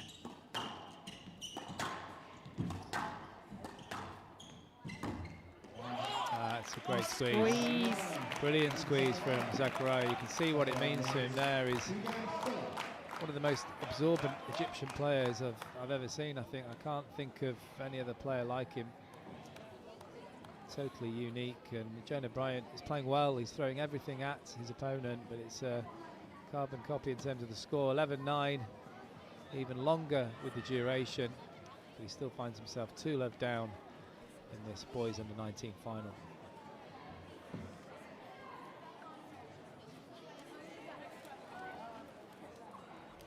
Another extremely high quality game here from the two under-19 boys finalists. Jonah Bryant managing to forge a bit of a lead, but a couple of errors, and all of a sudden Mohamed Zakaria is right back in it, piling on the pressure, relentless retrieving and incredible athleticism, and squeezes that ball close to that sidewall numerous times in that game. Jonah Bryant can't get it off the wall, and it's 2 games to love to Mohamed Zakaria.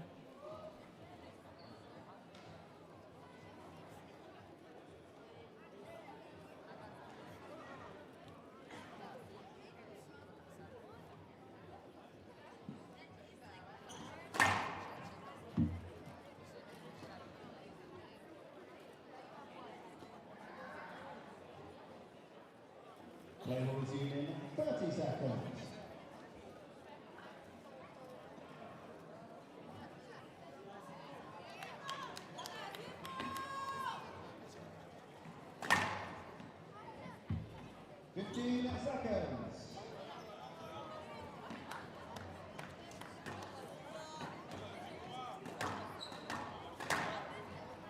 Zakaria leads.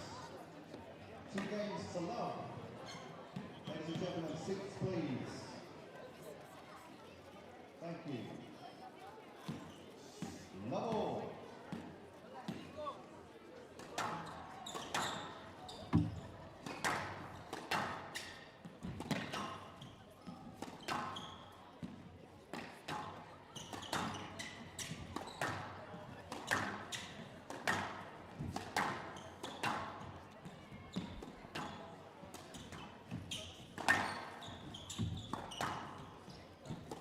So SJ, do you think there's going to be, there would have been anything different said after the second? Because it was almost a carbon copy in terms of duration and score. Absolutely. I think towards the end of the game, Jonah was playing well again. He just got those ones squeezed against him at the end. So I think Rob will have certainly been telling him to keep positive. He doesn't want to get passive. Passive play is going to play into the hands of Mohamed Zakaria. But he needs to remain positive, but try and keep those errors down. So like you said in that previous game, commit to the shots. Keep it a bit more simple as well. Certainly at the start of that second game, he just overcomplicated a little bit. Yeah, like that backhand drop shot we saw just a few shots ago. It wasn't bad, but I think he could do with just getting, not every time obviously, but a few winners here and there. That was a better boast. I know we said about being careful with it, but that was much lower, running away from Zakaria, so all he could do was defend it. Very well, mind you. Just occasionally get the odd winner here and there. He's working some good opportunities, Bryant. It's a great weighted shot, and that's how good it's going to have to be to win 1 point. It was hard off work, Mohamed Zakaria. Yeah, it was a very, very long rally and incredibly hard work just to get that 1 point. The way Zakaria uses the height and the weighted shot and everything that he possesses reminds me to a certain extent of Ali Farag. I think the comparison's been made numerous times now, but I think it's clear and evident there. He really absorbs that pressure so well and then manages to turn defense into attack.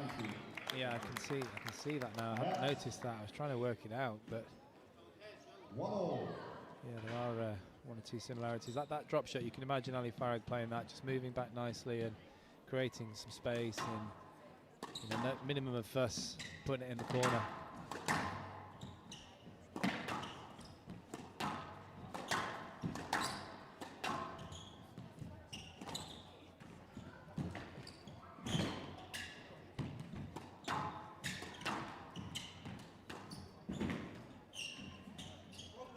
No net. That ball's a bit deeper there for Mohamed Zakaria. He's got to go behind Jonah. Jonah made a fantastic effort to clear that. He did very well to get the ball at all, to be honest. Yeah, sure. I'd have been clapping and saying good shot personally.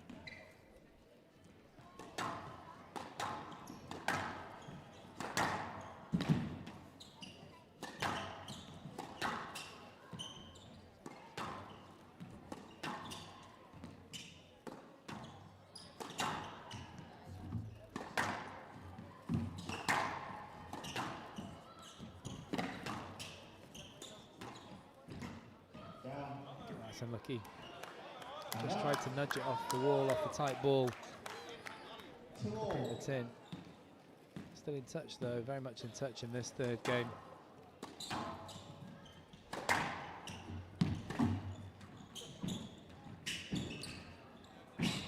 That's beautiful touch, just fading it across the top of the tin.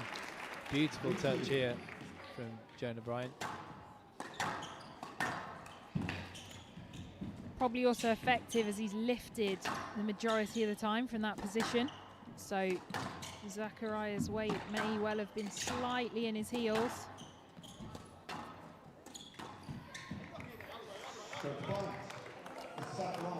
It's a decent shot, but Jonah Bryant being deemed to not have a line through to the ball there, I think, by the referee. It was a good shot though from the Egyptian.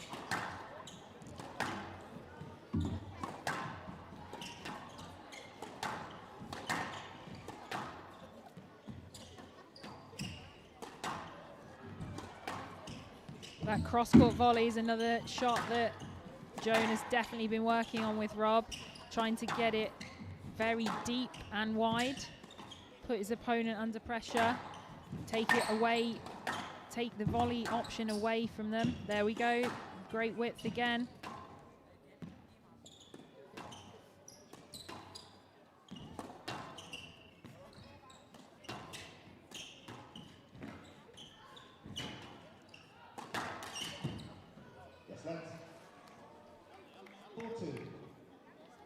An interesting one there, Parky. It looked like it's running through to me. The referee feeling the Egyptian could go back and retrieve it. Yeah, giving him the benefit of the doubt there, Zakaria. Shots like that, Zakaria just been slightly more clinical, slightly more accurate. Jonah Bryant's been, as we keep saying, he's been playing really well. But when he has been taking it in, it's been good. It's been more than good. It's been really good, but it has to be better. I know it seems obvious. It's got to be so good to be a winner. That's the main thing here, isn't it? That's the issue. Played some fantastic squash, and the ball's come back 6, 7 times. Yeah, you have to be so patient, and again, that's what I'm talking about. That's what Zakaria can do. Put that ball away, and that's what we need to see a little bit more from Jonah. So clinical when he gets those opportunities.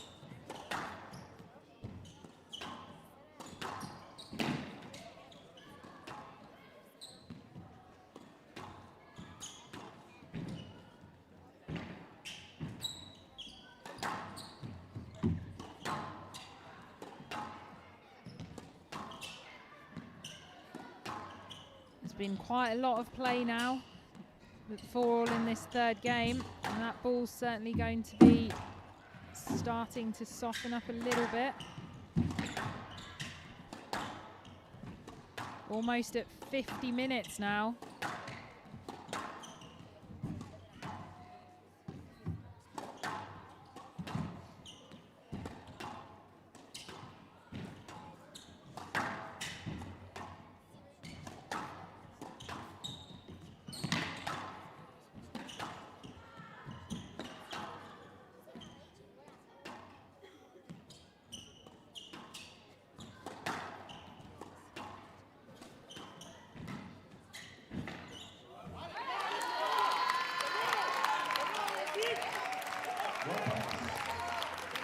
can't help but feel like Jonah Bryant's gone a little bit passive down that left wall, and some of his shots certainly aren't making it all the way through to the back, giving the advantage to Zachariah when he's really looking to hunt it and take that ball on.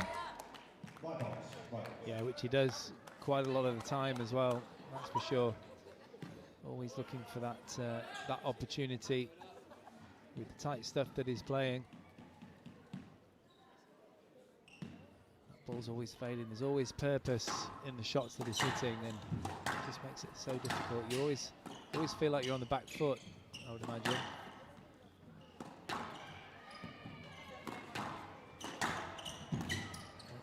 That's a lovely shot. That's a brilliant shot from Bryant. Wonderful stuff. It's on the stretch as well, wasn't he? So good at getting very low and out to the ball, using his long limbs to stretch out, but also then recoil afterwards. It's called being 18, isn't it? That's maybe a little bit of pressure on Mohamed Zachariah. It's the first one of those where we've seen him falter. Yeah, usually the ball is rolling out the nick in those situations. Yeah, he's not clearing. Takes an interesting line off the ball, on particularly on this backhand side from the middle and the forehand at the front. And unless the ball's perfect, he's getting himself in a little bit of trouble. Yeah, I think that's something that he could look at. We've been waxing lyrical about Zachariah and everything he does well, but that's perhaps a small weakness.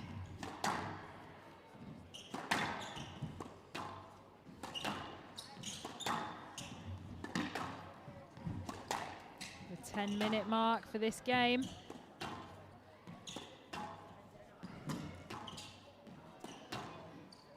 Oh, beautiful.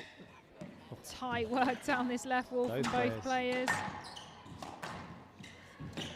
Reverse angle, just breaking up the play a little bit. Bryant. Beautiful tight line. Comes back again. Not sure what's quite going on there. It's a tiny bit loose from Jonah, but Zachariah unwilling to drop behind and go back and fetch it. Exactly what I was going to say. Just pull back the balls. Just sort of looping, isn't it? Just go back and play it. We're all used to that situation where you find yourself on the back of your opponent, but the ball's quite easy behind them.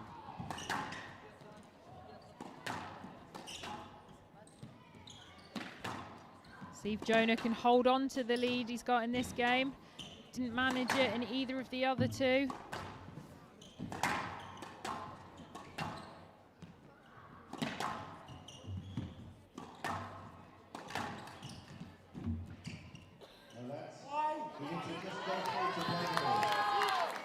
Interesting, and then slightly frustrating when you feel like you've potentially got a similar decision to your opponent.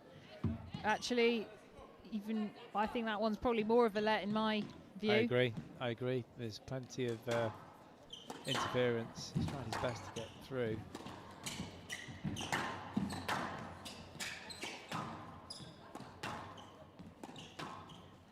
Important period of the match now for Jonah Bryant if he's going to make a dent. Lightning quick, isn't he, Zachariah? Some of these gets. I'm just quite happy. So just clever as well with the pace that he then uses on the ball. Or lack of it. Absolutely, yes. Lack of it.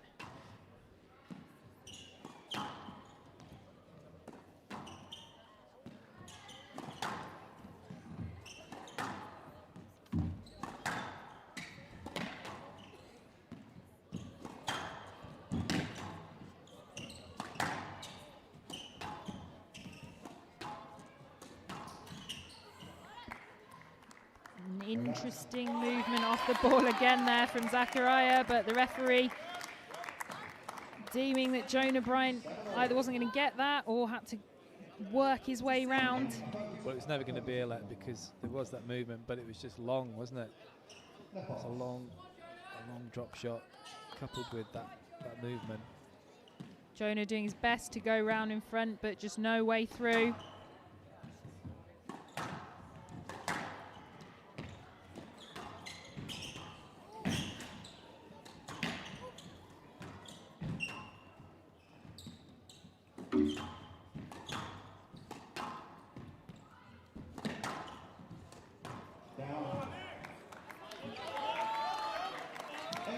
He's not getting many opportunities, is he, Parky? So he's having to take those on, and he's also knows that he needs to be perfect when he's taking that ball in.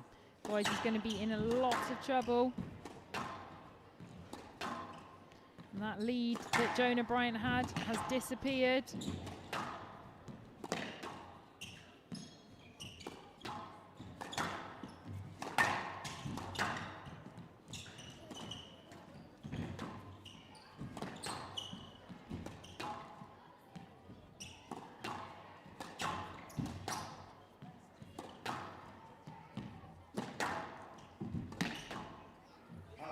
Fantastic width.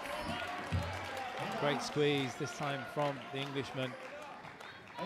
Great patience from Jonah Bryant. Certainly not going away here.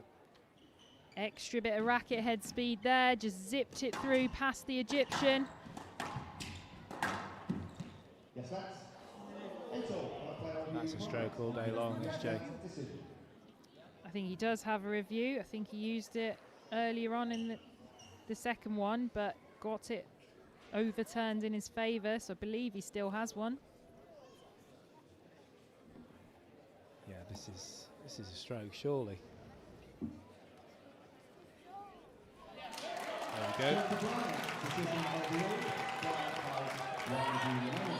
Popular decision with the English crowd. Do you think? But the correct one, I do feel.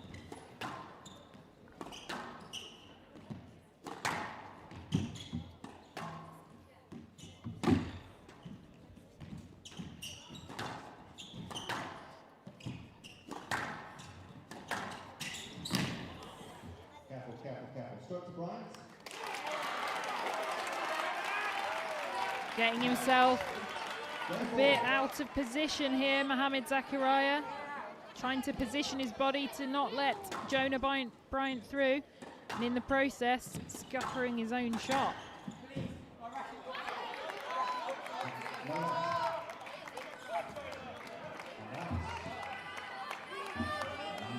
Was 2 game balls and we're down to 1 already.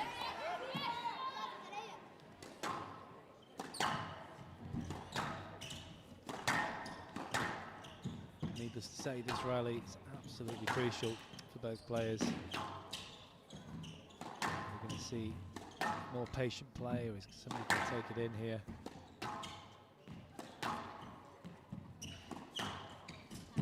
I say patient, certainly not negative. Both players are playing with purpose.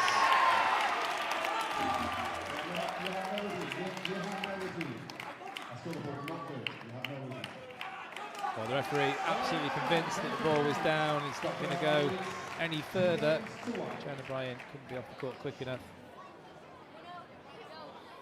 I think that was down or it wasn't clean. Just didn't look good, did it? There we go. There's going to be plenty of sweat on that court as Jonah Bryant takes the 3rd game. Another marathon, 11-9 in 17 minutes, and Zakaria still leads by 2 games to 1.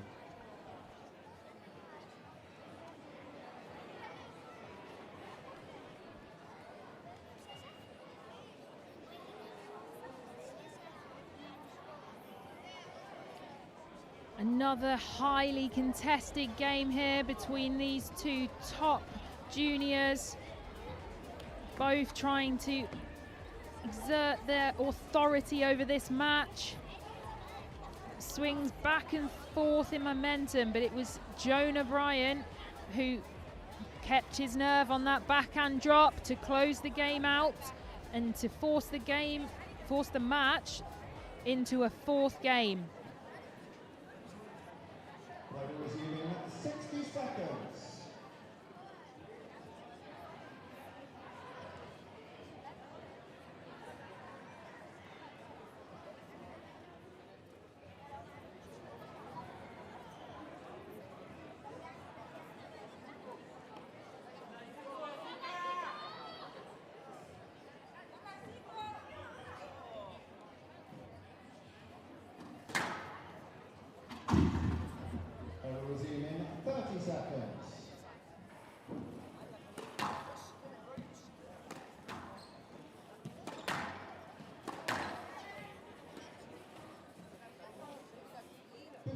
seconds.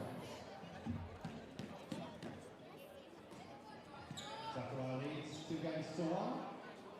Bryant to serve. Lovell.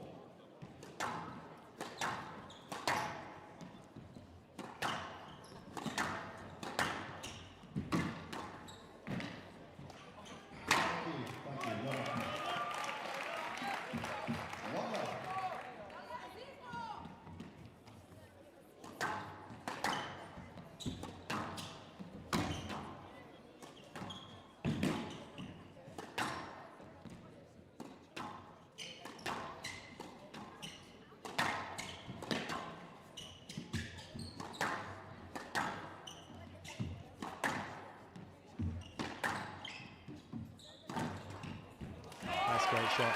SJ, in terms of Jonah's fitness, I mean, you can see he's looking a lot stronger and he's getting more mature, obviously, and he's in Solihull full time, as you said. Could he be on there for 2 hours if needed at this pace? Would he be happy? Obviously not happy, but can he last the marathon? Some of the sessions that I've seen him doing with Rob Owen, high pressure sessions, they're pretty brutal, and Jonah's still been looking strong right through to the end. And does he do those pressure sessions sort of up to an hour, 45 minutes to an hour? Oh yeah, they're well over an hour. Yeah. That's impressive. I don't saw think one I a ever did one couple of weeks ago, maybe, and it was well over an hour. It was a pairs pressure session, so with another PSA player who I shall not name, another male PSA player, and one of them was. Why did they tire before him? One of them was on the floor, right, extremely exhausted from the exertion. I can confirm Paul Cole was in New Zealand at the time. Definitely wasn't Paul Cole. But the pace that Jonah kept up throughout the whole session was incredibly impressive. I think Rob must have been sweating quite a bit as well. Rob's sweating just thinking about the session. Just going up and down the stairs.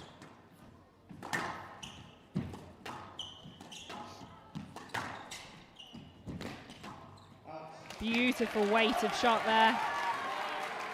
This is impressive from Bryant. Both players, I'm seeing too much physical contact in the runs. You must be better at clearing and avoiding. And out, 3-2. Very impressed with Bryant, not least the mental strength. You're talking about that fantastic improvement in fitness in those pressure sessions. I've never done one with Rob, but done a lot in the past with Jonah Barrington and Dave Pearson, and brutally hard if they get them right. And if you do them regularly, you can get to a joke level of fitness, as you will know. Absolutely, I've been on the receiving end of many of the same pressure sessions over the years that I've been working with Rob. His feeding is incredible as well. The pressure that he puts you under consistently. It's almost the best form of training, isn't it, for squash? I mean, you've got all your gym work and everything else, but that specific work, nothing quite replicates that. Replicates it. You can do whatever 400s or whatever you do in the gym, and people like to mix it up, but those pressure sessions, if you've got a highly skilled feeder and coach, they're absolutely brutal.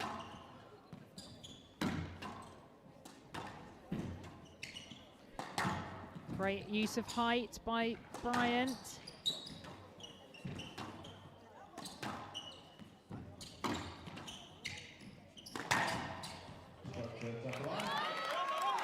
It's just a rush of blood to the head. I mean, maybe even a drop shot into the front left would have been better. Just didn't get the width or the accuracy. Generally anywhere but back at yourself, Parky, is Yes. a good start, isn't it? Straight between the eyes, not a good tactic.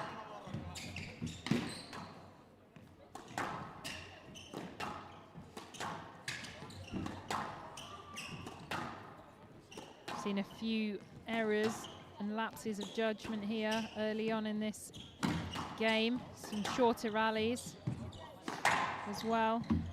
Both players maybe not wanting to have quite so long rallies now. Yes, that's.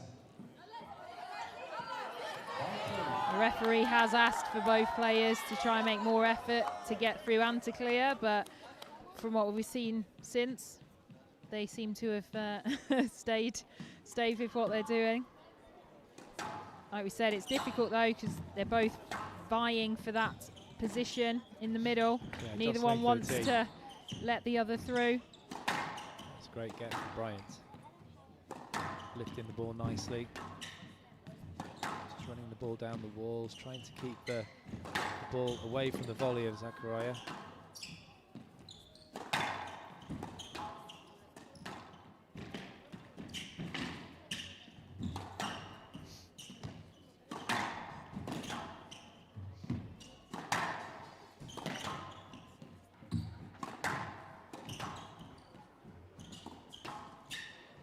Time. Anytime Jonas look to take half a step across and look to get on that volley early, Mohamed Zachariah is fully aware and he's trying, and then he puts it over the other side every single time.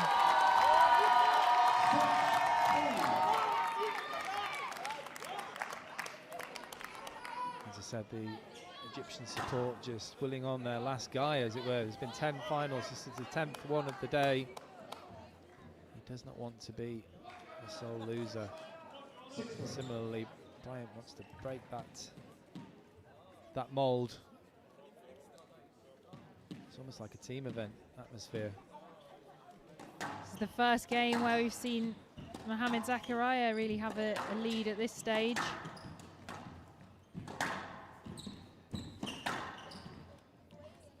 Yes, that's a little bit looking for his opponent there.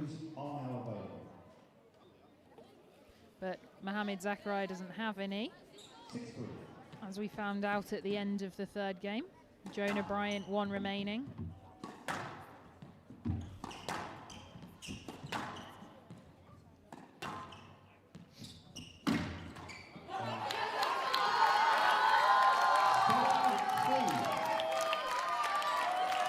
They've been pretty close, these two, but the slight difference, the subtle difference, has been the venom in the attack to the front of the court. Just been a little bit more clinical from Zachariah. A few less errors, a few more winners. But other than that, so evenly matched. Absolutely, the squash that we've seen today, all day, has been phenomenal. But this match has been a real tussle.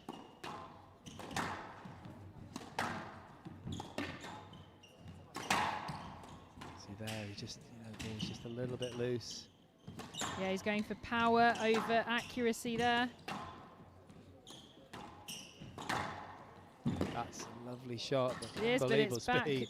Back deep and quite tight again. Yeah, he's a little whippet, isn't he? Zachariah. Carrying hardly any weight, the Egyptian.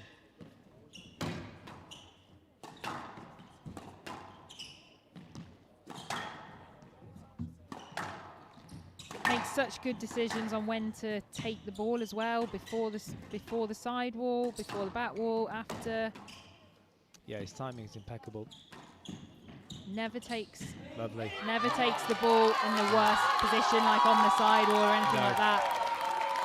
Yeah, because sometimes I'm sure you've done it, I've definitely done it, you just sort of mistime it a little bit, but yeah, he very rarely does that. You're right. So 5-point cushion here now for Zachariah. He's just been very, very patient, but when he's got the opportunity, like that last shot, it's been a beautiful touch. I'd like to see Jonah give it one last push here, really try and get in front, pick the pace up, get on that ball early. It's just a little bit pushy there. Yeah. He's got the chance to maybe get the ball on the ball early, and I think he's got to review that one. Yeah, got very untidy and messy. He was just trying to get his racket behind Zachariah as he was moving backwards. I don't know, I think that's a let. don't you? I mean, I personally don't see how it's a no-let. Where I'm not sure where else he's supposed to go there.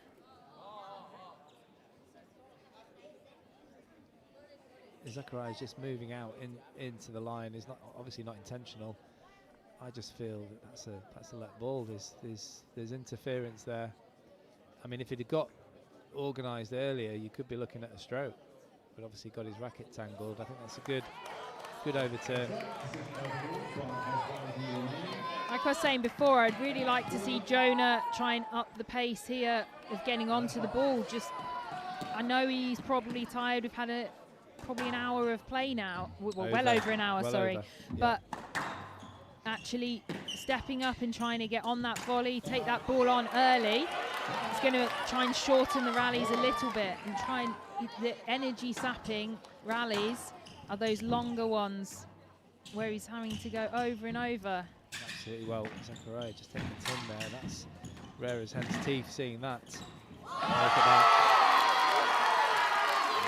Jonah Bryant furious here. He's not going to get much change here, Jonah Bryant. Just right into the volley area of Zakaria. He just puts it away. You know, he's so clinical, as we keep saying. Can't help but feel like Jonah needed at least one of those first two games. I think he is a little bit tired. He's certainly not exhausted, Zakaria, but he's seeing the finishing line, that's for sure. A couple of uncharacteristic errors from him. He wants this over and done with. Jonah Bryant still battling hard.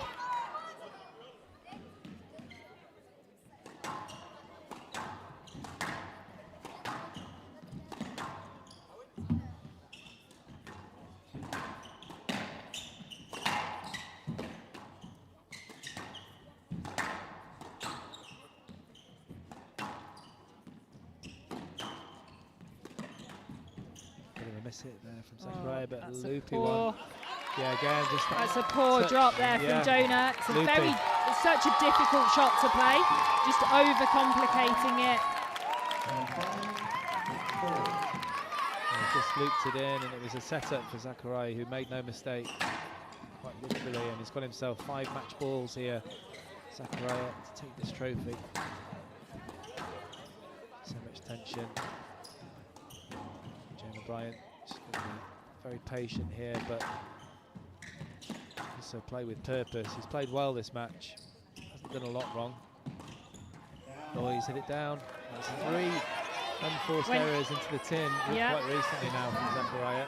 Not a shot that he's played once during this match, which I maybe like the variation, but it was a little bit high for that. Well, like I say, he just needs this to be over, doesn't he? I think he's both fit boys, but Zakaria really is tasting the finishing line.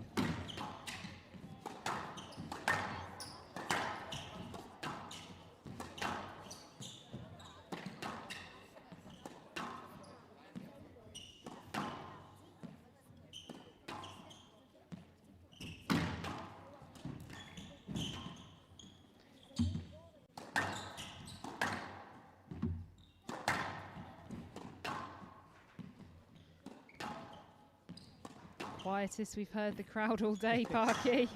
You can hear a pin drop in this audience. Oh,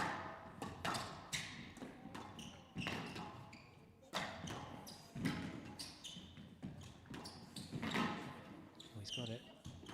Just keeps coming, that drop shot. Yeah, fantastic lift there from Bryant.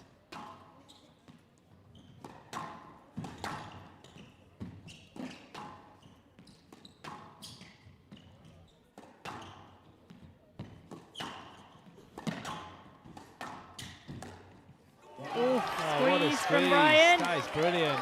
Great patience. We saw the lob go up, match ball down, 4 match balls. He saved 1 here, Jonah Bryant, and he's got the squeeze. That is brilliant, and a real look of determination into his opponent's direction. A slightly worried look back from Mohamed Zakaria, but he does still have 3 championship balls. He's finding this difficult, Zakaria. Definitely breathing quite heavy.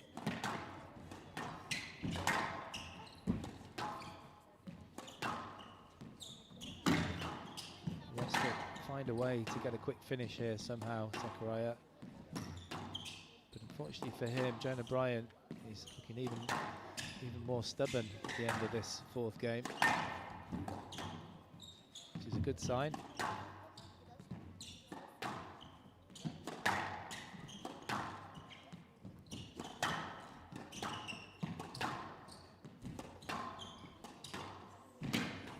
Another good tight ball there from Bryant.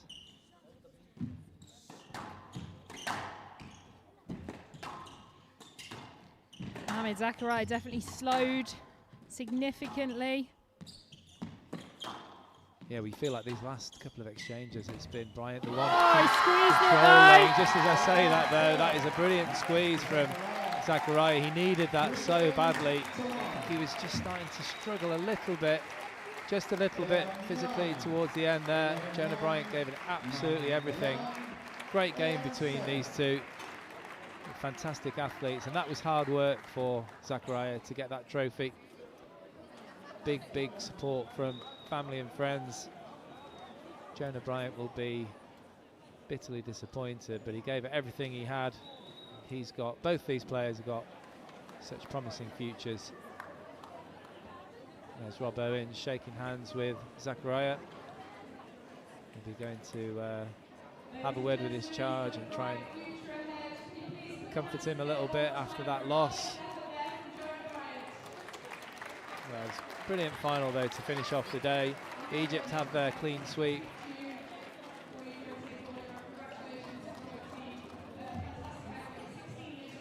And there we have the score. Mohamed Zachariah coming through 11-9, 11-9, 9-11, 11-7, 77 minutes in 4 games. He is the British Open Under-19 Boys Champion 2024.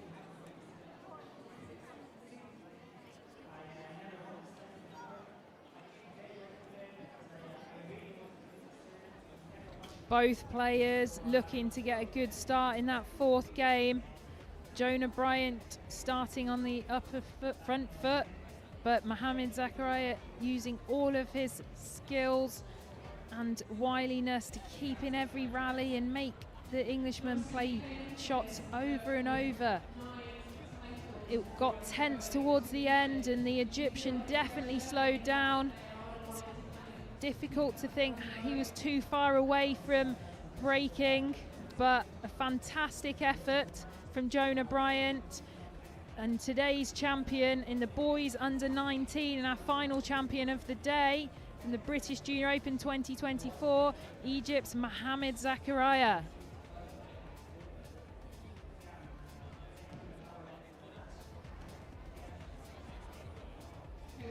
Well, there we have the results of today. Serene Mohamed coming through 3-1 against Al Sayed. Dem Ragab coming through in 3 against Ryan, as did Mustafa against Elmo Garabi in 3. Helmi, one of my favourite players of the day, coming through in 5 against Omar Mohamed. Karakski coming through in 4 against Nagar. Salah in 4 against Abdullah Ali, the first non-Egyptian player of the day, the Kuwaiti player, having a chance to get a win. El Hamami, that was a huge match against India's Anahat Singh. Singh had great chances to win that match. Salem coming through in 4 against Mustafa Asal's younger brother, Marwan Asal. Abu Elka played really well against Cameron Fouts. People thought that Fouts might have a chance there. And then that final match, Zachariah coming through in 4 against Jonah Bryant. Both players playing superbly.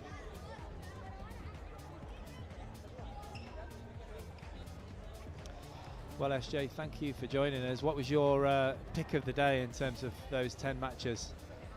Well, I think from the girls' side, I think you can't look any further than Anahat Singh versus Nadia El Hamami. What a fight that was from the Egyptian. It was so close all the way to the finish line.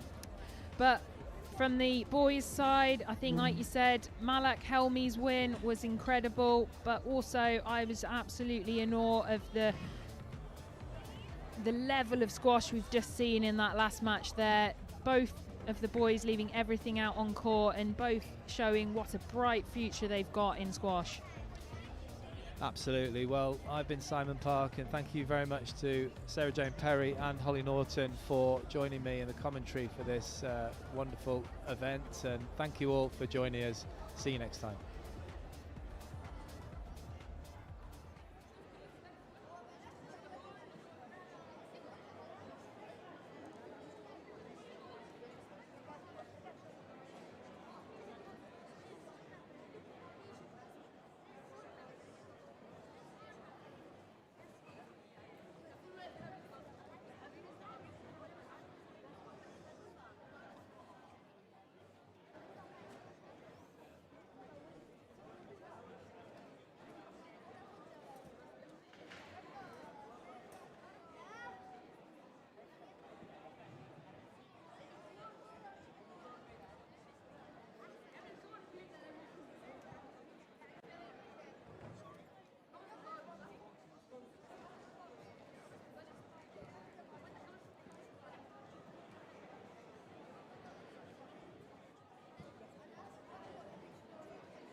So